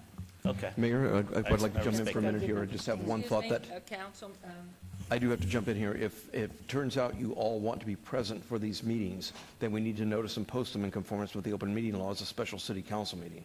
So if you think there's a chance that if we're going to be 4 or more members of the council present for any one of these, they need to be noticed and posted. Well, I would recommend that they be noticed and posted, because I think this is a topic that we need to remain engaged in, because this will most definitely will impact the city of Las Vegas as a whole, not just one in particular ward specifically. May I With your jump in real permission. quick? yes, please do. This is a, typically, when we're working through these kinds of regulations, we hold these workshops. You all are more than willing to, able to attend any of those, and I appreciate Brad's concern about making sure we follow the open meeting law. Typically, what we do is we hold them, we open them up to anybody who wants to come participate. We've got a couple of hours. What I would be hesitant about doing is posting it as an open meeting, implying that you might be taking some action at those meetings, because you wouldn't be. They're typically information gathering and exchange opportunities for people, and then we bring those reports back to council in a couple of different ways. One, if necessary, we follow a business impact statement process, which Mr. Steed is very engaged in with our staff. Or second, through a series of reports to you through briefings and what culminates in the actual staff recommendation for those regulations. If we post them as an open meeting and then we don't have a quorum, then that kind of creates a problem, because it creates a perception. What I would suggest is, if you're planning on attending those, let us know, and then if we need to post them, we'll post them, rather than posting them and creating an expectation that all of you plan to be there. I'm not sure that's necessarily what you want to have either. So we've got a little bit of time on this, and we're happy to do whatever you want, but I just don't know that all 7 of you want to be expected to attend these workshops, because that's not typically how we do it. But we're willing to do whatever you'd like. Okay, so the workshops that you're bringing forward is open to the public? Yes. And it's open to the business community? Yes. Okay, so. And we announced them today Okay, with the then what I time, would- place, and Then I would location. suggest and recommend is that, being that the majority of us have social media portals as well as e-newsletters, Yeah. that you create a flyer or what have you for us to promote that, so that we can encourage those who are contacting our offices to attend those workshops and make sure that they have an opportunity to have their voices heard. Happy to do it. Thank you. Could I ask, Mayor? Sure. Just so I understand, so this is fully covered, I've been covering some of it with our neighborhood meetings, but you're saying that we're going to have the other, with inviting the whole city, those 2 meetings, right? And how are you getting this out to the public, to the residents, so they know? Because I agree with Ricky, we should put it through our email and our other contacts, but how are you getting it out? How's the city? Are they mailing? Are they going on TV, which I don't think you are, but whatever? Well, you're on TV today, so anybody who's interested would know, because we gave a presentation that said, here's where the public meetings are. We will use our social media and our traditional public information activities to be able to get that information out. I presume, and I stand corrected, Ms. Duddleston or Flynn, if I'm wrong, but all the people who have been participating in our public workshops up to this point would be notified if they've signed in. So we can, use the traditional media too. I'm sure that our traditional media outlets are covering this right now. So I think people will know these workshops are happening, and we're happy to supplement. I think your suggestion about social media is great, and the ward newsletter's perfect. We're happy to do that as well. And we probably need a bigger venue than that room, I would say, here in City Council on the 26th and April 1st. And the times that you've established already are what? Yes, Your Honor, for the record, Karen Duddleston, Business Licensing Manager, and we had proposed to just have a workshop on actual licensing regulations, what an application looks like, how you would go through that process. So it sounds like this is much broader than the scope that we were. This is commentary, so we can keep those dates. We will work with the city manager's office to try to move that up here and get that out in all the ways that we can. For public comment is what I think For public what I'm comment. hearing. Yes. And we'll try to do that today.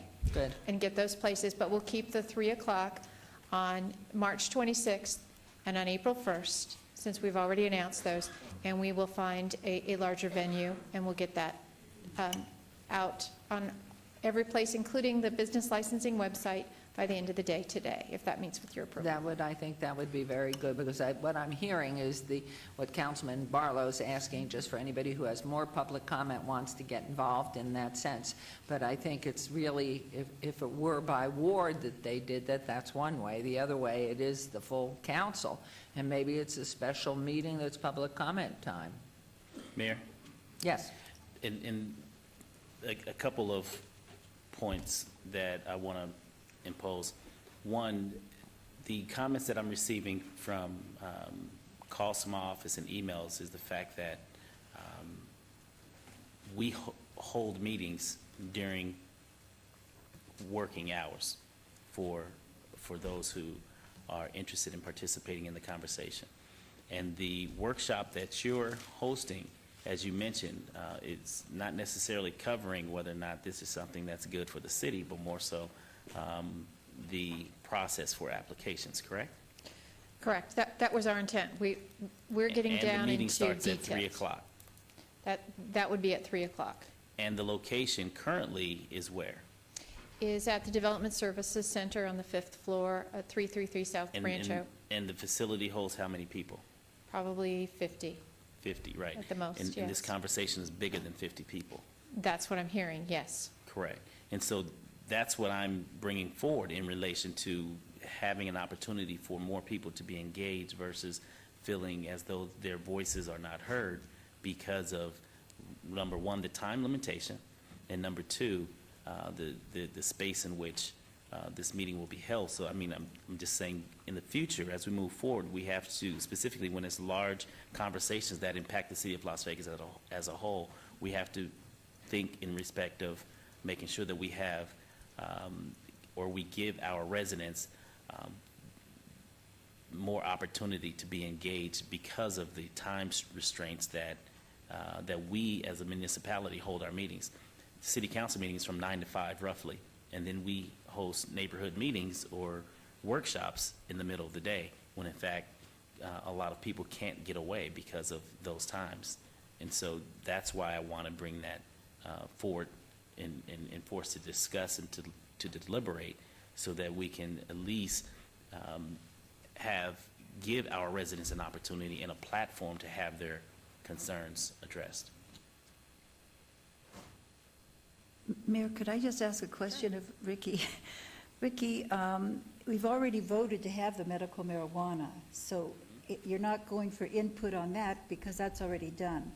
Are you going so that we can give further information to people on how we're going to handle it? And if that's the case, then wouldn't that blend in with what she's talking about? Isn't it going to be licensing and land use at those two meetings? But the venue, he's right. I agree. It should be in the evening. Okay, I was just taking them one by one. And I do think he's right, in the evening and in a place that has more people. Yeah, and I agree with that. I was just covering the first two issues because I think we're past that. Madam Mayor, if I may comment on that. In discussing with the city manager, it seems like what we will do is we'll go ahead and hold the workshops on the licensing regulations, as we've already indicated. But in addition to that, we'll look at scheduling a town hall meeting as well in the evening for residents to attend. That's wonderful.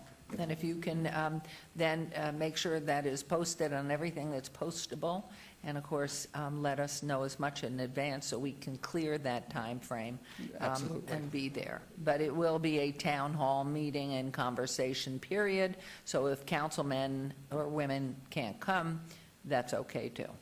Because there will be Absolutely. no And we'll vote. keep a record. We'll work with the clerk. You know, we have some issues associated with the use of this facility we need to Good. work out. So we will work with the clerk, and then we'll double back in briefings next week with Good. some preliminary dates that we're looking at for Wonderful. probably the first part of April. Wonderful. First part of April. And keep in mind that all of your comments today, which we appreciated your taking the time and staying here through it, is on the record and will be considered as already of value in case you do want to come back or don't. It's not like your voice hasn't already been heard, and we do appreciate all your involvement and your passion. And thank you, Mr. Miss Duddleston, very much. Mayor, if you don't mind, Yes. just one additional quick point of clarification, because I'm sitting here looking through some websites as we go through this. If I may, I would like to call Assemblyman Horn to the microphone. Has he left? Okay, great. He was trying to. I know he was trying to. I'm glad I caught you before you left. I'm You just know, looking believe it or through- not, I think he has another couple of lives. through this website, and it states that the Legislative Commission will vote on this item on the 28th. Do you know about this in regards to what the Legislative Commission is doing? Yes, Councilman. The Health Division has adopted the regulations. They were required by statute to adopt them by April 1st. They've since done that, and now it has to go to the Legislative Commission for approval. The Legislative Commission will take that up and at the end of the month, and I believe that they have to vote on that as an up or down. I don't think they can make amendments in this regard. And I haven't heard, and I don't sit on the Legislative Commission, that there is any desire to make any amendments to the proposed regulations that came out of the division. It's gone through an enormous vetting process. Marlon McDade Williams is heading that up and working with Legislative Counsel Bureau in drafting those as well. So I anticipate those passing at this Legislative Commission. Thank you for that clarification. Yes, sir. Thank you, sir. Thank you. Now back to work and earn. Yes. Thank you so much, Assemblyman. Okay. We'll move on to, nope, we will not. Agenda item 56 has been obeyed to April 16th. Okay, agenda item 57. We did that one already. We did that earlier, so that's done. We're on to agenda item 58, boards and commissions for possible action. Historic Preservation Commission, Richard Surface and Robert Bellis, term expiration March 23rd, 2014. Both members are eligible and wish to be reappointed. Does anyone else have a different recommendation? Bev, yes? did you get which recommendation is this, Mayor? I'm sorry. This is on 58, the historic preservation. Both sorry. persons wish to be reappointed. So if nobody has any comment with that, I'll just move to go ahead and reappoint these two gentlemen. Thank you very much. There's a motion. Please vote and please post. Mayor, if I could just ask Yes, Beverly please. a question. Could you, you know the name of the one that we were missing before, you have it? For the next item, yes, ma'am, I do. Okay, thank you. I just wanted to make sure. No problem. Okay.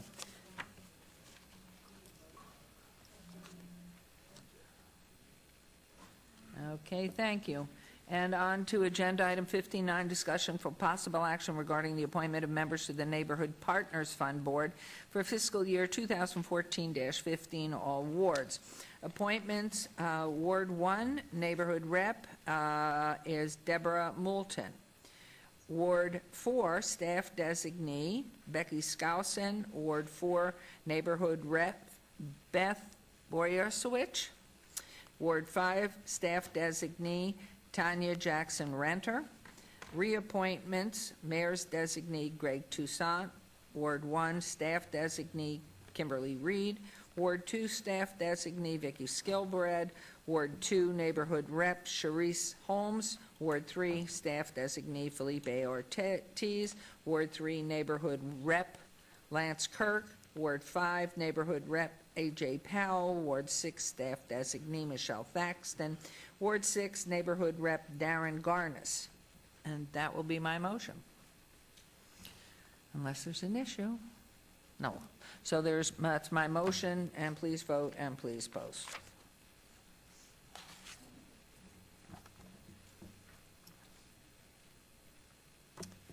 And that motion carries. Moving on to agenda item 60, recommending committee, bill eligible for adoption at this meeting, bill eligible 2014-3. Councilman Barlow, would you like to have the bill read? Yes, Mayor. Thank you, Your Honor. Thank you, Councilman. Before I read the bill, I want to just make for the record a point that this was amended at recommending committee. It came out as First Amendment. It did not make it into the backup, but I am going to read it today as First Amendment, and Mr. Steed has just delivered copies of the First Amendment to you. And with that said, let me read Bill number 2014-3, First Amendment, in orders to delete certain work card requirements in multiple chapters of LVMC Title VI, amend multiple chapters of LVMC Title VI related to work card requirements, establish a hearing panel to hear work card appeals, and provide for related matter. If I might ask a question, so the establishment of a hearing panel is no longer part of that? Correct. If you'd like, I could go through the changes that were made. I know not all of you were there, but if, in the interest of time, if you're... No, I would like you Okay, to read thank you. those changes, please. Okay, rather than going page by page, let me summarize what's different in the First Amendment version. First of all references to the hearing panel for work card appeals have been removed. There were 4 categories that originally were proposed to delete work card requirements that have been brought back in, meaning that the status quo of those categories, they still have to they still have to obtain work cards. Those categories are amusement park employees, carnival concession workers, martial arts instructors in for-profit martial arts businesses, and peddlers and solicitors. Added to the bill were provisions requiring that in alcohol establishments, security guards, the default is that they have to have a work card, but the exceptions are if they have a work card or a registration from the State Gaming Board or the State Private Investigators Board, then they don't need an independent work card from us. There was also a provision regarding the consideration of sex offenses, Metro having the ability in the original version to deny work card only for the past 10 years previous to the referral, and we took that 10 years out so that now it's an unlimited time period. Still left in the bill is a deletion of work card requirements for certain categories where there is duplication or we are not regulating anymore. Those include babysitting services, youth employment organizations, apartment house managers, or pawnbrokers. There's also the main portion of the bill still remains that there's a deletion of the work card requirements for servers of alcoholic beverages if they do not pour alcohol or exercise supervision or control or establish policies for an establishment. Thank you. Councilman Barlow? Yes, ma'am. Are you looking for a motion? Yes, please. Okay, then I'll move for approval, subject to all conditions, First Amendment. Thank you. There's a motion. Please vote and please post.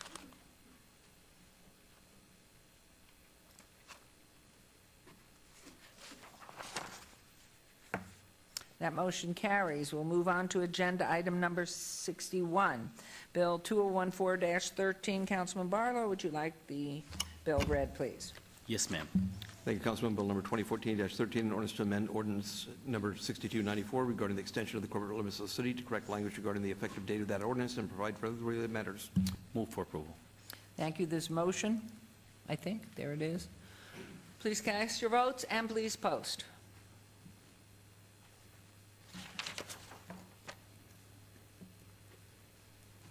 And that motion carries. On to agenda item number 62. And item 62 will be heard at the April 2nd council meeting. We'll move on to agenda item 63. Bill number 2014-15. Councilman Barlow, would you like to have the bill read? Yes, ma'am. Thank you, Councilman. Bill number 2014-15, an ordinance to adopt a revised Town Center Development Standards Manual to provide for consistency with Title 19, reflect modifications based on the last comprehensive adoption of the manual, and make corrections and adjustments consistent with city policy and practice, and provide for other related matter. Move for approval. Thank you. There's a motion. Mayor, Oops.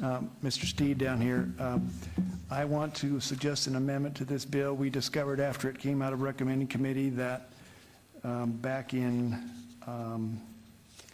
October, you amended the Town Center Manual to allow second-hand transactions in firearms, and that amendment did not make it into this manual because the manual had been prepared beforehand. So the amendment here would authorize the city staff, when they're preparing the manual in final form, to include that change regarding secondhand dealers that were adopted by Ordinance 6280 on October 2nd, 2013. Okay, will you entertain that amendment? Yes, I'll make a motion that we include the amendment to be included on the final draft, and that will be my motion at this time. Thank you. There's a motion with the amendment. Please vote and please post. Agenda item 64, motion carries. Bill 64, Bill number 2014-17, this is agenda item 64. Mr. Jervik, would you please read the bill for the record? I'll be happy to, Your Honor. Before I read the bill, let me state that I'm going to propose a First Amendment to it after reading it. With that said, it's Bill number 2014-17, an ordinance to declare a moratorium on the application for construction and/or operation of medical marijuana establishments as contemplated by Senate Bill 374 of the 2013 legislative session. Your Honor, after conversations with the manager and with staff, it's my understanding that the original moratorium, which was requested to be 6 months long and close at business on September 15, 2014, or sooner if the regs and the zoning were in place before that, that staff does not need that much time anymore, and so the amendment would be to take the date September 15, 2014 and change it to July 2nd, 2014, which is about 3.5 months from now, about half of what the original moratorium was scheduled to be. And that would be a proposed First Amendment. I would like to defer to my colleague to the left, Councilman Cobb. Thank you, Councilman. Thank you, Your Honor, through you to you. I think some delay is necessary if it is corrected. I think I've been persuaded that there might be a very good legal reason why we don't want to open the doors yet for the applications to come in. But I would like the legal counsel to explain the grounds for it so that, because I'm not really for any further delays, but this is not a delay on a decision by the council. The decision by the council has been made to move forward on all the categories, so that should be made sure to be understood by everybody. A little time is needed, and manager and our legal counsel can explain the practical reason why there should not be applications for any of the modes to be done until we have finished some regulations to some extent, and maybe before July 2, but that was a date of convenience, but it's a lot less than 6 months. So please, Your Honor, I'm anxious to hear the advice of legal counsel on this and why we need to have this delay. And let me start with the end part first, Councilman. We are completely through on the staff end, the zoning part of this.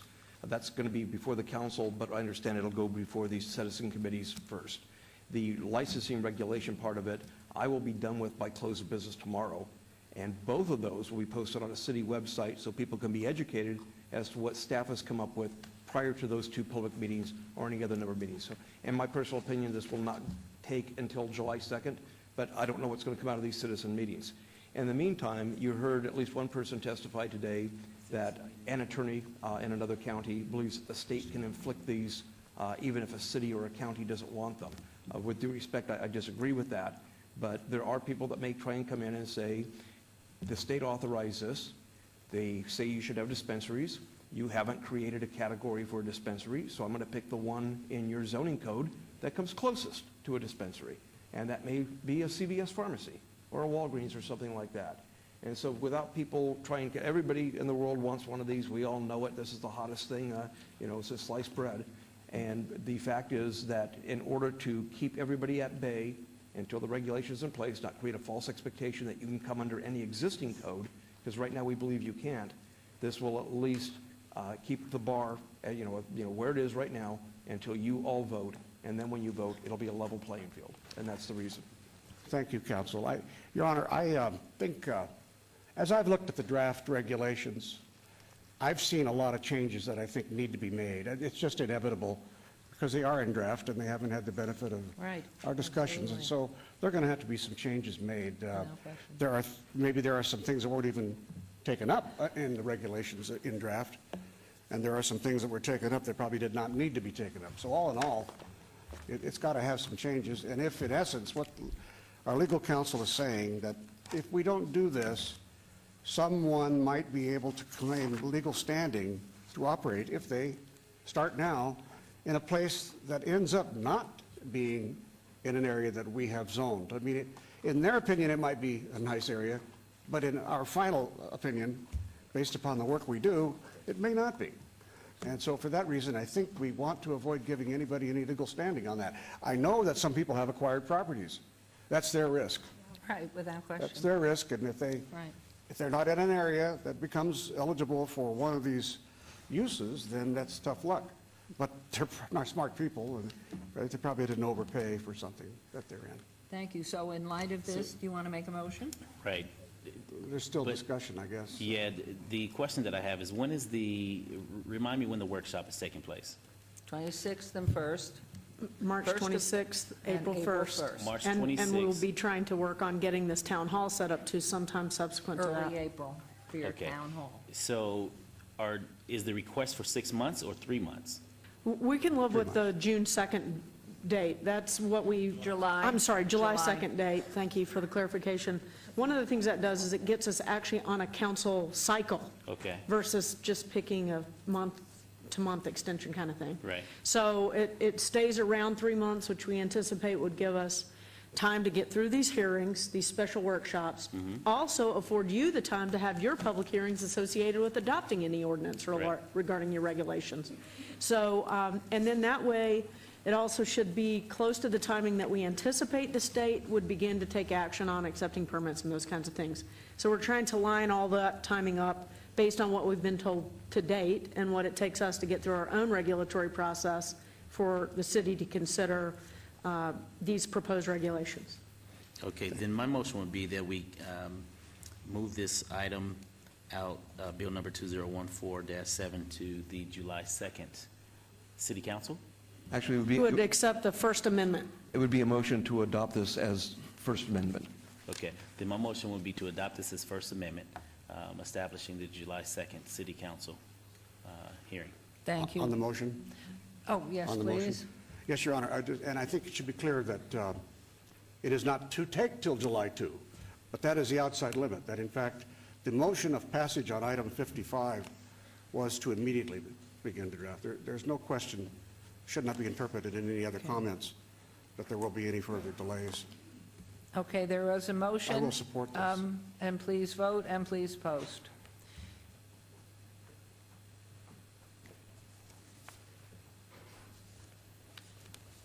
Thanks, Ricky.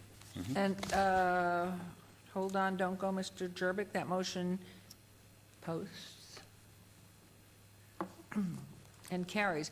What I'd like to do, Mr. Jerbick, because of confusion for myself, but because of this, am I able to change my vote on 55, because my vote was for the medical marijuana facilities, but it was coupling everything together, but because of this and speaking about the continuation of it all, it satisfies my issue, which was coupling them together. Can I personally, at this particular time, go back to my affirmative, which it was? Procedurally, you can. The way to do it is to rescind the vote and then go back and re-vote. And let me say, the reason I think Councilman Coffin's motion was exactly in order is because this was intended to include all the things Councilman Coffin included in his motion. Right. And so if you want to be on Right. record supporting everything in that motion, you'll need Yes. to rescind it and re-vote. Right, because it all went back, but now Councilman Beers is somewhere. Are you walking? Because he did vote in the affirmative, and I don't want him to miss out. Well, only somebody who voted in the affirmative can make the motion to rescind. Okay. Mayor, with So your I can get permission. my vote on, please. Your Honor, I'm not intending to vote in the I'm not intending to suggest that we change the vote right now unless Councilman Beers is here. There's no point in rehashing it. I think everybody knows your position and that it was ambivalent to some Well, degree. it's more but of not- being not on the record ambivalent on others. positive. It's very hard. We have to give staff and the public exact direction as to how we're moving. That's why the specificity of that motion. If everybody is agreed and that somebody who's going to vote for it will vote again, who voted against it, as you, then I would support the reconsideration. but I won't support a reconsideration if there isn't a pledge here to vote for No, it. no, no, I'm absolutely fine with it, and now that there's further clarification, that's why I've asked for it. Your But Honor, then I Councilman move, Beers. and since I was on the prevailing side, then I will move for the reconsideration of item number 55. And where is Councilman Beers? He's okay. coming back? Okay. I'm sure, but we're going to take care of that, right? So if you'll make your motion again, as he will come in and hear. You know, by the way, as an aside, Your Honor, I spent about 28 years combating with Bill Raggio, and you never left anything undone. The greatest legislator in Nevada history, probably. You never turned your back on him.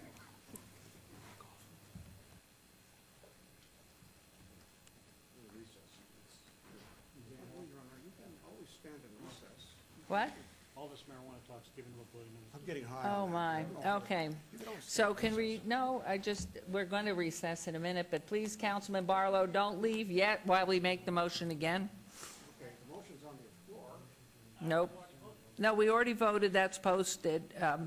We haven't voted Beers to come back. Okay, if you make, reconsider. Okay. Yes. Okay. Anybody else wants to change their opinion? Good job. No, and it isn't changing my opinion. My opinion was very clearly stated. I wanted the opportunity to discuss the other 2 and 3 as recommended by staff. And so I did announce up front I was going to vote nay on that, assuming that we would go forward with further discussion. But I'm fine with it, and especially now that we've moved on here. So we need a new motion? Your Honor, I will now restate the motion. Okay. To effect approval of That's item all right, don't worry about 55, this is for the record, I move that the Las Vegas City Council, following the mandate of the Nevada Constitution, as overwhelmingly amended by the voters in 1998 and 2000, and following the guidance of the Senate Bill 374 of the 2013 session, does hereby move and order that the staff of the City of Las Vegas immediately begin the process of drafting the final regulations to enable the growth, cultivation, processing of edible production materials, testing, and sale of cannabis only for medicinal purposes. And there is a motion, which I add. I would have hoped they would have been broken into 3 different succinct parts, which staff had recommended, but now put my vote with you. And can I just say, I wanted to know what that vote was and what the definition of significant is, and that's sort of a joke. Okay. When you said overwhelmingly, I didn't know what you meant by Oh, well, all right. What So, was it? What was the Councilwoman, final vote? you know what's interesting about those votes in 98 and 2000 is that typically when something happens and people might think it's rash, it fails the next time.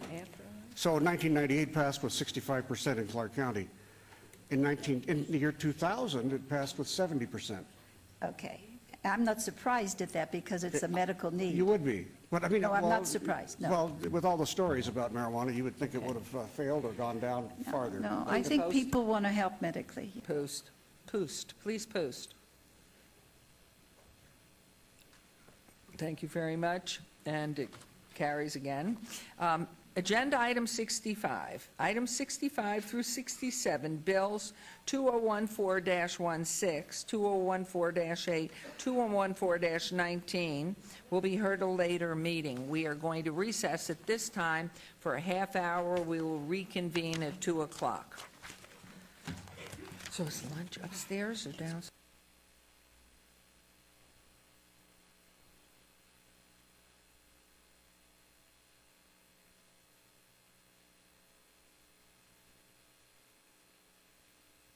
Great.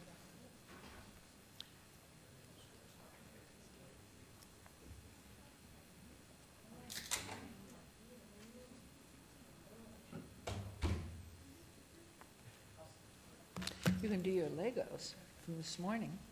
Oh, they're right there. Oh, I'll take them up tonight and play with them. I think they're wonderful. They have a variety. The Clark County School District, wonderful. Do we have any minutes? Look at all of them.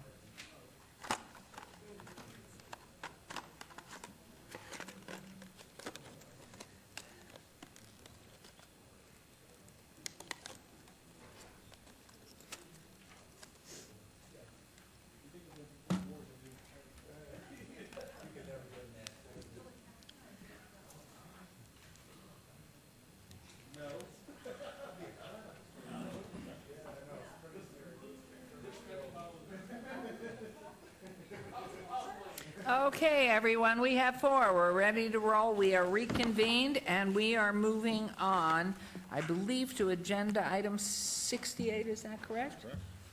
Okay. 1, 2, 3, 4. For possible action, any items from the afternoon session that the council staff and/or applicant wish to be stricken, tabled, withdrawn, or held in abeyance to a future meeting may be brought forward and acted upon at this time. Councilman Anthony?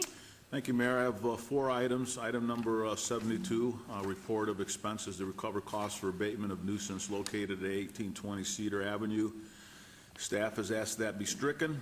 Item number 73, report of expenses to recover costs for abatement of nuisance located at 2016 Poplar Avenue. Staff. Whoa, sorry, we just lost a vote. We're in pause. No, we're back in business. Please going. Thank you. We have stricken 72 and we're working on 73, 2016 Poplar Avenue. Staff has asked that be stricken. Item number 77, request for a waiver or reduction of fees recorded against the property located at 1230 Melville Drive. Staff has asked that be stricken. And last, item 101, RQR 52375, applicant Reagan National Advertising, owner Gateway Hotel, 928 South Las Vegas Boulevard. The applicant has asked that be obeyed till May 7th, 2014, and that's my motion. thank you. There's a motion. Please vote. There is a coming motion. There it is. Please vote. These were the obeyed or stricken. Yeah. And please post. Please put in the affirmative, Mayor.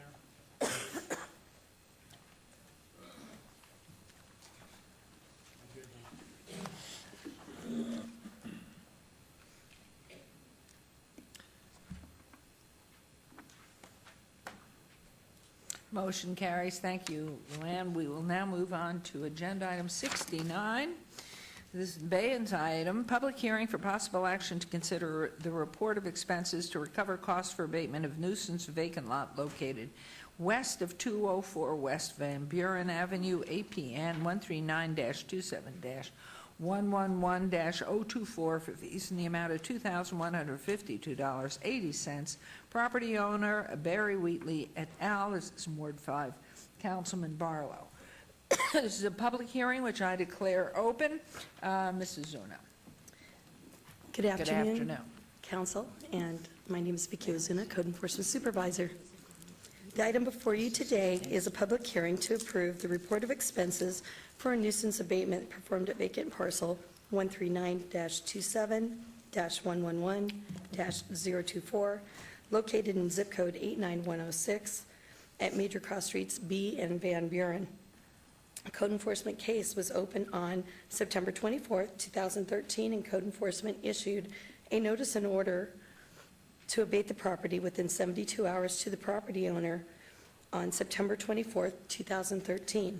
On December 12th, on September 27th, 2013, the abatement was completed by contractor consisting of installation of chain link fencing around the perimeter lot, removal of all refuse and waste from all the areas of the lot, and posting of no trespass signs.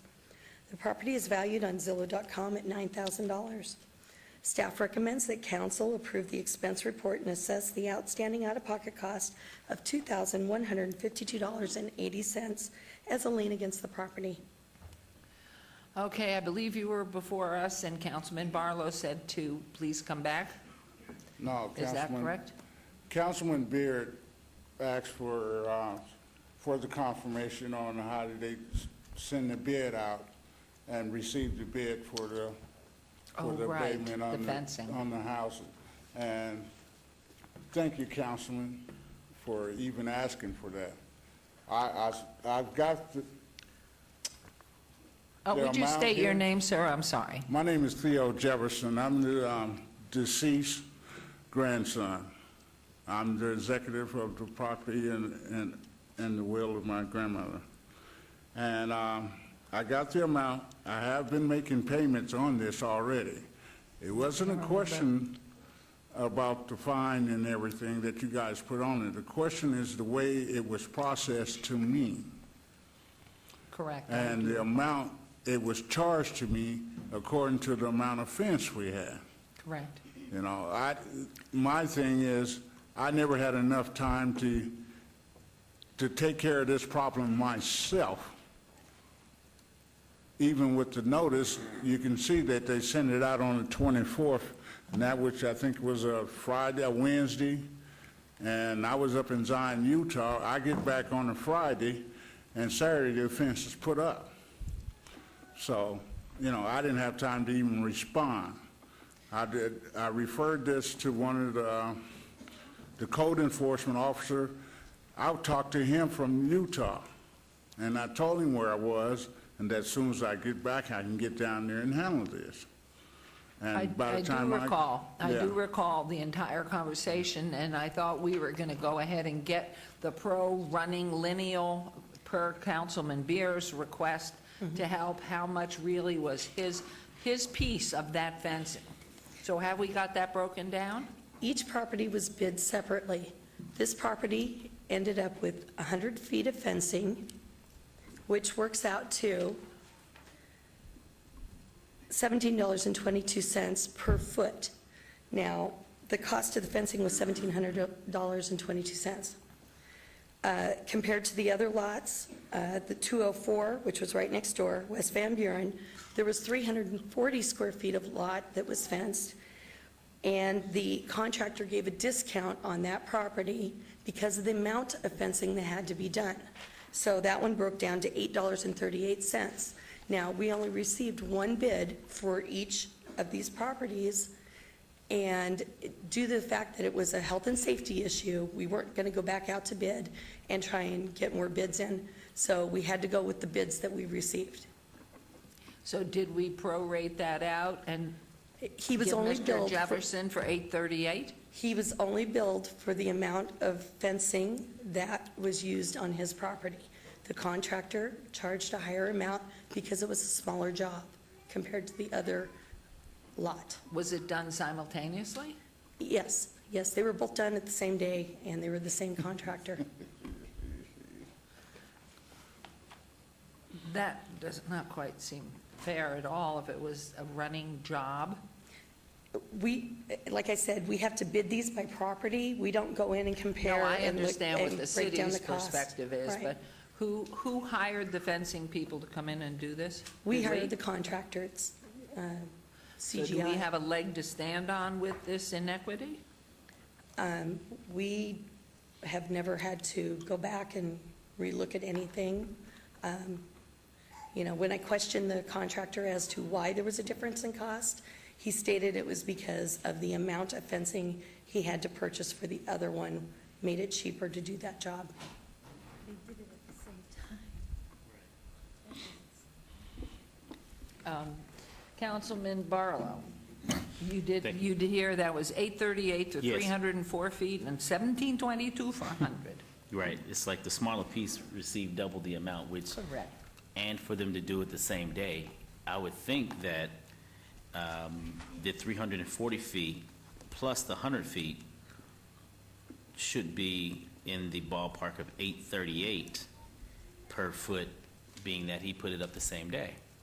And so I'm prone to, Mayor, if you will, to include the 100 feet with the 340, and You can't lump them together. They're separate properties. I understand that, but I'm looking at it from an average. If you want to change the cost at an $8.38 rate, Yes. I worked that out, Yes, and it would be $988.24 okay, total cost for then that will bid. be That would be my motion as far as this is concerned, because I want it to be equitable across the board. So that'll be my motion. Do you, Mr. Jefferson, is there anything else you want to make No. comment to? No, that's fine. Fine. We want to get this and put it to rest and let it go. Okay, but Councilman Beers, yes? Procedurally, in future cases like this, it would have probably saved these two parcel owners a little bit of money if we treated the job as one job and then allocated the costs. Is that Unfortunately, we can't do that. We have to bid them by each parcel. Well, we never say never in the government business. The answer may be we have to go to Carson City and get some relief in the law if our behavior. We can talk to my manager about changing our processes. Yeah. And so I guess that's my question, and I'm not sure who I ask it to. What is the process that led to this? Is it a process that we can change? Do we have to have the legislature change it? Because it does not seem very equitable or even imbued with common sense to do it the way we did it.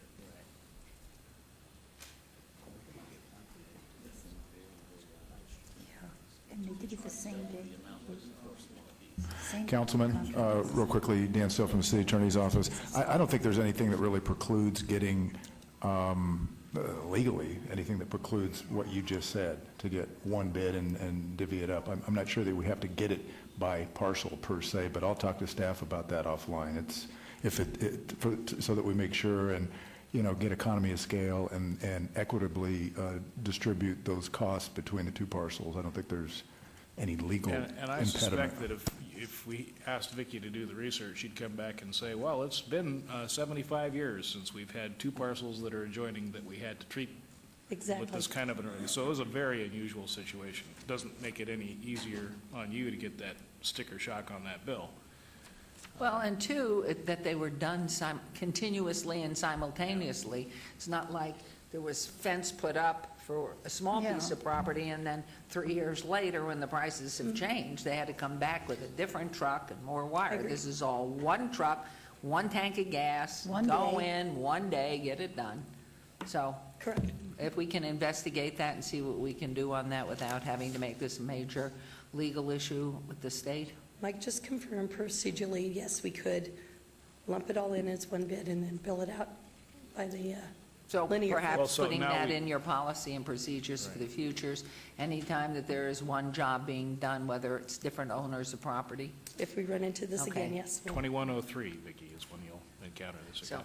You did make that as a motion. Yes, Councilwoman. Could you tell me, was this RFP'd out, or was this somebody we have on a list to do work? When we bid out to all of our contractors. We have about 5 or 6 contractors that we send our bids out to all at the same time, every time we bid.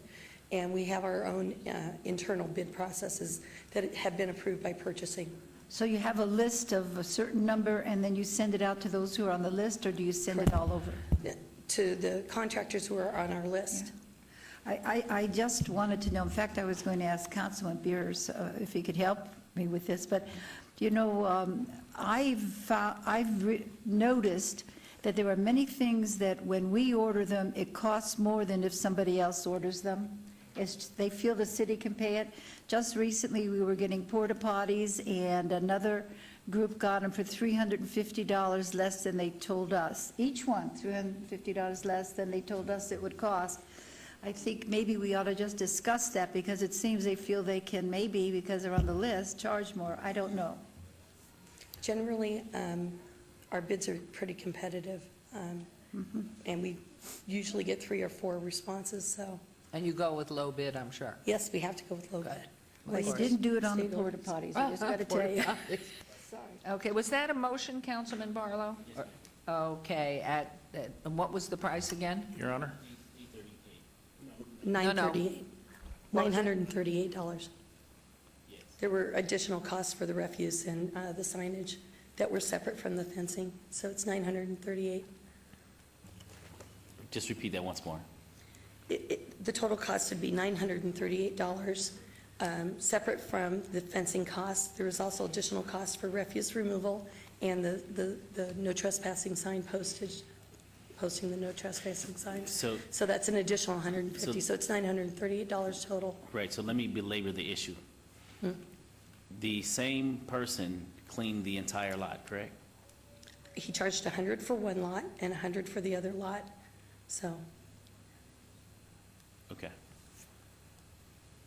Okay. Okay. That's not so good either, because you're a lot smaller. The other lot seems 3 times the size. Right. I mean, there's still If you want to take it off, you can take it off. inequitables. Yes, I'll just go with the my motion would be for $838 for the 100-foot of fencing that was placed on the lot. That will be my motion. Okay, there's a motion, but I see the hand on the trigger there. Yes, Councilman ma'am. Beers? Thank you, Mayor. Did you already pay some money?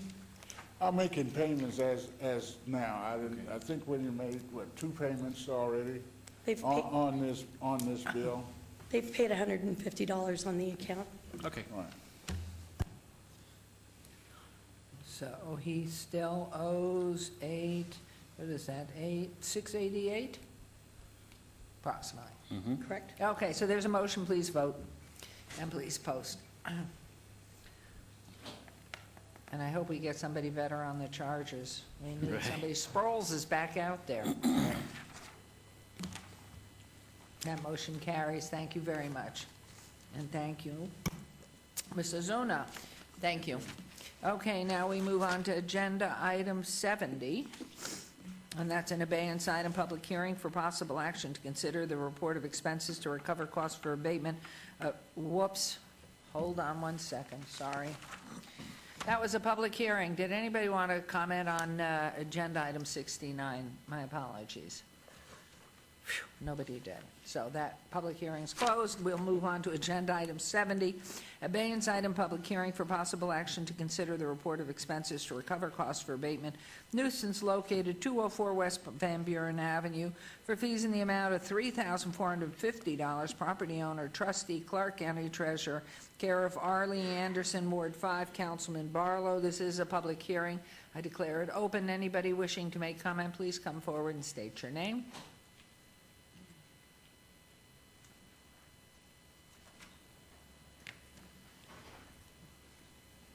Hello, my name is Richard Turner. How are I you? want to ask how much do I actually have to pay for How the much it property? has to pay on this? Okay. Are you involved with this property? No, I came to the last hearing Okay. and I want to buy the property. Okay, well, let's hear from Mrs. Zuna at this point, and then we'll hear from Councilman Barlow and see what happens here. The item before you today is a public hearing to approve the report of expenses for a nuisance abatement performed at 204 West Van Buren Avenue, located in zip code 89106, located at B and Van Buren. Code enforcement case was opened on September 24, 2013, and the notice and order was issued to the property owner September 24, 2013. On September 27th, the abatement was completed by contractor, consisting of an installation of a chain link fence around the perimeter of the lot and removal of all refuse and waste from all areas of the lot and posting of no trespass signs. Property is valued on Zillow.com at $11,700. Staff recommends that council approve the expense report and assess the outstanding out-of-pocket cost of $3,450 as a lien against the property. Okay, Councilman Barlow. Yes, Mayor. I would like to address the gentleman's question. You're looking to purchase the property, is that your question, sir? Yeah. So you don't own the property or have any association to the property? No. Okay, I don't know, and Vicki, maybe you know whether or not the property is for sale. What is the current status of the property according to the county assessor? The property owner is deceased. We have been in contact with one of the grandchildren. They don't want anything to do with the property. I believe the taxes are probably behind, and it's probably going to go up for auction. So the gentleman would probably need to Would you contact. explain the process as to how this gentleman can approach the property from a tax sale from the county? He would have to contact the tax assessor's office and find out what he would need to do to get on the bidder's list to bid on it if it goes up for a tax auction. And you can contact the county and you can write this down for me if you don't mind, 455-3500, and then it's the county assessor's office is who you asked for.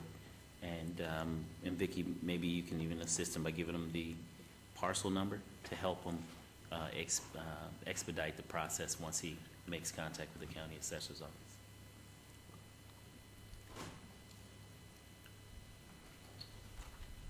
Okay? All right, sir. And Mr. Jefferson's come up. I mean, this is public hearing still. Yes, only thing I want to say on this is to get this cleared up, you know, you got both of these at 204 West Van Buren. I mean, it's the two first- different parcels there. The first one, sir, it reads next vacant lot located west of 204, and the second one is 204. So it was just basically a depiction of as far as what parcel All right, is in thank you. question. I just want to make sure it ain't grouped the same. All right, we appreciate it. Thank you. Anyone else on public hearing on this agenda item? Hearing none, I'll close the public hearing. Continue, please, Mr. Barlow. Councilman Barlow. So Vicki, back to the question that we had in relation, is this all one parcel? Yes. Same owner, same fencing, no Mhm. issues such as what we've had in the Correct. previous item? Okay, then I'll move to follow staff's recommendation for approval of this item, subject to all conditions. Thank you. There's a motion. Please vote and please post.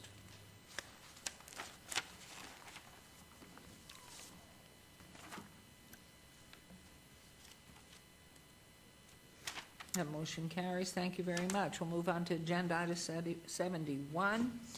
Abeyance item, public hearing for possible action to consider the report of expenses to recover costs for abatement of nuisance located 401 West Van Buren Avenue for fees in the amount of $4,898, general fund and assess a maximum $19,500 in daily civil penalties for a total of $24,398. Property owner, trustee, Clark County Treasurer, care of Michael P. Watson.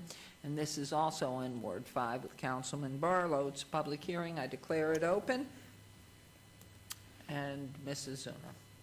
The item before you today is a public hearing to approve the report of expenses for a nuisance abatement performed at 401 West Van Buren, zip code 89106, located at B in Van Buren.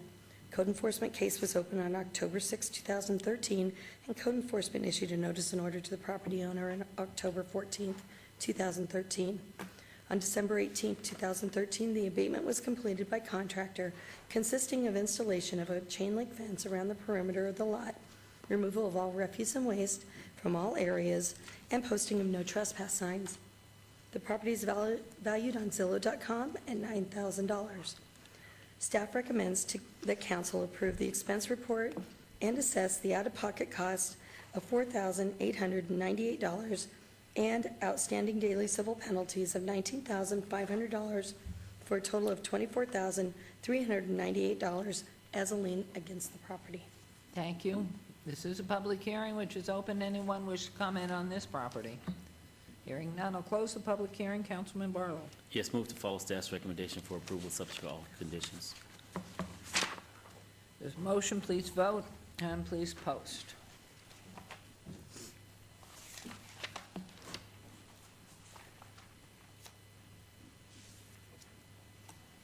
Motion carries. Thank you very much. Agenda items 72 and 73 have been stricken. Agenda item 74, public hearing. Possible action to consider the report of expenses to recover costs for abatement of dangerous building demolition located at 1021 F Street for fees in the amount of $22,489.75 and assess a maximum of $19,500 daily civil penalties for a total of $41,989.75. Property owner, trustee, Clark County Treasurer, care of Michael P. Watson. Ward 5, Councilman Barlow, public hearing, which I declare open, and Mrs. Zuna. The item before you today is a public hearing to approve the report of expenses for demolition abatement performed at 1021 F Street, located in zip code 89106, major cross streets of Jefferson and F.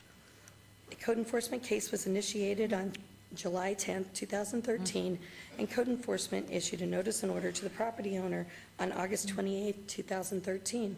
February 4, 2014, An abatement was completed by contractor consisting of a demolition of all structures and removal of all refuse waste, CMU block walls, high grass, weeds, and dead vegetation from all areas. Property is valued on Zillow.com at $135,000. Staff recommends that council approve the expense report and assess the outstanding out-of-pocket cost of $22,489.75 and outstanding daily civil penalties of $19,500 for a total of $41,989.75 as a lien against the property. Thank you. It's a public hearing. I declare it open. Anyone wishing to be heard, come forward, please, and state your name. Hearing and seeing none, I'll close the public hearing. Councilman Barlow. Move to follow staff's recommendation for approval, subject to all conditions. There's a motion. Please vote and please post. In favor?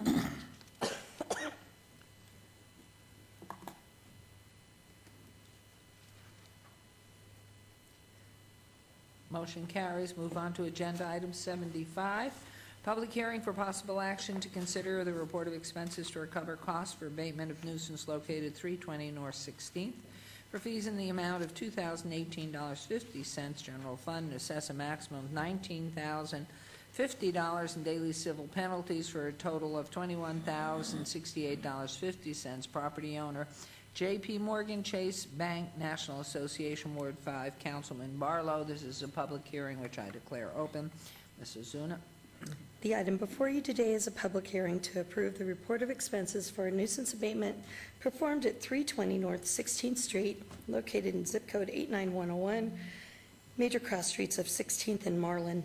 A code enforcement case was initiated on October 23, 2013, and code enforcement issued a notice and order to the property owner on November 6, 2013.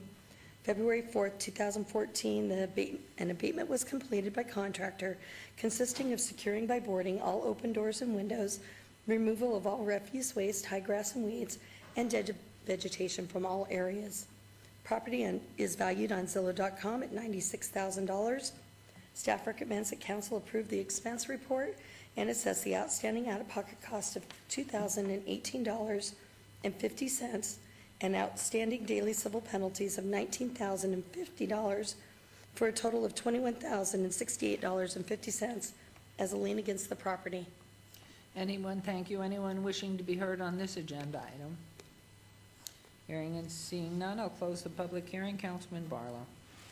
Yes, on behalf of our dear friend, may he rest in peace, Mr. Todd Farlow, he would recommend that we assess in the amount of $21,068.50 to include the daily civil penalty fees to J.P. Morgan Chase Bank National. So I would move to follow staff's recommendation, subject to all conditions.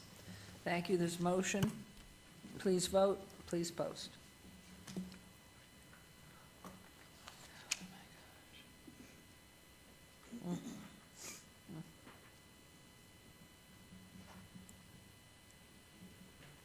Motion carries.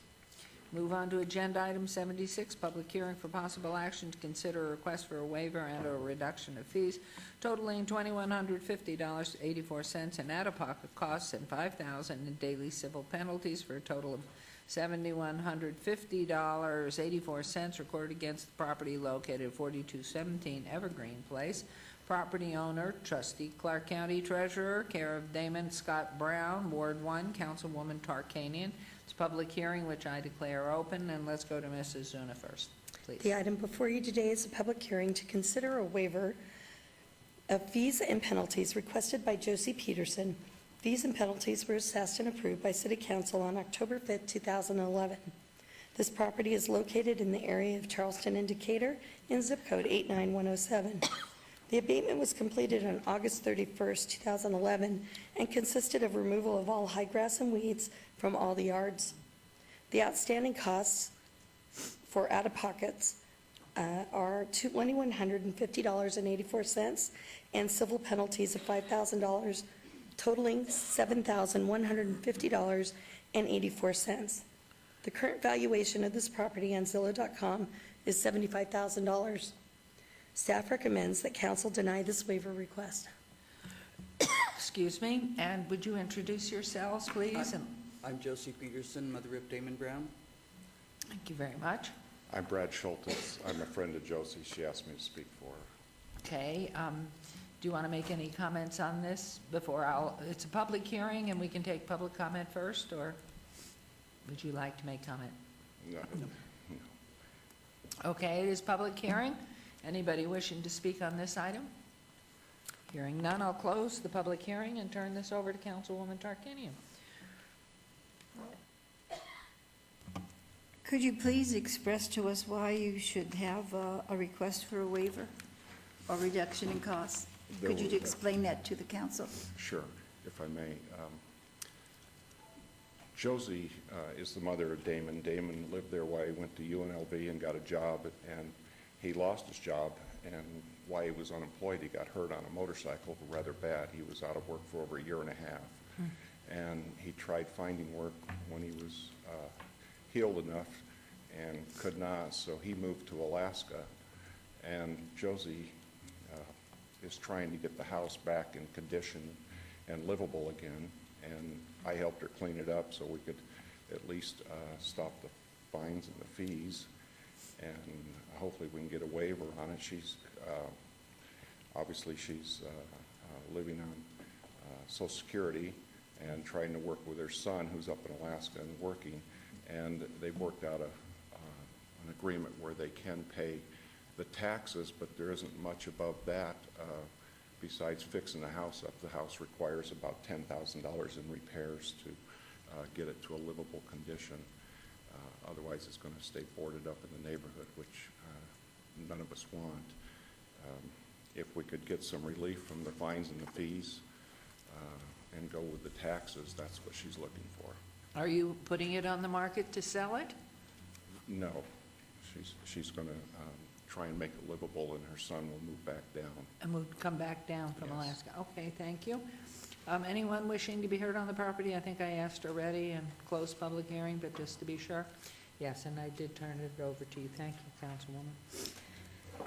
It sure looks awful, doesn't it, the pre-abatement?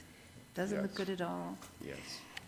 We need to have the fees that were out-of-cost fees for our city, they have to be repaid. I think I mentioned that to you, that those need to be covered because we can't use other taxpayers' money to cover what one single taxpayer did.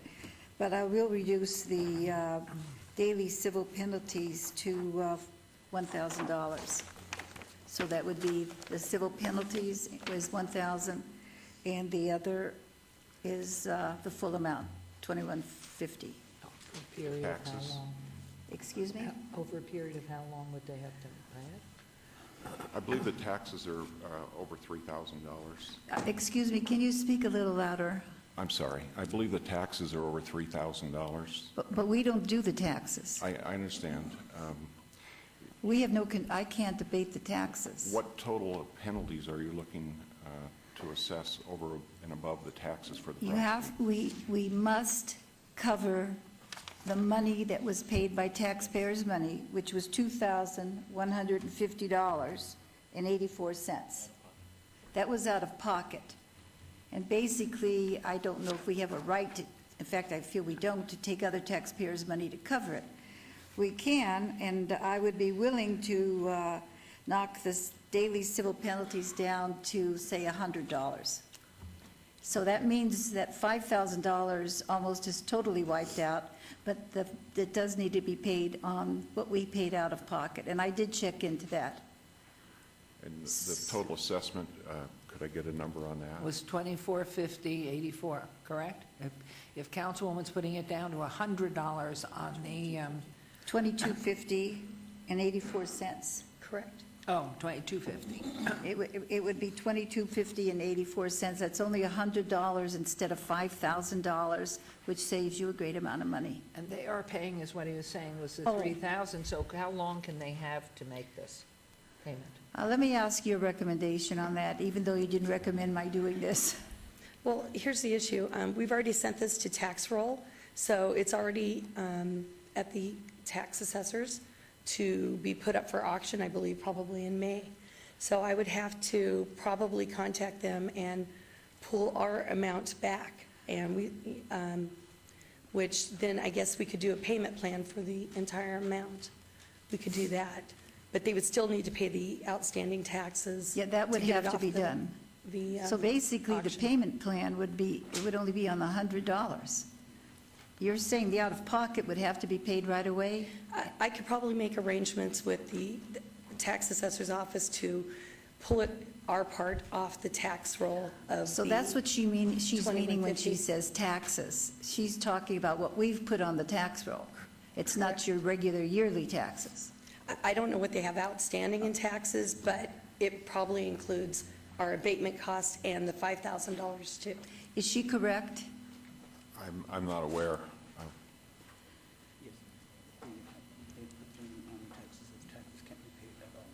Okay. Yeah, she's saying that the taxes can't be paid at all without 100%, without everything being paid. If they were separated, the fines and fees were separated from the taxes, then she would work with the tax people and work with you to pay it off. Councilman Beers wanted to ask question or make comment? Thank you, Your Honor. I think we pay the county to collect this money. There's a fee that the county charges us to pay to do this. So I'm pretty sure it would calculate out to be more than the $100 in the outstanding civil penalties that we're currently discussing. That amount is the 4% tax roll fee that we've already incorporated in, because when we put it back on the agenda, we put all the costs that the city's expended. So that amount is already incorporated into the $2,150.84. Well,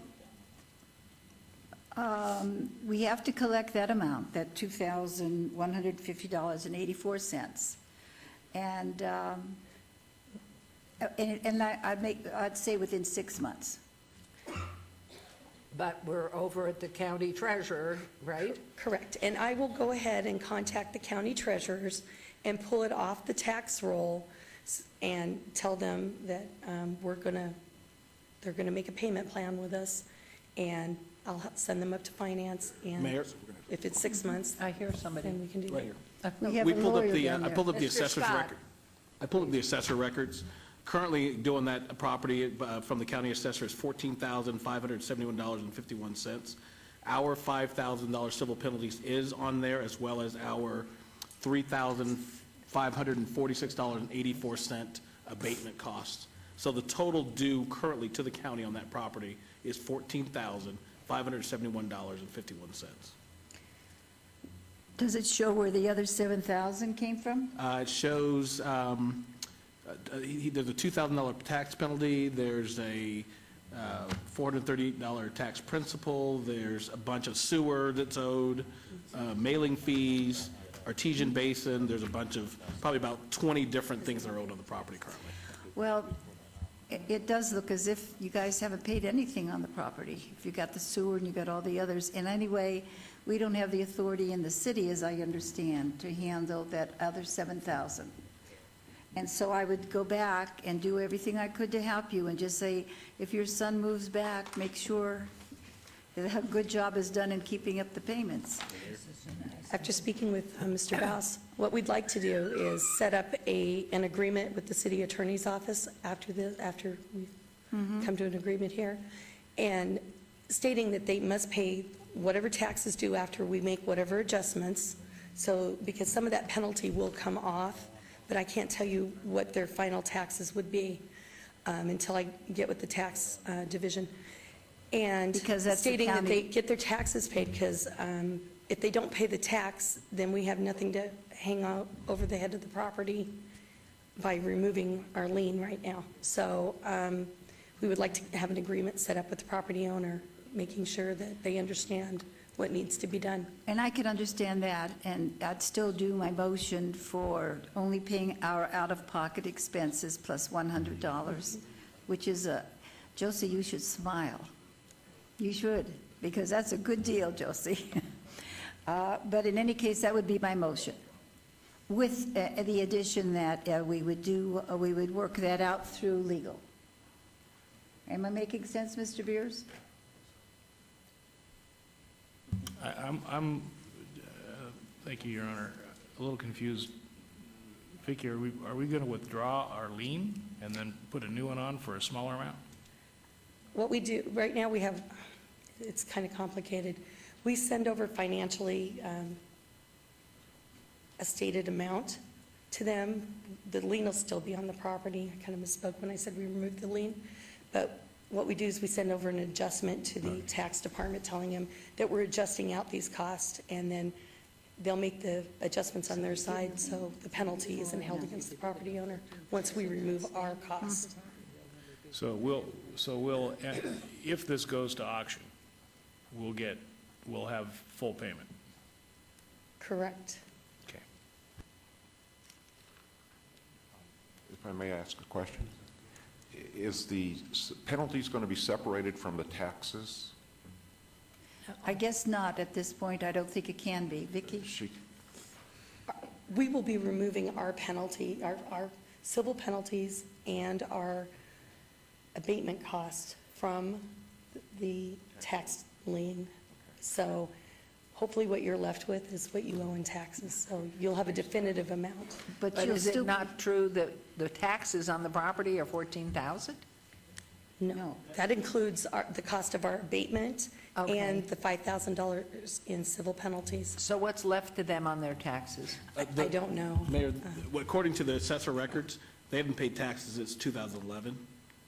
There is probably another $8,000 above and beyond our $8,000 that they're owed, just for various penalties. Like they haven't paid their sewer's delinquent. That's about $1,500 or $1,600.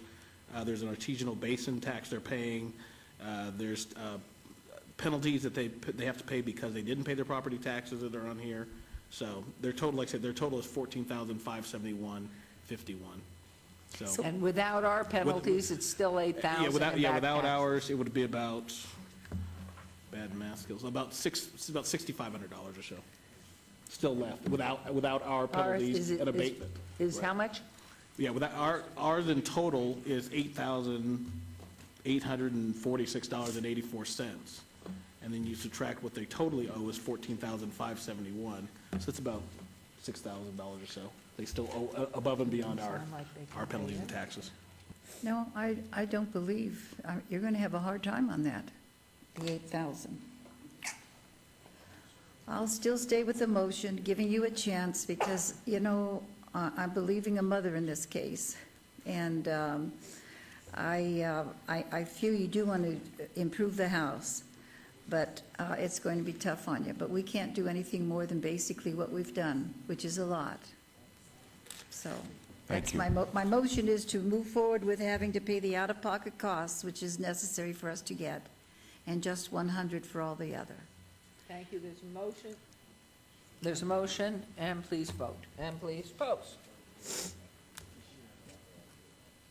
Motion carries. We'll move on to notes. 77's been stricken. 78. Public hearing for possible action to consider request for a waiver and/or a reduction of fees totaling $1,691.25 out-of-pocket costs and $19,650 in daily and failed civil inspection penalties for a total of $21,341.25 recorded against property located at 1317 Canosa Avenue. Property owner James Callahan. This is in Ward 3, Councilman Coffin. This is public hearing. I declare it open. Mrs. Zona. The item before you today is a public hearing to consider a waiver of fees and penalties requested by James Callahan. Fees and penalties were assessed and approved by City Council on June 19, 2013. This property is located in the area of Maryland Parkway and Oakey in zip code 89104. The abatement was completed on April 4, 2013, and consisted of removal of fallen tree and pine needle debris from the entire front of the property. The outstanding costs and out-of-pocket, the outstanding out-of-pocket costs of this case is $1,691.25, and outstanding civil penalties of $19,650 totaling $21,341.25. Current valuation of this property on Zillow.com is $188,000.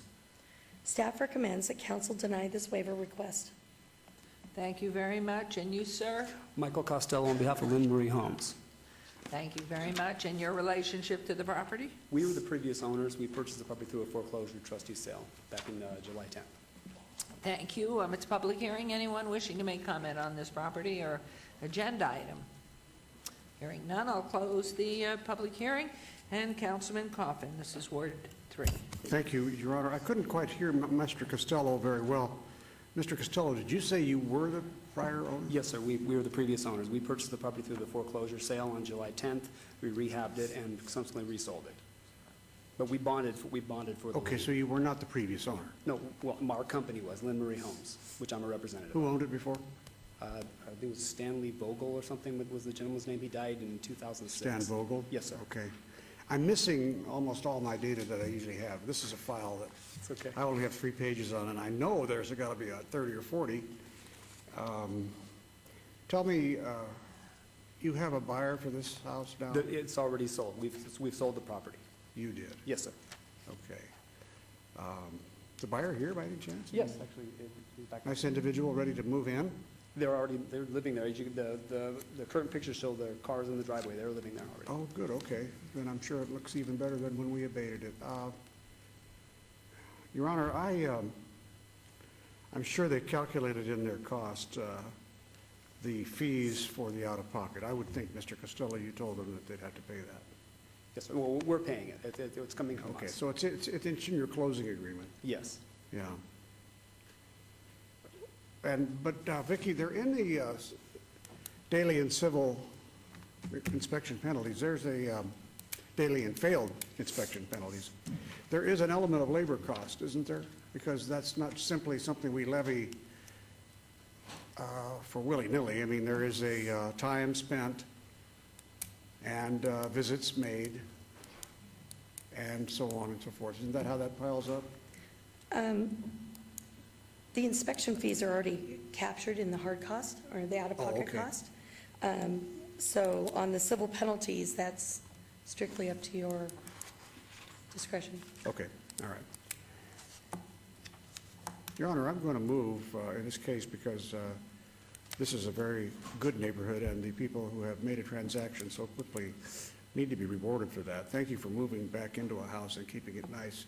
I'm going to move that the city collect these $1,691.25 in out-of-pocket costs immediately and waive the $19,650 in civil penalties. Okay, is that your motion? Yes, ma'am. Thank you. There's a motion, please vote, and please post. You're very welcome. The picture looks beautiful today. It does, it looks very nice. Councilwoman, I think you have to vote.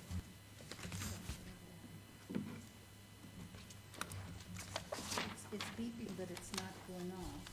Are you in the affirmative? I'm in the affirmative. Something beeping?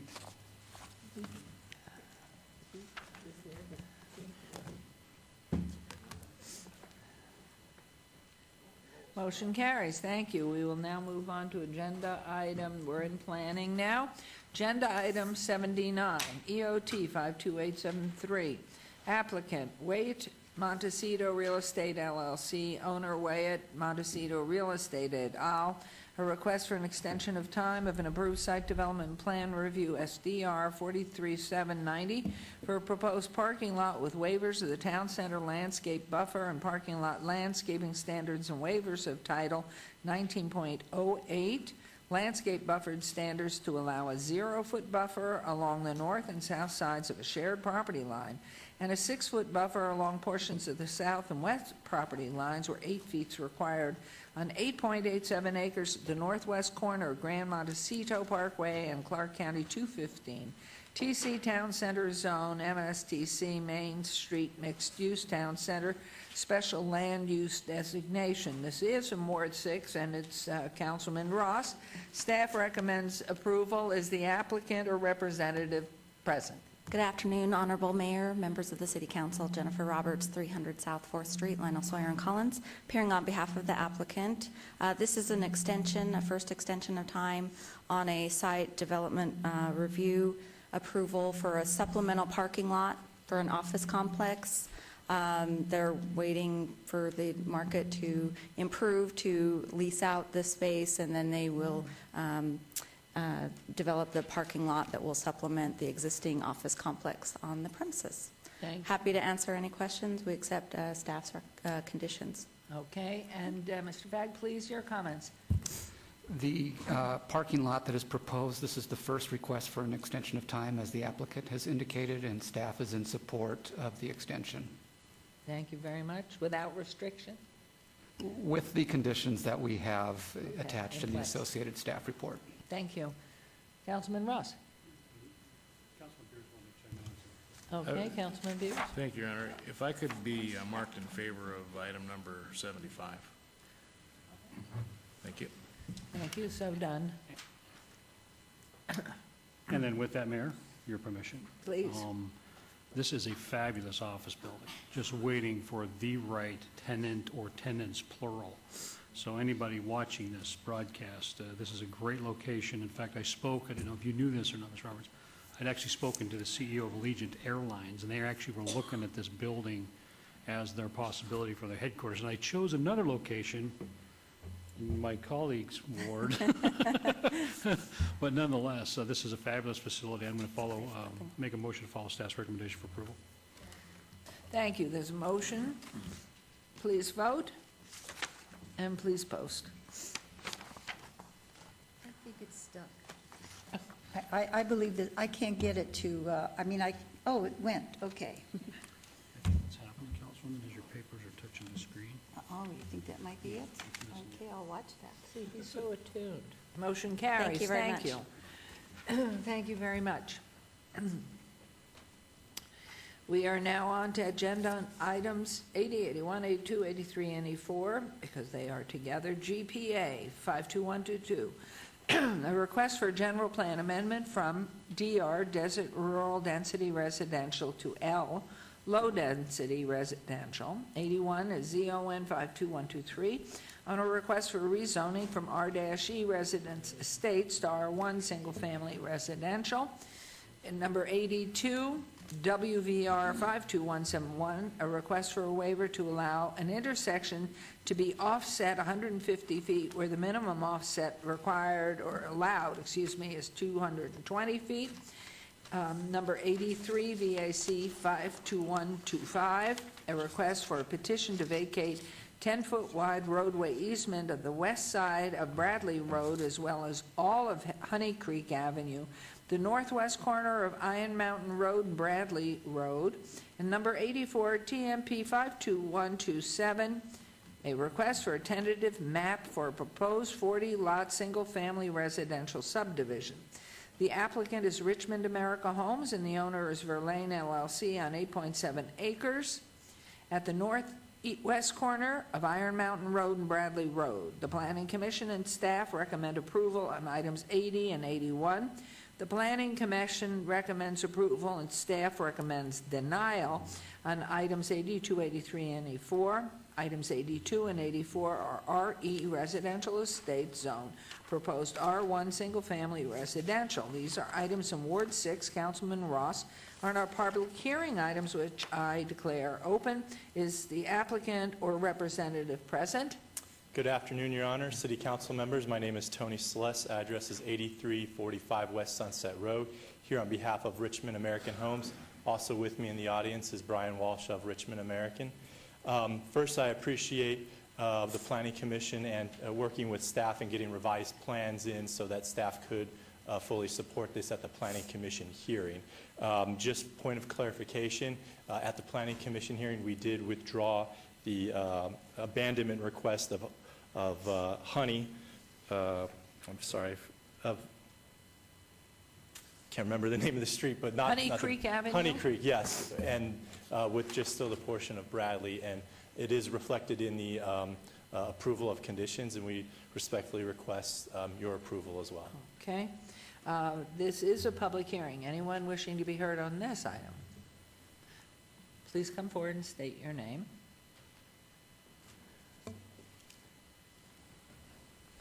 Hello, my name's Diane Hall.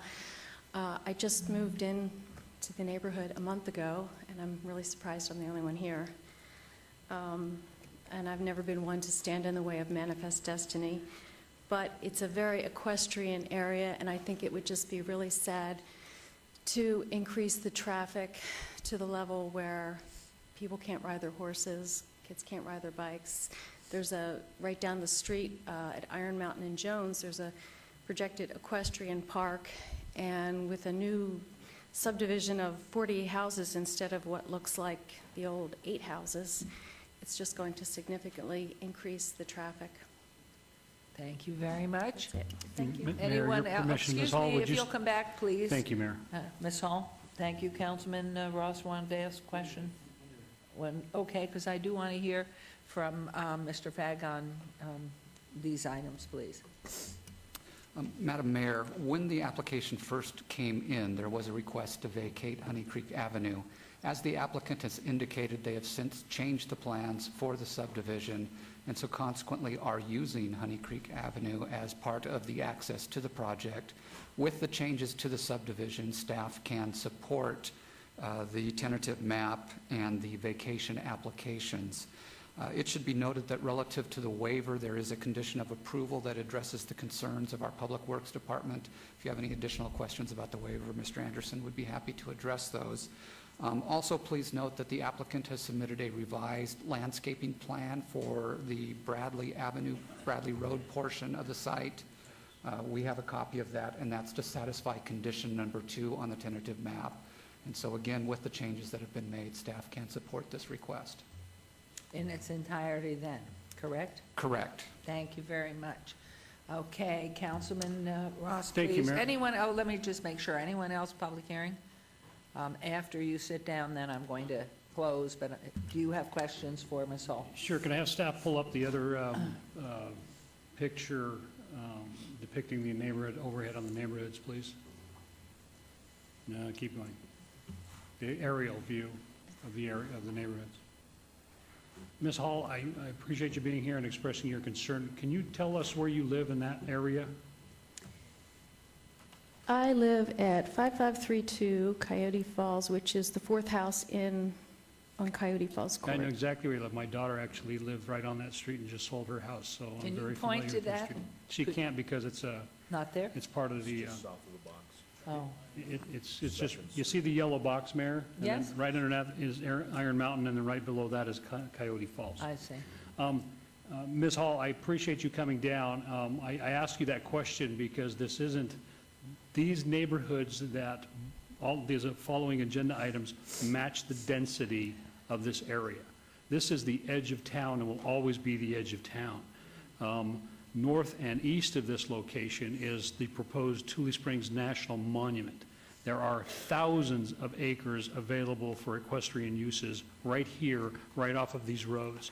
You mentioned the Northwest Equestrian Center that's going to be built eventually when we have the funding at the corner of Iron Mountain and Jones. Very, very important to me. 80 acres we'd like to develop into a full-blown equestrian facility. There are lots of ranch estates properties that surround that area, as you know. In fact, one home builder, not this home builder, another home builder, had built some homes there. I required them to actually build full half-acre lots that allow for horses to be at those properties because they were so close to the equestrian facility.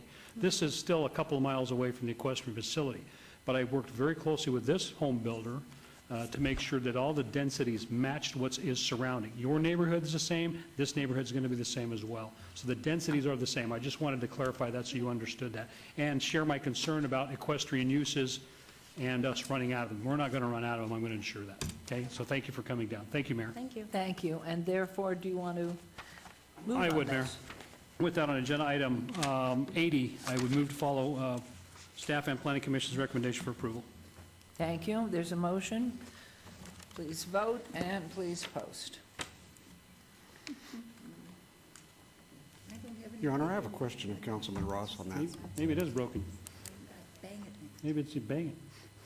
Your Honor, could I ask Councilman Yes, Ross a please. question? Because I don't represent the outskirts like you do, I see that there are, for example, plots of land like this where you could see a lot of drainage. I mean, there must be 3 arroyos going right through there. Will that cut down on the density itself because it makes it more expensive to build over all of that drainage? Or how do they do it? Through you, Mayor, to Councilman Please. Coven. Actually, any developer or home builder who wants to develop a parcel of land throughout the city of Las Vegas has to come in with a drainage study that meets or exceeds our requirements for those existing hydraulic flows. Maybe Mr. Anderson can actually address that in more technical detail, but that's the layman take on my side. I hope that explained it. Mr. Anderson, would you, through the mayor? Certainly. All of the builders in Las Vegas have a great deal of experience in dealing with the arroyos and the type of drainage that we have. So I would not expect, in this particular case, that the arroyos would cause a reduction in density, but it can be under more severe conditions where that does happen.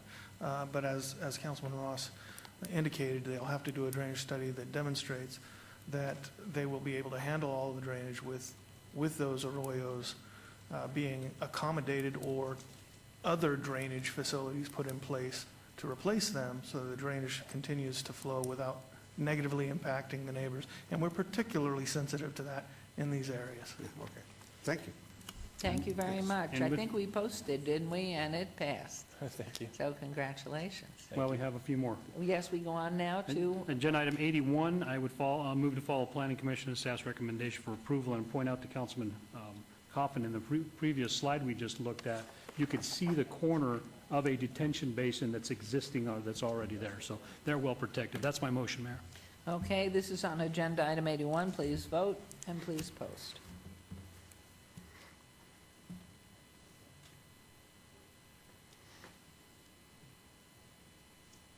Motion carries. Agenda item 82. I would move to follow Planning Commission's recommendation for approval.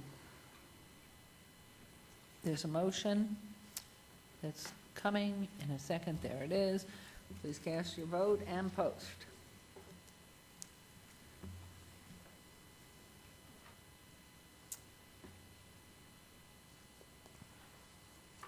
Motion carries. Agenda item 83. I would also move to follow Planning Commission's recommendation for approval. There's a motion. Please vote and please post.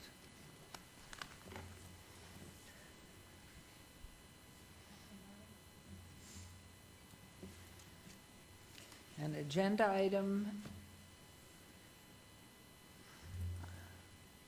that carries. Agenda item 84. Move to follow Planning Commission's recommendation for approval.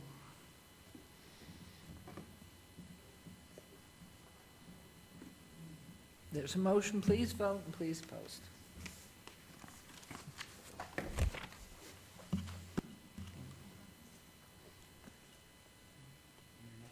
No, I'm not.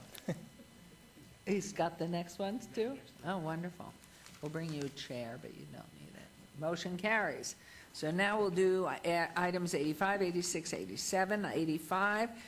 GPA 52133, a request for general plan amendment from PF, Public Facilities, to L, Low Density Residential. 86, ZON 52134, a request for rezoning from R-E Residence Estates to R1 Single Family Residential. And agenda item 87, TMP 52135, a request for a tentative map for a proposed 10-lot single-family residential subdivision. The applicant is Richmond American Homes, and the owner is Precedent Properties, LLC, on 4.16 acres, the northwest corner of Shalaheda Avenue and Bradley Road. Planning Commission and staff recommend approval on all items, and item 87 is RE Residence Estate Zone, proposed R1 Single Family Residential. These are in Ward 6 with Councilman Ross and are public hearing items which I declare open. And again, for these, would you please restate who you are and who you represent? Yes, thank you, Your Honor, City Council members. My name is Tony Celeste, address 8345 West Sunset Road, here on behalf of the applicant, Richmond American Homes, Mr. Walsh. with Richmond American Homes is in the audience as well. Appreciate staff's favorable recommendation of approval, as well as Planning Commission's recommendation of approval. If you have any questions, be more than happy to answer. Thank you very much. Mr. Fagg, could you make comment? Madam Mayor, this item is in order. We find that the density is consistent with surrounding properties. The applicant has worked with a very difficult site in terms of its shape, and I think they've come up with a good product. So staff and Planning Commission have recommended approval. Wonderful. And it is a public hearing. Anyone wishing to be heard on these items?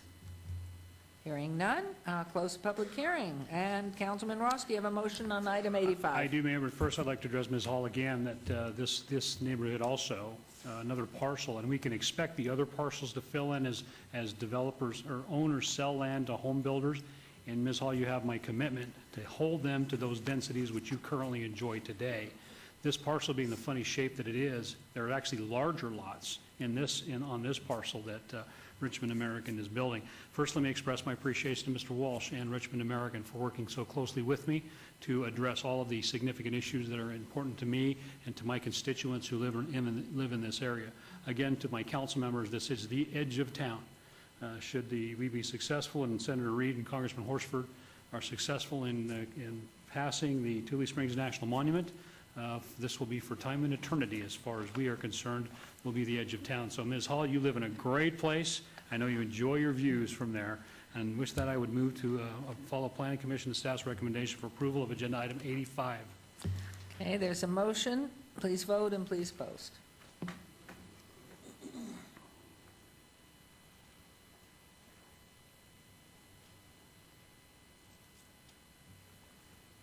That motion carries.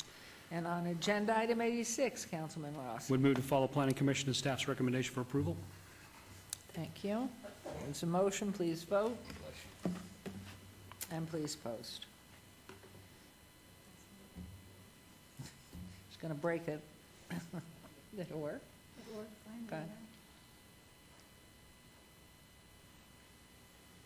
That motion carries. And on the final one, agenda item 87, please.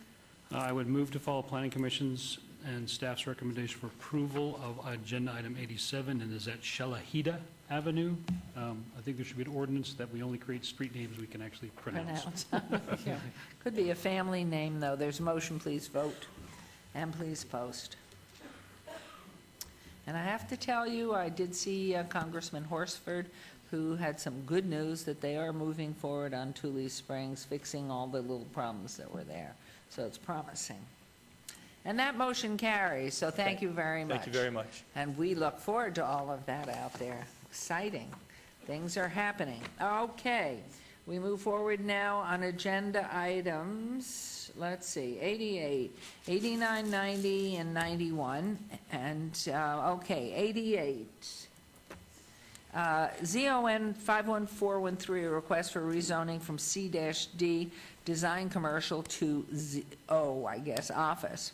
89 VAR 51414 on a request for a variance to allow a 23-foot front yard setback where 25 feet is required and a 10-foot corner side yard setback where 15 feet is required. Agenda item number 90, SUP 51415, a request for a special use permit for a proposed drive-through with no intervening building between the drive-through and the residentially zoned property. And agenda item 91, SDR 51412, a request for site development plan review for a proposed 24-foot tall, 3,475 square foot financial institution, general and drive-through with a waiver to allow a 5-foot perimeter landscape buffer along the north property line where 10 feet is required. The applicant is J.P. Morgan Chase and the owner is Voss Family Trust on .70 acres at 2301 and 2319 West Charleston Boulevard. Staff and Planning Commission recommend approval on all items, and items 89, 90, 91 are C-D Design Commercial Zone. Proposed O Office. These items are in Ward 1 with Councilwoman Tarkanian, or public hearings, which I now declare open. And before I ask, is the applicant or representative present, I want to reveal that I understand that Richard Truesdale of Cornerstone Properties represents the owner on agenda item 90, and his wife, in fact, is part of my staff in the mayor's office, so therefore I don't know if I can vote on 90. Mayor, if you feel your independence of judgment is not compromised as a result of that relationship, you can vote. If you do feel that it's too close, then you can abstain on this. Okay, thank you very much. Is the applicant or representative present? Yes, Your Honor. Chris Kempfer, 8345 West Sunset, here on behalf of Chase Bank. As you read, there are 4 aspects to our application. The zone change to change it to office to allow for the bank building, 2 variances to allow front yard setback of 23 feet where 25 feet is required, and a 10-foot corner side yard setback where 15 feet is required. Some of those setbacks are required to move it as far away from the residential development to the south as we can. There's also a special use permit for a proposed drive-through and the site development review. Staff is recommending approval. The Planning Commission recommended approval. I think it's exciting to have new development in that area. I hope, obviously, my opinion only counts for so much. The councilwoman's opinion is more important than mine. But we would respectfully ask for your approval, and we have agreed with the councilwoman that we would put lush landscaping in all of the buffers to make it as first class as it could possibly be. We love that in our ward. Mr. Fagg, would you please make your comments to these agenda items? Certainly, Madam Mayor. Staff finds that the rezoning is consistent with the recommendations of the Rancho Charleston plan, and we are supporting the site plan as well as the special use permit. On the variance is minimal and based on the unusual conditions of the site relative to the residential neighborhood to the south, find that it's appropriate. They'll be able to provide all the landscaping that's necessary to provide the adequate buffers as well as the landscaping along the street rights of way, and so consequently staff is supporting all 4 of the applications. Thank you very much. Now, this is a public hearing. Anyone wishing to make comment?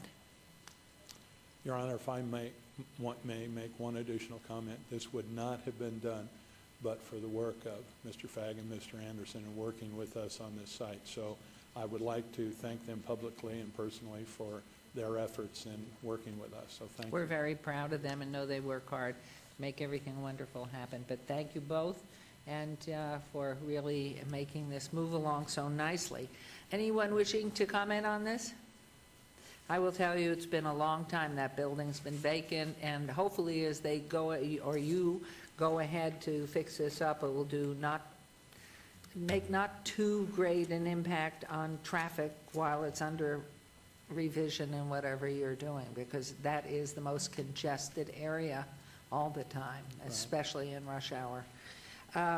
So anyone, no one, I'm going to close public hearing, and Councilwoman Tarkanian, do you have a motion on 88, please? I'd just like to mention a few things that have been questions that have come to me from residents so they'll understand how they've been solved. You will have the 2 driveway entrances and exits on, which are a total of 2, on Charleston. You will have the one on Rancho. I do think we might have to consider re-emphasis of no U-turns on Charleston. We shouldn't have to, but certainly Jorge's department could deem if that's necessary or not. It's just that we didn't want people to make U-turns, but if we put up the sign, they'll probably make them anyway. However, it might help save a few of them. And I wanted to make an emphasis that the building is fronting on Rancho. It's not opening up additional commercial area on, it's fronting on Charleston. I meant that Charleston.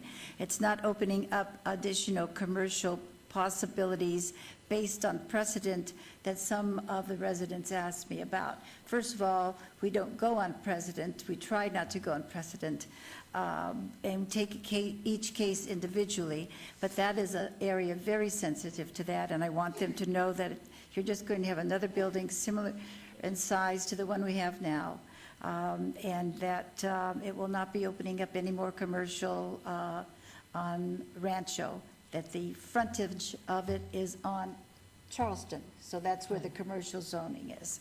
And the driveways only enter from Charleston as well? No, or- you have a second driveway on Rancho. If you look on the right side, Yeah, okay. you have a second driveway. And what's nice is that the neighbor, if you look at what's in front of you, the neighbor has allowed you to use their property, as I understand, so that they can go through here on the blue and go out that Oh, exit. On, where you now have the arrow, yes, there Yes. is a cross-access agreement between those two properties. So we have that cross-access agreement, and you can see we have the one exit there and another one on the other side, which I think will alleviate some questions that people had concerning the traffic. The shallowness of property, however, necessitated the variances we had, which included some of the landscaping. And the one place where I was concerned was where it's adjacent to the residence, but because the wall there is smaller than it is in the back. You have about a 6-foot wall there, and you have 7.5 in the back, as I've been told. And, but because of the landscaping and your promise to make sure that it's lush around there and sort of makes a dividing line between Rancho and Charleston, that was a concern. They're very concerned that people know, hey, this is where the commercial ends, at least for now. I understand, and with regard to the landscaping, if you, for any reason, are not happy with what's put in, you call me and I'll call them, and we'll make sure we get it fixed. I'm not going to be personally putting it in, so I'll have to probably call somebody and tell them to do it. Yes, go ahead. How many stories is the building going to It's be? just one, I believe, right? It's just one story. One story, and are they using as the base gutting and refixing what's in place already? Or are they tearing it all down and doing it all over? We're tearing it all down and doing it all over. Okay, thank you very much. And the timeline?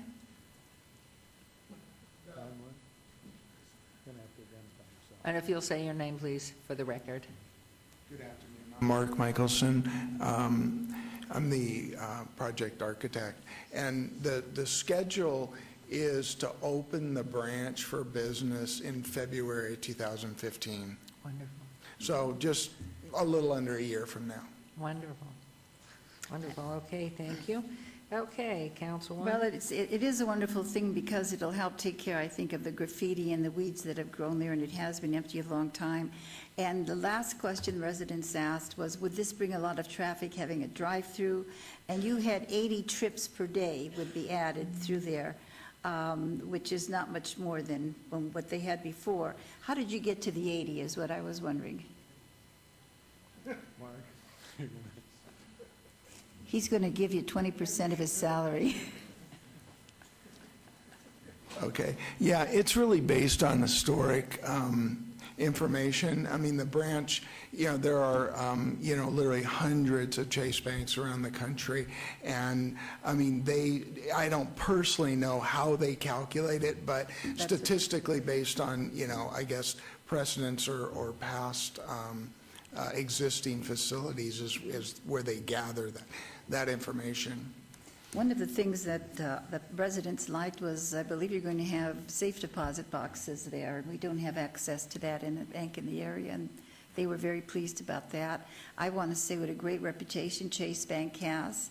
I went out and looked at some of the other banks that they've built relatively recently in town, particularly the one near the Pet Cemetery. They did a really good job. There were a lot of questions brought up about that, but it was a really good job done. So we've been bragging about you. We expect to have a really fabulous building. Thank you. Two more questions, if I may. The Green Line next door, is that staying where it is? That property immediately to the west of the building, is that being part of it? Commercial development. It is, but is it part of the property that's going to be redeveloped by Chase? I don't think so. Yeah, are you asking about where the landscape architect Yes. is? Yeah, that's part of our project. That building will also be demolished. Okay, and looking at this particular drawing, and probably there's an ignorance here, which way, or I can't see an arrow, do you drive in to go through your drive-through? Do you come down Rancho and turn in for the drive-through, or do you come in Charleston and go through the drive-through and out Rancho? You would drive, How do you come in? You can hear me, but you drive through the drive-through from west to the east. If you were coming in Rancho, You have to circle around. If he says you go west to east, you come off Charleston, see that. go to the back of the property and drive through and out Rancho. Or you come in off Rancho and circle. On the overhead now, we have. Yeah, if you can look, I'll just, I guess, try and demonstrate it for you. So if you came in off of Charleston, you would take this route, going south, make a, left, and go through the drive-through and out onto Rancho. If you came in, well, you really can't come in off of Rancho into the property. Well, yeah, I guess you can. If you're going southbound on Rancho, you would be able to come in here, come through the parking lot, make a turn, and go back out again. So it's kind of a, complete loop.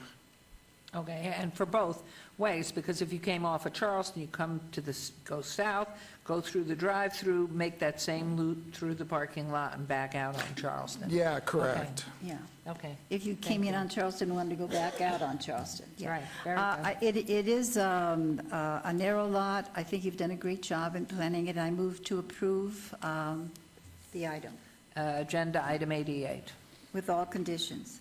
Thank you. There's a motion. Please vote. In the word of our lawyer here. And please post. And carries on agenda item 89. The same motion, move to approve with all conditions. There's a motion. Please vote and please post. And on item 90, have we gotten the, We haven't posted that. Okay. As soon as that comes up, then you can go ahead. And agenda item 89 has carried. And I am going to abstain on agenda item 90 because of my disclosure earlier. item number 90, move to approve with all conditions. There's a motion. Please vote. And please post.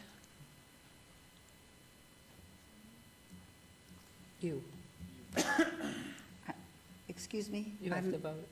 I'm sorry, I'm having a little trouble here today. And please post.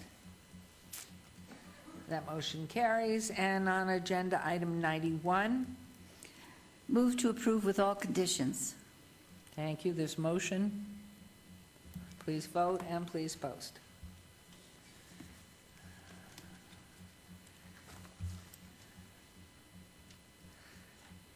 And we're looking forward to having this all in the Board 1. Yes, and I go out that way every single day, so hopefully you get it done by February 15th. Well, there's not, I don't live have to tell you. right around the corner. There's nothing worse for a neighborhood than a vacant building that people can get into and use, so, Without Right. question. This looks beautiful. yeah. Thank you all very much. Thank you very much. Okay, we are on to agenda item now 92, 3, 4, and 5.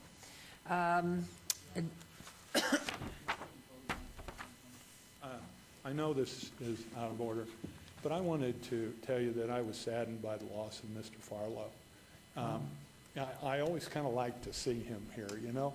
I've been doing this for 40 years, and there's always people who speak and whatever, but he was always a gentleman, and he always knew about what he was speaking, and whether you agreed with him or not, it was kind of nice to see him here. So I just wanted to let you know I'm going to miss him. Well, we appreciate that. I think we all do, and we look when it's public hearing for him to jump up, especially if there's a tree. Yeah. And the council's going to go ahead on one of our trees on Main Street, have a dedication and a plaquing for him in his memory, Well, because we just I look think forward to he's that, because special. I'd love to be there. Thank you. Thank you. We'll let you know. Thank you so much. I think we feel the same.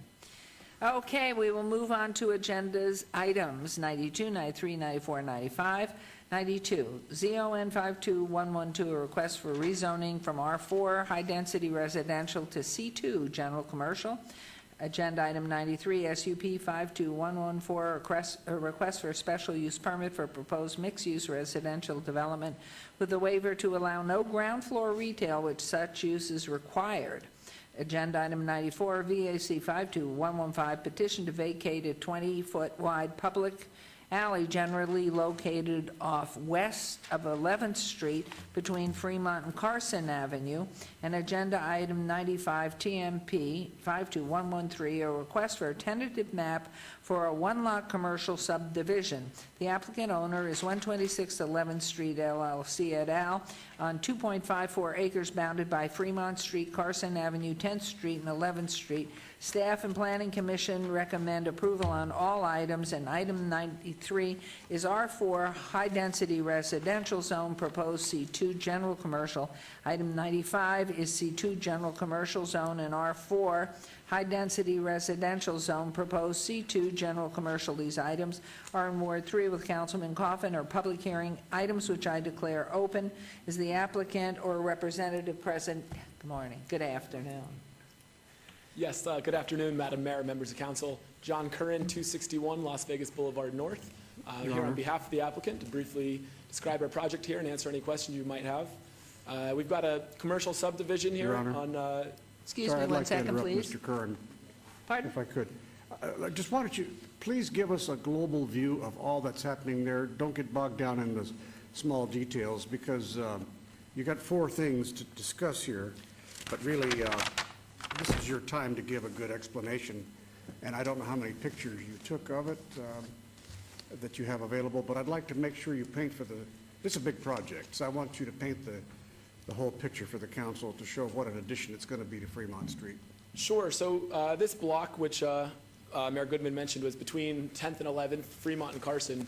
It's sort of a music block that we're trying to promote. I'm not sure if you guys are familiar with the old Bunkhouse Saloon, which we are going through major renovations on that, and it's going to be a state-of-the-art music venue. On the northern corner, the northeast corner, is another project called the Wheelhouse, which was passed before this council in the past. Another great music venue, wind-powered.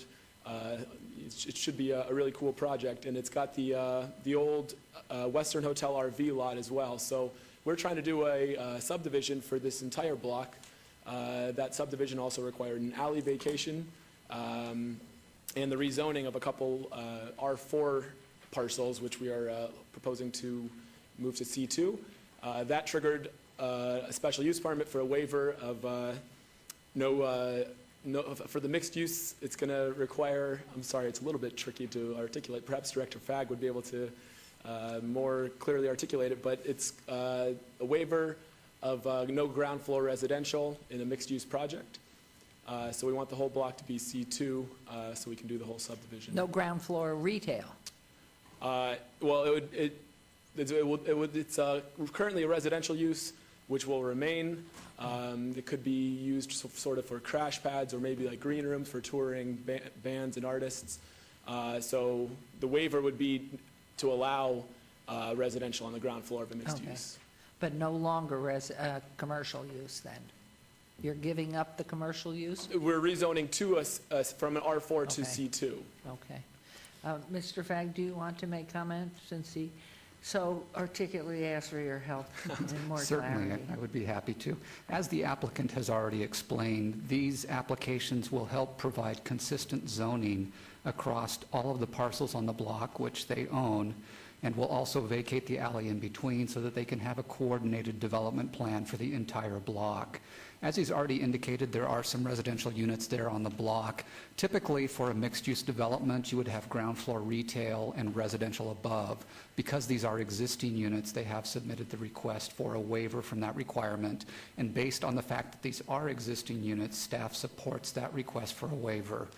So again, this will help them to provide a coordinated development plan for the entire block, and staff has recommended approval of all 4 applications. Thank you very much. This is a public hearing. Anyone from the public wishing to be heard on this? One more thing, Your Honor. Of course, Yes. anybody can step up on this, by the way. Come on forward if there's anybody that wants to talk. You have music planned. We did have some problems with the noise from the old bunkhouse. But there's going to be some exterior music and some interior. Is that correct when this is all done? That's correct. So what are we doing to make sure that the noise from the music and other entertainment doesn't intrude on the neighbors too much? Maybe Flynn can help you on that, but I think we need to make sure that we have provisions for that. Sure, well, I imagine we'll comply with the noise ordinance requirements, and there will be indoor music at the Bunkhouse Saloon, but there's also an outdoor stage at the Wheelhouse on that corner. That is an outdoor stage, so there will be music out there. But what did planning do? Madam Mayor, through you, because this is located outside of the boundaries of the entertainment district, it's not subject to the waiver from the city's noise ordinance. And so this property will be subject to the city's noise ordinance. There's no need to place additional conditions on it. They'll be restricted to the hours that are currently in Title 11, I believe. So we already have an ordinance in place to address that. The applicant will need to abide by the ordinance in terms of the hours of operation of any exterior bands. Okay. Your Honor, thanks for letting me ask these questions, because these are global questions. We don't want to have complaints coming into us after the project is completed, because you are subject to the limitations. So make sure that the design is such that you don't invite complaints. You know, it's one of the things that can be done sometimes in the design to save yourself an awful lot of money down the road to make the neighbors happy. certainly, Because there will always be some residential down there within a block or so. And we have considered that with our design, so.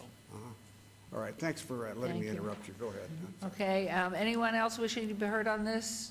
I will close the public hearing, and Councilman Coffin, let's start with 92.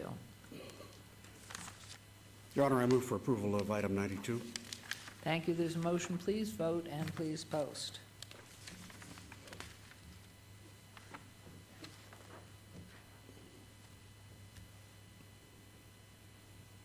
Motion carries. And on agenda item 93, please.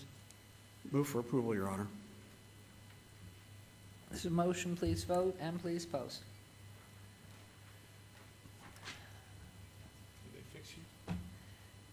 She's going to break the monitor in a minute. Agenda item 94, please. That motion carries. 93, we're on to 94. Your Honor, I move for approval. Thank you. There's a motion. Please vote.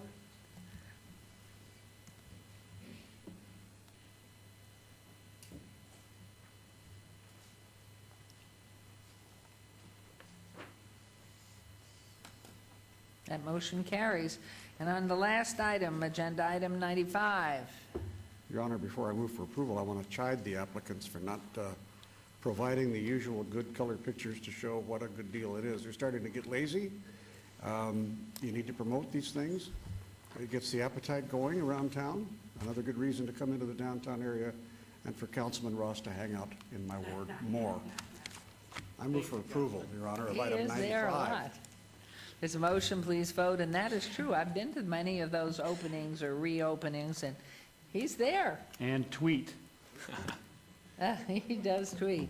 We appreciate And the that support. motion carries. But you know, that is true, because we replay these, and so the more beautiful and the more futuristic you can look in what you're displaying here, you're getting all that marketing for Free free. advertising.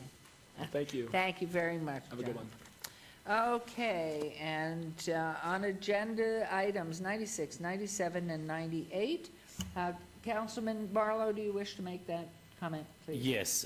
After speaking with the applicant, there's just a couple line items that I want to address with them to make this application more palatable. I am in support of the application in its totality with some minor adjustments that I would like to speak to them about. So I would like to move to obey this item 96, 97, and 98 to the April 2nd City Council meeting, which will give me an opportunity to have one additional meeting with the applicant and the representatives. That'll be my Thank you. motion. Mr. Scott, can we take the three of them in abeyance at one motion? We can, but we'll need to open a public hearing just to see if there's anyone out there who wants to object to the abeyance or Excellent. at least speak on it. Public hearing, anyone wishing to object to obeying these items or who have comments to make and can't come back? Hearing none. Okay, and we may then take the three, so you make your motion then, please. Move to obey to April 2nd, 96, 97, and 98. Thank you. City Council. Thank you. There's a motion, please. Vote and please post.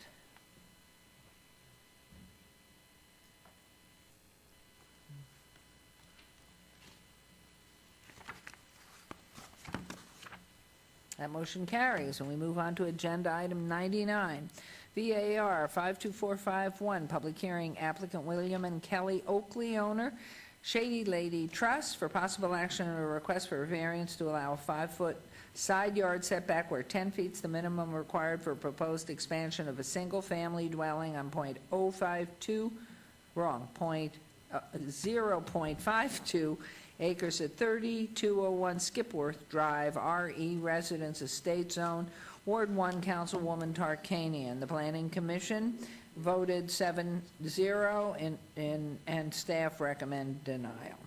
This is a public hearing which I declare open. Are you the owners? And yes, would you state your name? Yes, good afternoon, Mayor and council members.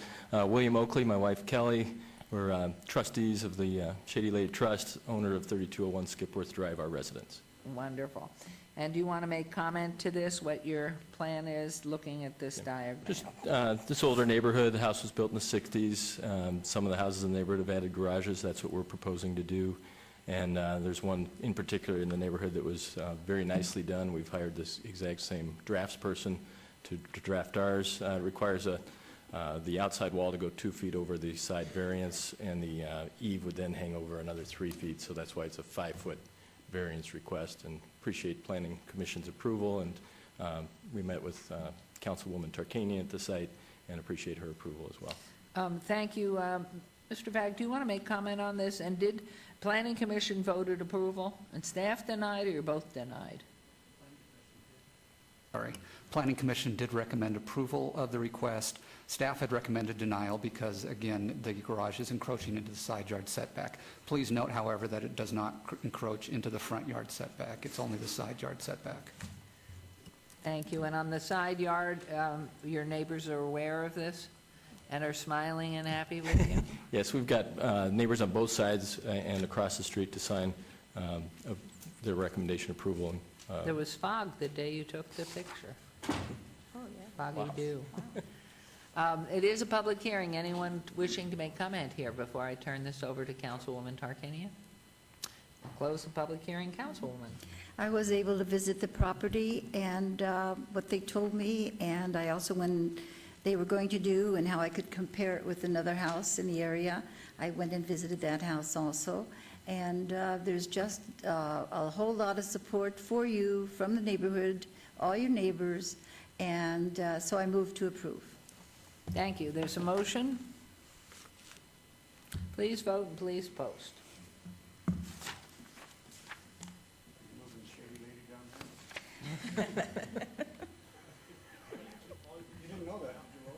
What? They're not meeting as, You didn't moving vote. as shady. You need to vote. Oh, it's the,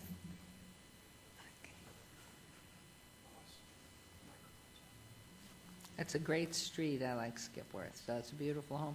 Are you going to live there? Do you live we've there? lived there for 10 years. You do live there. Great. It's fun to renovate. So did you post that and I missed it? It passed. You're in. Thank you. Thank you very much. Okay, now we'll move on to agenda item 100, VAR 52462, public hearing, applicant owner Jerry Vazzola for possible action on a request for a variance to allow 15-foot front yard setback where 20 foot is required for a proposed accessory structure, Class 2 garage on a .15 acre at 329 Lorenzi Street, R1, single-family residential, also Ward 1 with Councilwoman Tarkanian. Planning Commission and staff. Planning Commission approves, staff recommends denial. It's public hearing. I declare open. Applicant or representative present, please state your name. Hello, Mayor. Hi there. I'm Jerry Vazzola, 329 Lorenzi Street, and they turned me down at the planning, and so they told me to do a bunch of things, so I did everything, and Doug Rankin, he was there, and he really thought everything was, he told me I did a real good job. I get real nervous, I'm sorry. Don't get But, nervous. Well, I have, something for me and tremors. We're just friends. But anyway, he said I did everything right, and I had the neighborhood meeting, and everybody was excited in my neighborhood to do this. And he said, I thought he was going to be here, and he said he wrote a report on it, so, and then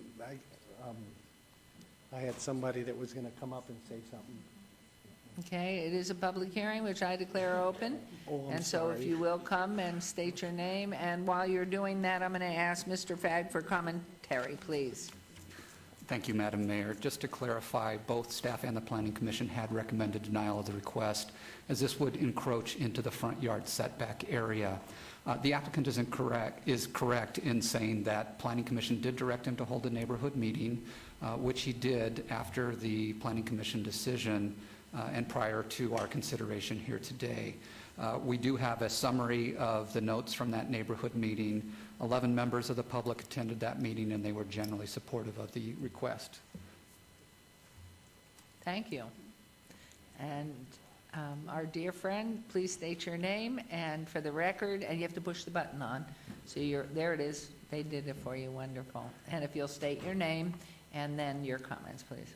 Yes, Juanita Clark, representing Charleston Neighborhood Preservation, and we have met with Mr. Vazula and went to the neighborhood meeting. Also, he sent in a signed petition approving of this from neighbors in the neighborhood, and held the meeting at his home so that they could see not only his planned, the plan that's before you today, but also some great interior progress that's been made.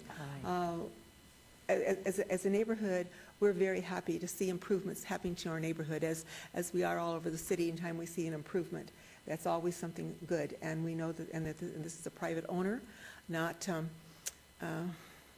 We won't go into that, but we are very pleased with the improvement for the neighborhood if this is approved, and there's generally support even like across the street and next door, that type of thing.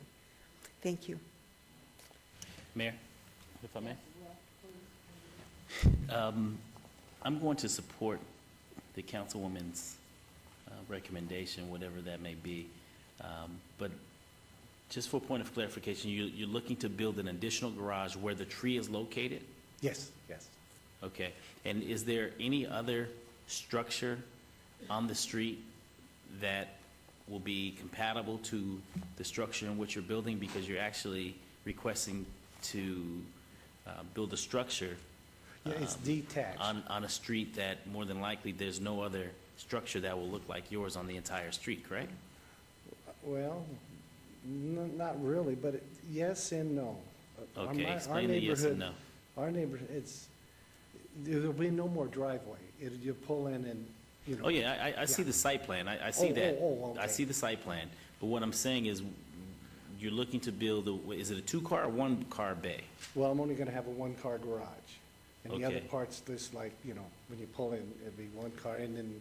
But the you area currently is have a like little two-car workshop. garage there currently, right? What's that? You currently have a two-car garage. Yes, yeah, right in front. So you're looking to build one additional, 20 by 20 garage, yes. right, so you, in essence, you'll have 3 bays for Yes. vehicles, Yeah, right? three. Right, and I'm not arguing in relation to the structure of it, I'm just looking at it from the aesthetics of the street. Oh, it'll look. Being that, as I recall on Lorenzi, all of the homes are identical, correct? May I make a comment here? Hold on one second. Yeah. Well, I guess, yeah, but they're so different. I mean, Well, I mean, everybody they're keeps different, telling but me what I'm that. saying is Even- you're looking to build a structure Yes. on the front line today. It'll where- match the house exactly. Right, but no other home has a structure on the front line looking to do what you're doing, correct? No, mine is different, yes, yes. Right. It is, yeah, I Right. see what you, yeah, I just, And so that would be the only thing that sticks out for me as far as having a structure that basically takes away from the aesthetic Well, but and that's the just it. integral look of the entire street. That's the only thing that that's sticks out just for it. me. If you went down my street, you wouldn't even know these homes were all exactly the same. You know, when they built them in 70. Oh, 74. I know your street very intimately. Yeah. I know Lorenzi very Yeah, intimately. yeah. The one side is a different track of homes, and my side's the older track, yeah. Yeah, but they all sit back appropriately. This is Yeah, mine would be 5 feet. Yours would be 5 5 foot off the feet forward. sidewalk, correct? Yeah, 15 feet from the sidewalk. See, it's From- 20 foot. It's 5 foot short. Yeah, I'm 5 foot short, yeah. Right. And, Okay. And, That's fine. I just want to just point that out in Yeah. regards to just looking at it from an aesthetic look of the Yeah. street value, but I'll support whatever the councilwoman is moving toward. Yeah. Thank you. thank you. All right, this is a public hearing. Anybody else wishing to be heard?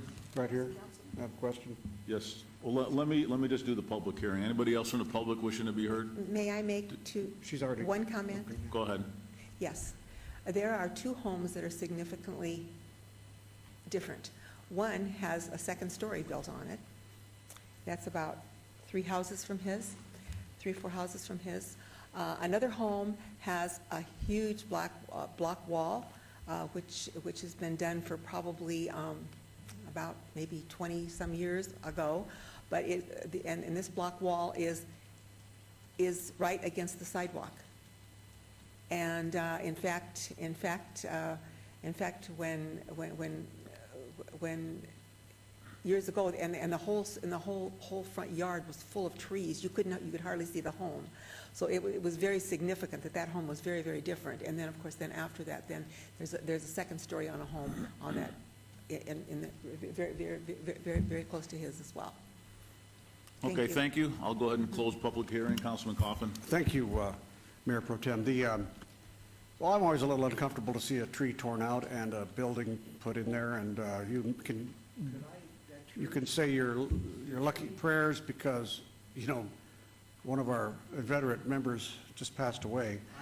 The 8th member of the council, Mr. Farlow. Jerry, just a minute, please, and just relax. Now, don't get upset.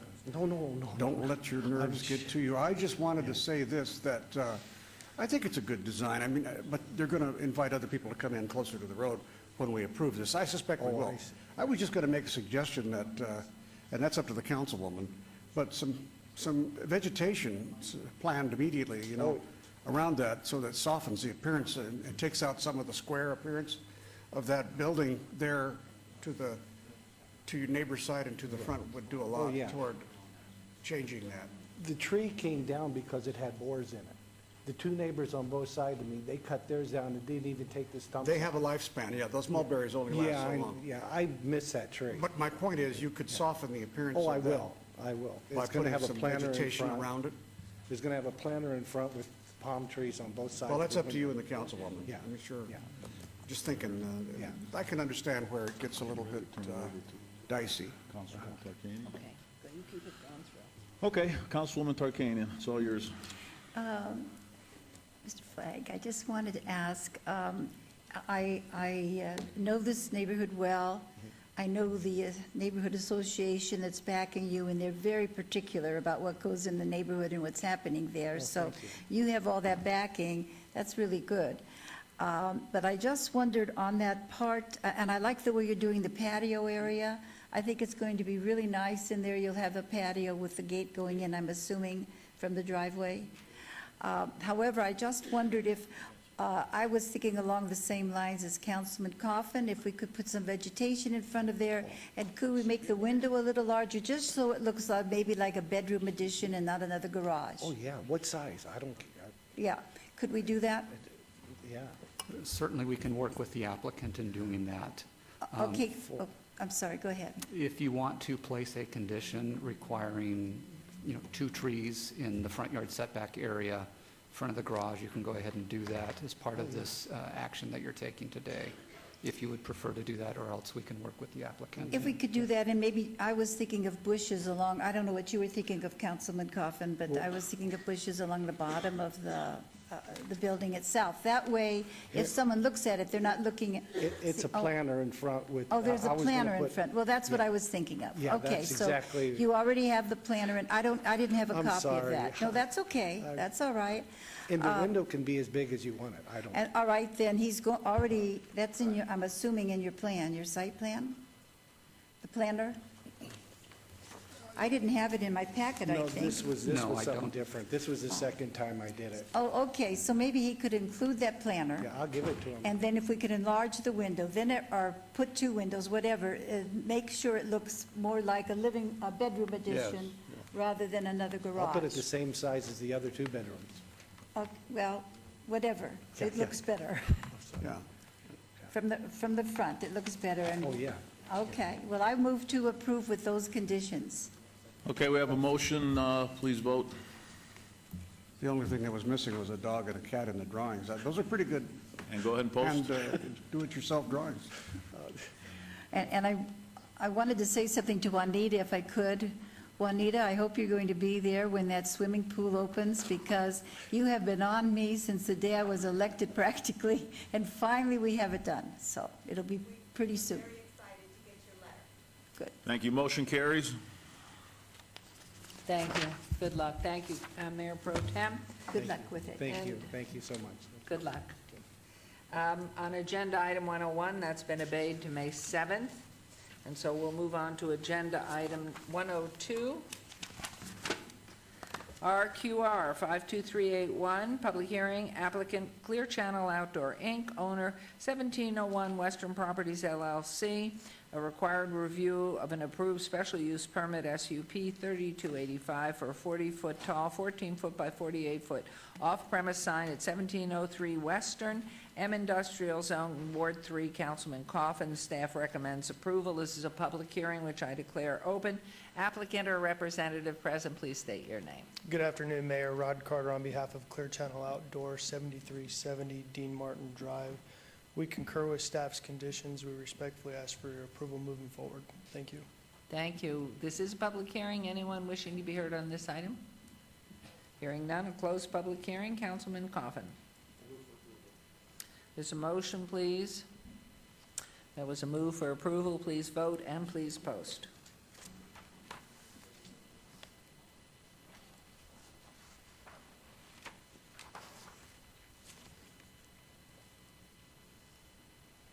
That motion carries. Thank you very much. Thank you. Councilman Barlow, the name on that card, there was a card for comment on the agenda items, 96, 97, and 98. Is the lady who submitted that card still here? Okay, thank Mayor, you very much. What I've done is ask my staff to give her a call. Oh, perfect. So that we'll Okay. follow up accordingly. Great. Thank you. I do see a couple of ladies, but I don't see that. Okay, thank you. We'll move on to agenda item 103, RQR 52382, public hearing. Applicant Lamar Outdoor Advertising, owner Herbst Development LLC, a required review of an approved special use permit U013201 for a 40-foot tall, 14-foot by 48-foot off-premise sign at 2395 North Rancho Drive, C2 General Commercial Zone, Ward 5, Councilman Barlow. Staff recommends approval. It's a public hearing. I declare it open. Or is the applicant or representative present, please? Yes, Scott Nafsker with Lamar Advertising, 1863 Helm Drive. We accept the conditions and ask for your approval. Thank you very much. Anyone wishing to be heard on this item? Hearing none, I'll close the public hearing. Councilman Barlow. Yes, Flynn, what is the condition? Is it a 3-year or 5-year? This one is 5-year. It's not located in a redevelopment area. Okay, great. I'll move to follow staff's recommendation for approval of this item subject to all conditions. Thank you. There's a motion. Please post. Please vote and post.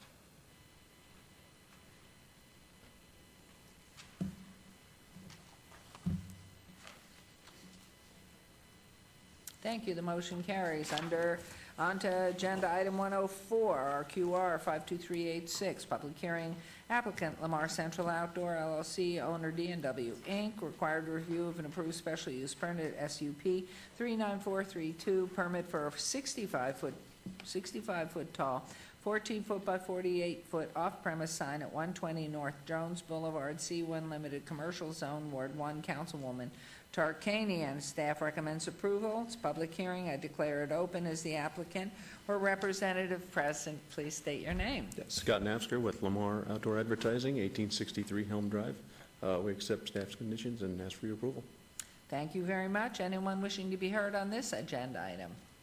Hearing and seeing none, I'll close public hearing. Councilwoman. Move to approve a 5-year required review. Thank you very much. There's a motion. Please vote and please post. And look, there was rain that day. Well, we've been having some. Beautiful. Yeah.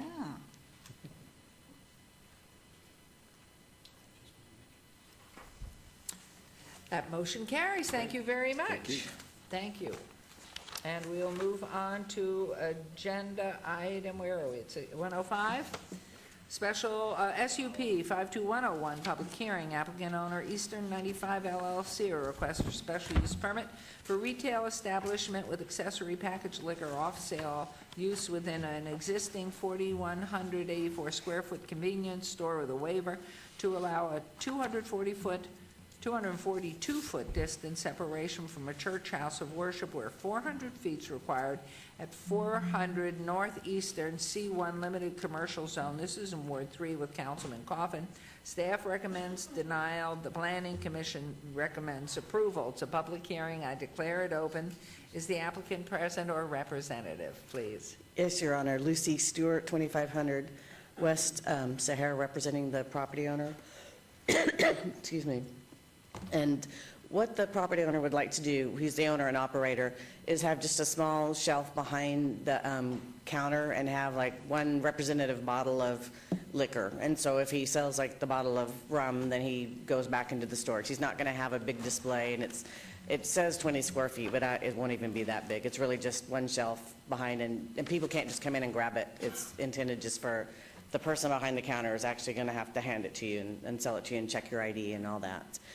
We are separated from the church by Eastern, which at this point it's, I think, an exceptionally busy street because this is the on-ramp onto 95. So we would respectfully request that you approve it for the Planning Commission.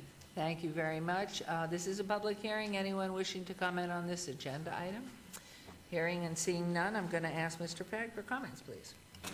Madam Mayor, in terms of our recommendation for denial, it's based on the fact that they are requesting the waiver from the church. Please note, however, as is shown in the map on the overhead, that the church is located on the opposite side of Eastern, which is a 100-foot right-of-way. Thank you very much. Councilman Coffin. Thank you, Your Honor. We always pay special attention when there's a house of worship near and a discussion of liquor or beer and wine. I think in this particular case, Your Honor, there's still a pretty good separation. As staff has pointed out, that's a pretty busy street in the middle, and it's not a tavern where you have a bunch of folks drinking and then immediately going out. They're not allowed to consume near here, as I recall. I think we need to make sure there is an adequate warning posted, though, so that people who purchase liquor cannot consume within, how many feet is it required with that use, Flynn? Madam Mayor, through you, the distance is 1,000 feet. They cannot consume within 1,000 feet of the convenience store. There needs to be a sign on the interior near the point of sale that stresses that, so that no one can come out of there with the bottle and immediately crack it open. Happy to do that. We have to at least do that. Also, we did receive a lot of letters, I have to say, a lot of signatures in support of this project from the neighbors, and probably some of the neighbors are maybe members of that church. So I know that the pastor himself expressed reservations, but he hasn't come in here, and I think that this will work out okay in the neighborhood. The use is allowed for how long, Flynn? Can't find my documentation. The packaged liquor use would be in effect as long as they continue the use. So if you grant approval of the SUP, that's essentially permanent unless they discontinue the use. Excuse me? Can we put a review on that?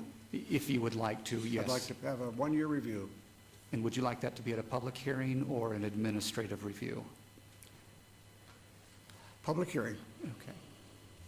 So we will do that as an added condition of approval if the applicant is in agreement. We accept. All right, thank you. All right, Mayor, with those conditions, then I move for approval of this item. Okay, there's a motion, please vote. And post.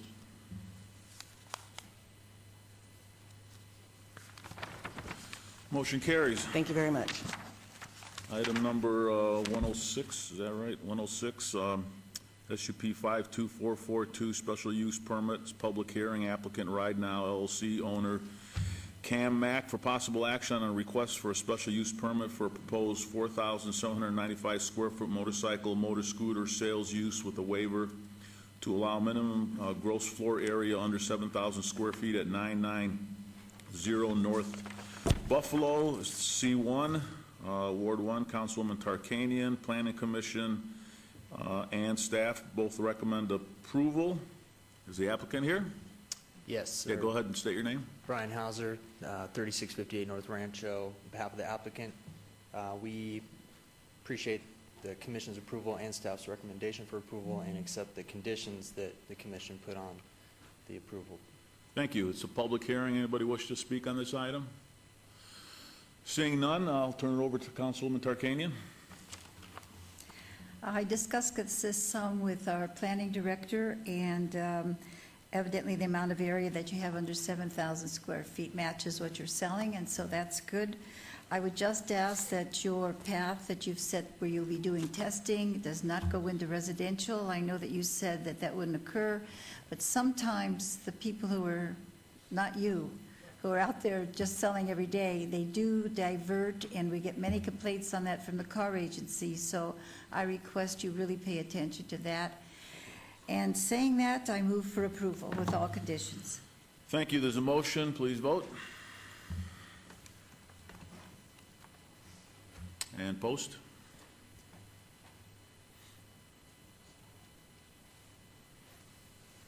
And motion carries unanimously. Good luck. Item number 107 is VAC 51781, public hearing, applicant owner D.R. Horton for possible action on a request for a petition to vacate a 30-foot wide portion of Haley Avenue and U.S. government patent easements generally located at the southwest corner of Durrell Lane and Eula Street. This is in Ward 6. Councilman Ross, Planning Commission, and staff both recommend approval. Is the applicant here? Yes, I am. And state your name and anything you want to say. Ephraim Balizan with Slater Hannafin Consulting Engineers, 5740 South Arville Street, Suite 216. And at this time, we would like to accept staff's recommendations and respectfully ask for your approval. Okay, so public hearing. Anybody from the public wish to speak on this? Seeing none, I'll close the public hearing and I'll turn it over to Councilman Ross. Thank you. You drew the short end of the stick when you had to be here. I would move to follow Planning Commission's and staff recommendation for approval of agenda item 107. There's a motion, please vote, and please post. Yep. Okay.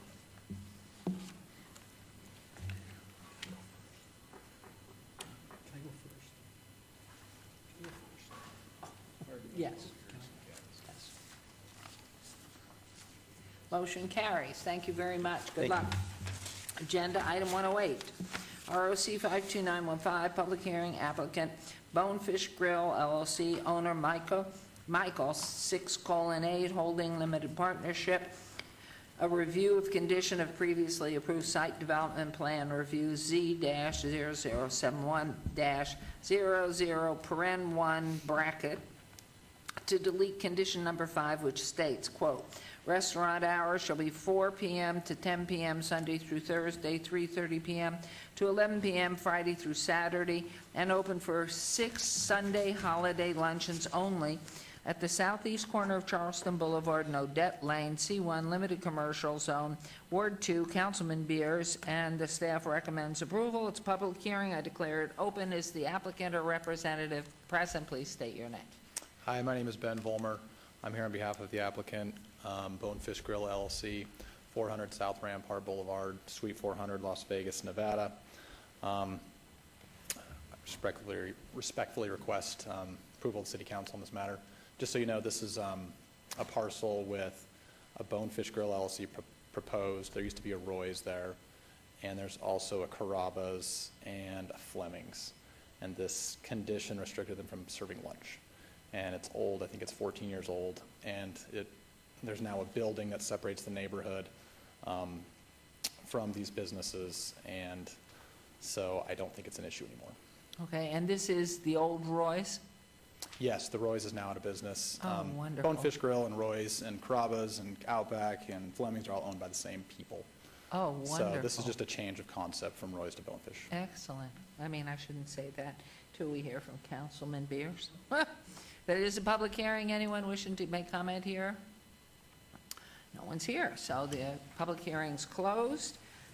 Councilman Beers. I would move staff recommendation, approval of this item. Thank you very much. There's a motion. Please vote. And please post. When are you taking it over, and when are you doing it, and when will it be open? It will be open sometime in the summer. They're already working on the design review. The use permit was just approved, so moving Great. forward. Really good news.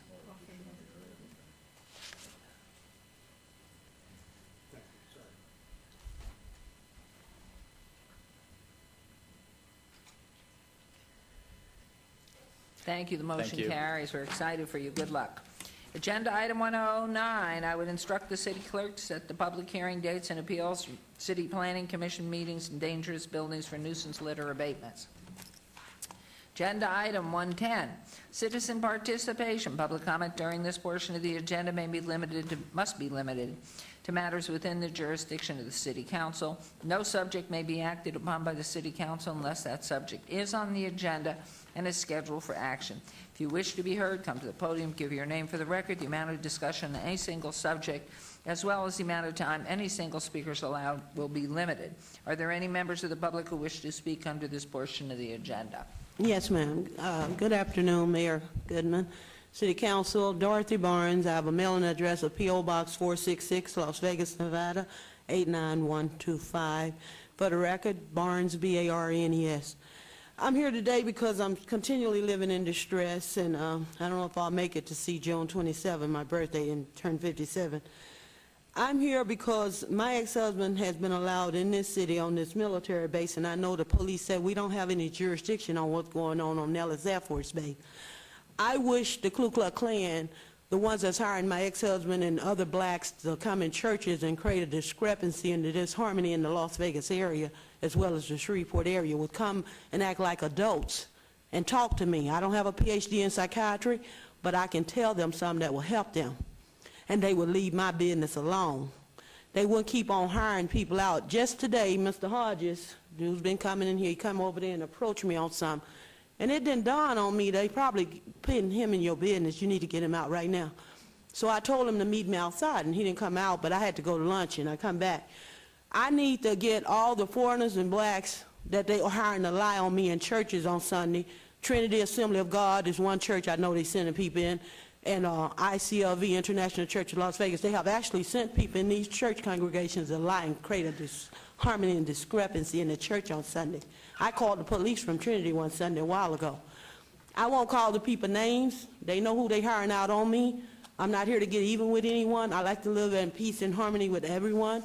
When I went into the military, I swore to protect everyone's rights and freedom, including my own.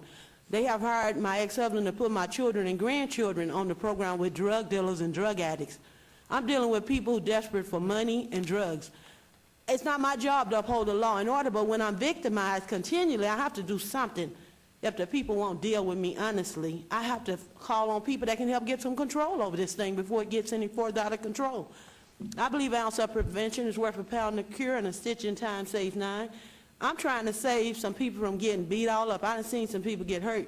I've had a nephew to get shot to death, a youngest brother who was ex-military police to get shot to death. I've seen people get it even with each other on this kind of stuff. So I'm telling them, I don't have to fight over it. Look, come and talk to me. Give me a signature on a promissory note. Anybody, they don't have to be poor or even in trouble, sign this promissory note. It's to bring peace and harmony. Because these people's minds are bad that's out on me. Thank you. Thank you. God bless you all. Have a Thank great you. day. Thank you very much. We'll move on now to agenda. Your Honor, I just wanted to Yes, say to Dorothy, sir? it was nice to see Dorothy at the services for Jackie Gahn. She was at the visitation on Monday night or Sunday night, and then the funeral on Monday morning, and shared some experiences with the family too. Fascinating visit. Thank you. Okay, agenda item 111, council member recognition. Comments made by individual city council members during this portion of the agenda will not be acted upon by the city council unless the subject's on the agenda and scheduled for action. Is there any member of the council who wishes to speak under this portion of the agenda? We'll start with Councilman Ross. Thank you, Mayor. I appreciate that. I've got 3 items of interest. One I just received this morning that staff doesn't have yet. On Thursday, March 27th, the Nevada Skills USA State Championships will be conducted at Cashman Field Center. Over 1,100 registered participants that include high school and community college students throughout the state will be competing in over 50 career-based categories. Students qualified for this prestigious event through local competitions. Leadership and skill competitions will be conducted on-site for public viewing, and events range from extemporaneous speaking to architectural design, drafting to construction and diesel mechanics. Businesses are encouraged to attend for recruiting opportunities. Parents should attend to experience the variety of educational opportunities that are available for their sons and their daughters. The event is free and open to the public from 8 a.m. to 3 p.m. And for more information, you can contact my good friend Dave Felipe at 702-799-4640, extension 4305. And then something that I'm very excited about is the Spring Celebration and Foster Connect, Saturday, April 5th, noon till 4 p.m. at Floyd Lamb Park at Tule Springs. This is a free community celebration. We will have foster care participating with me. Last year, I partnered with Foster Connect at the last year's Spring Celebration, and they contacted 25 families with much-needed children in this community. So I'm looking forward to a great event out there. Of course, there'll be amusement rides, the farmers market, jump houses, music, games, and guess how much it costs? It is free. There will be food available for purchase. Now, I think also we worked it out. Horses for Heroes is at the park all month, and I believe Horses for Heroes will have some horseback rides on the weekend, and we'll also be offering the petting zoo for kids to come by. Please support the foster children in need. We're collecting items, gently used T-shirts, shoes, pajamas, and jeans in all sizes, toddler to young adult. Also personal hygiene items, new personal hygiene items, female formal wear, and shoes and accessories. This is a great opportunity for the City of Las Vegas to partner with Clark County Foster Connect and get these kids in some great family homes. On a more serious note, of course, our continued partnership with Nevada Child Seekers. We do have a missing young lady. Her name is Rami Smith. Her nickname is Yummers. She's 16 years old, 5'9", 132 pounds, green eyes, brown hair. She has a tattoo on her left thigh. She was last seen in the area of Rancho and Riverside, which is right between Vegas Drive and Washington in the Twin Lakes area. Rami was last seen wearing black leggings, gray Victoria's Secret sweatshirt, black ankle boots, and a teal purse. She may be carrying a red-white striped VS duffel bag. Anyone that has information to the whereabouts of this young lady, we'd like to get her back to her family and friends. Please contact the North Las Vegas Police Department if you need to, 702-633-9111, or of course Nevada Child Seekers, 702-458-7009. Let's get her back to people that care about her. Thank you, Mayor and City Council. Thank you very much. Councilman Beers. Thank you, Your Honor. Thursday, March 27th, 5:30 to 7:30, we'll be having Beers with Beers at Calico Jack's, which is at 8200 West Charleston Boulevard, just a little bit west of Buffalo. Invite residents of the area out to pull up a chair, order a beverage, and chat about Ward 2, the city in general, or anything else for that matter. We will be doing a shredding event Saturday, March 29th, 10 a.m. to noon. That'll be at the Veterans Memorial Leisure Center. Coffee with the Councilman on Friday, April 11th, 7:30 to 9 in the morning at Panera's Bread in Boca Park. And final note is that on this day in music history, Elvis Presley bought the mansion that he named Graceland. Wow, that's interesting. Yeah. Isn't that interesting? Full of information. Mayor Pro Tem, go for it. Thank you, Mayor. I have 3 items. First of all, I'd like to remind the kids and the parents and the teachers in Ward 4 that we're currently going through the nomination process to pick the best teacher at the Ward 4 elementary and middle schools as part of our 4th annual Ward 4 Feature a Teacher Award. You can make your nominations at your particular school up to Friday, March 28th, and once the nominations over, then we'll select the best teacher at the elementary and middle schools. We will then feature those particular teachers at an award presentation. Well, they'll be given a glass replica of an apple with their name on it and some other information, and that will occur Thursday, May 8th at 5:30 p.m. at Dorothy Eisenberg Elementary School, located at 7770 West Delhi. So this is a great way to let our teachers know that they are doing a great job teaching our kids. Number two, I'd like to invite everyone to join myself and the mayor to recognize Greek Independence Day. We're going to raise the Greek flag out in front of City Hall and remind everybody that Tuesday, that March 25th is the day that Greece received their independence from the Ottoman Empire, and it's always a good thing to recognize democracy in action. So that will be Tuesday, March 25th at 8:30 a.m. With food and dancing, music, and your flag. We're going to have the flag, we're going to have kids dancing, we're going to have Greek food, we're going to have some ouzo and metaxa. If you want to take a shot of booze in the morning at 8:30, we'll have that available. A shot in the coffee. A shot in the coffee, absolutely. So it'll be 8:30 a.m. Tuesday, March 25th, right in front of City Hall. And then last, I'd like to invite everyone to have coffee with the mayor and myself in Ward 4. We will have that event on Thursday, March 27th, 2014, from 8 to 9:30 a.m. at the Omelet House at 2227 North Rampart, which is Rampart and Lake Mead. The Omelet House, a great way to spend the morning and talk to myself and the mayor about things that you think are important to the city of Las Vegas and Ward 4. So come out, and it's a great place to have a breakfast too. So It sure that's it. is. Wonderful food. Councilwoman, you're next. We are having our RAM event at Bonanza High School Saturday and Sunday, April 5th and 6th.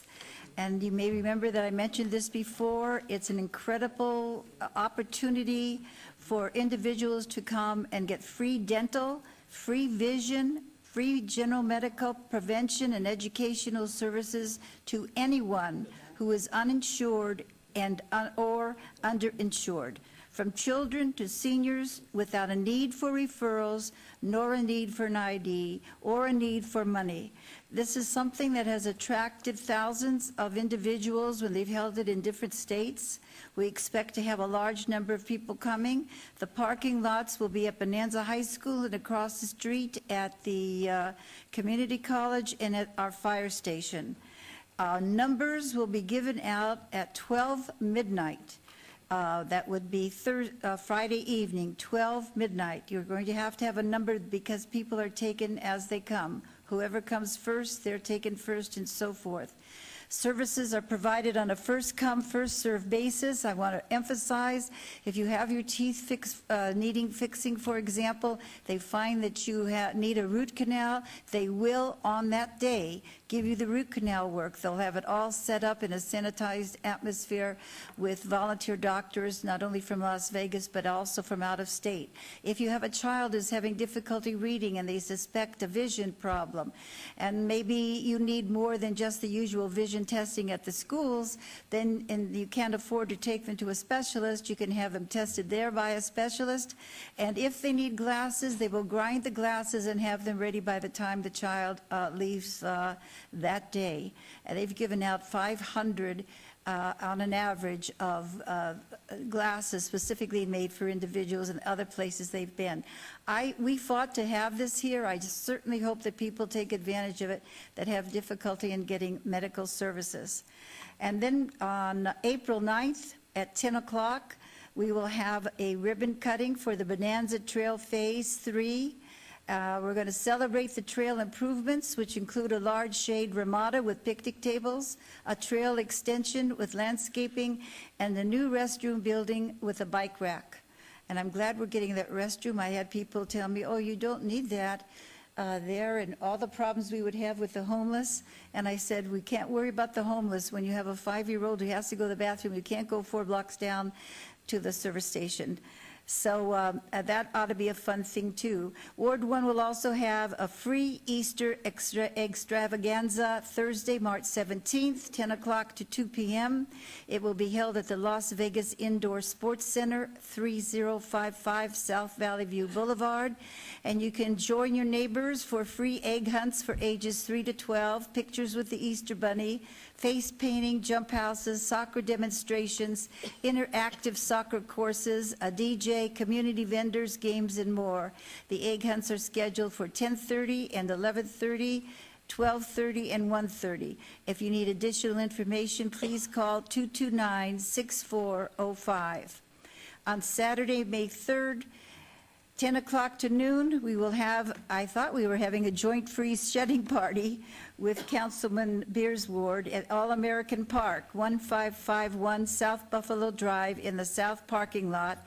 Can bring those papers and documents you have been wanting to shred.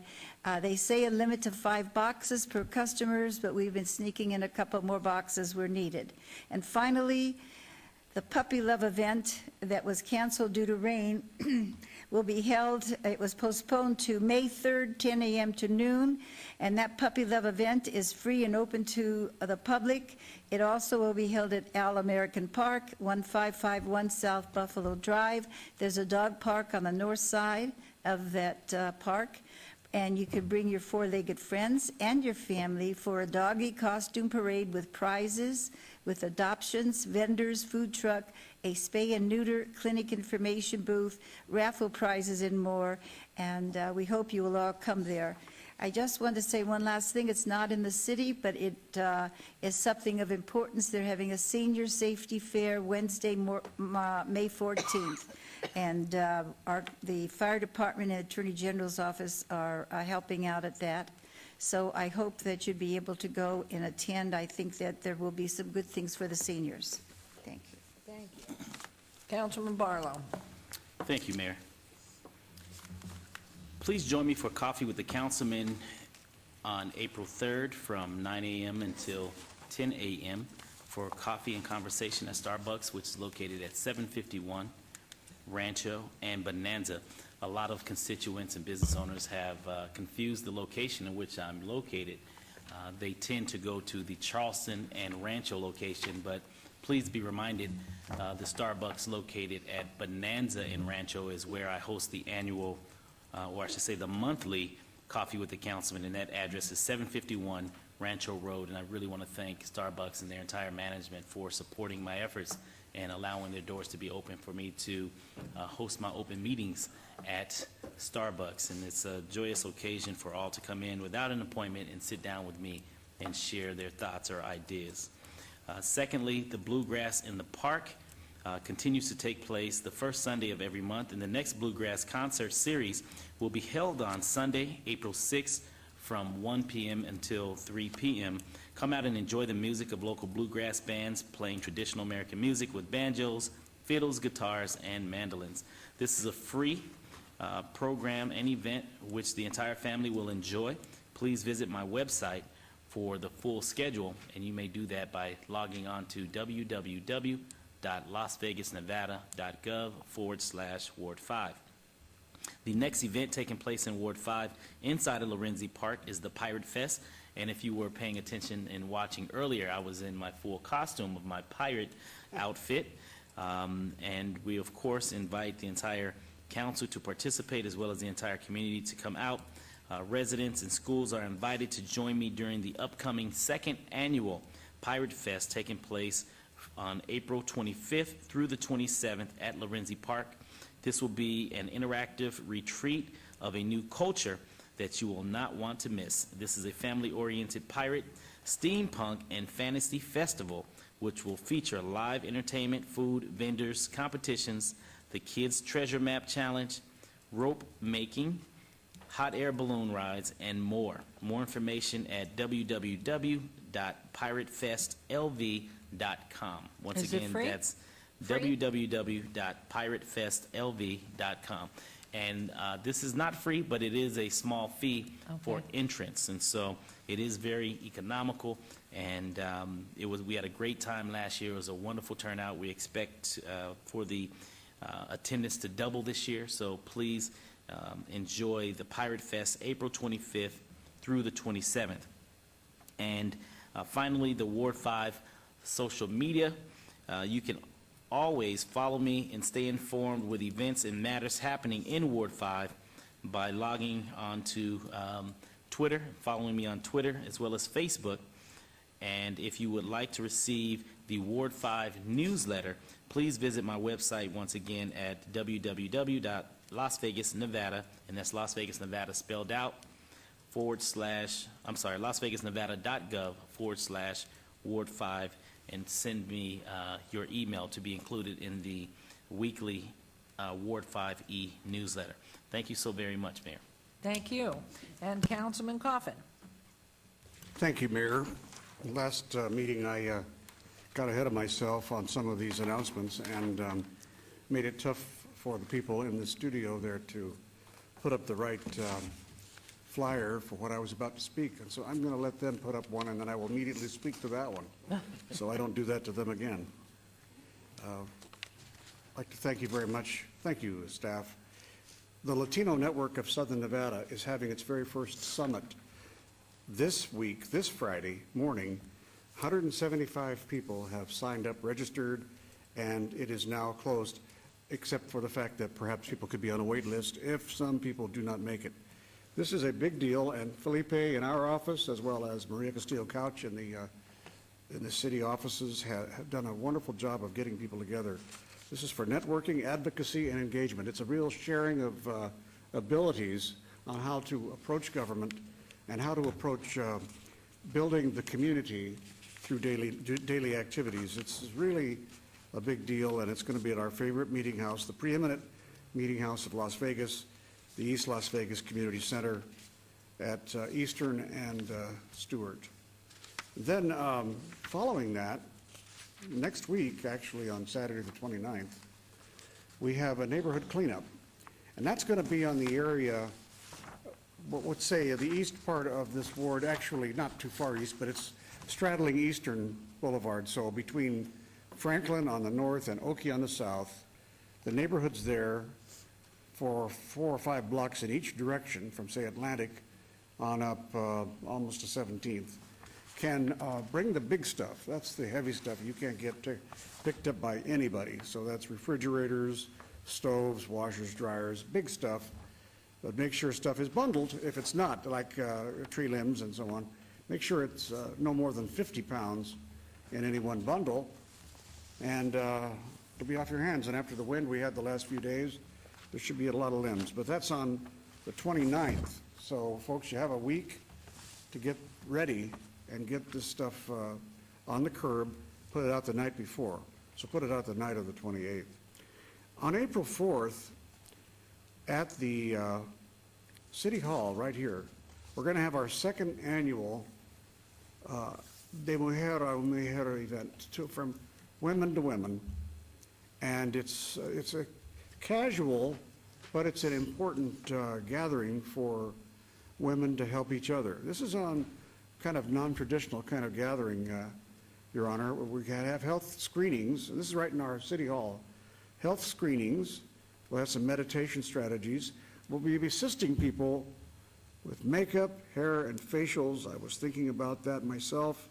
We'll have experts in the fields of fashion, beauty, and health, and education. There'll be seminars and exhibits.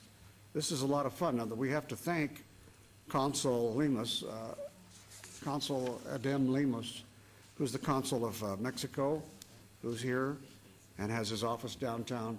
That's a very active organization, Your Honor, and there's going to be a lot of people there. Stop on down if you're not in your own particular salon that day. And last, Your Honor, Project 150, which is a great organization to help teenagers, is hosting another free teen shopping day. We had one around Christmas holidays at the center, at East Las Vegas Community Center, and they've already scheduled 2 for this year. It's so popular, and this is critical. Anybody who's watching, not only people here in the audience, but people who might be watching this broadcast, remember that April 12th, teens, particularly homeless teens, poor kids, can come and pick up some free clothing and other stuff that might be interesting. For example, you might need stuff for graduation or prom, something you're too embarrassed to go to because you don't have the money to buy something. Well, we can help there, and I think that's really important for people to know about. So, for example, if you're a school child or you've got a child in school now and they know of someone who's really poor, maybe they don't even know they're homeless, but they probably are. They're either homeless living rough on their own, or they're homeless part of a family that is couch surfing around town or living in their car. This is perfect for them. And by coming to that, there will be services there for them that they probably don't even know about or they have never taken advantage of. We sure hope that we have that, that good attendance to help these kids out. This is the time to save them, particularly the women, before they get on the streets and fall into the harms of people that we don't want them to. So again, thank you, Your Honor, for that privilege to announce these events. Thank you very much, and we look forward to them. They sound wonderful. And our next council meeting will be held Wednesday, April 2nd, beginning at 9 a.m. right here at City Council in our wonderful People's Hall. And so there's nothing more, and I think we've cleaned house here. There's hardly anybody left but the workers. So thank you all for working so hard today, and this meeting is adjourned, and we will be seeing you on the 2nd.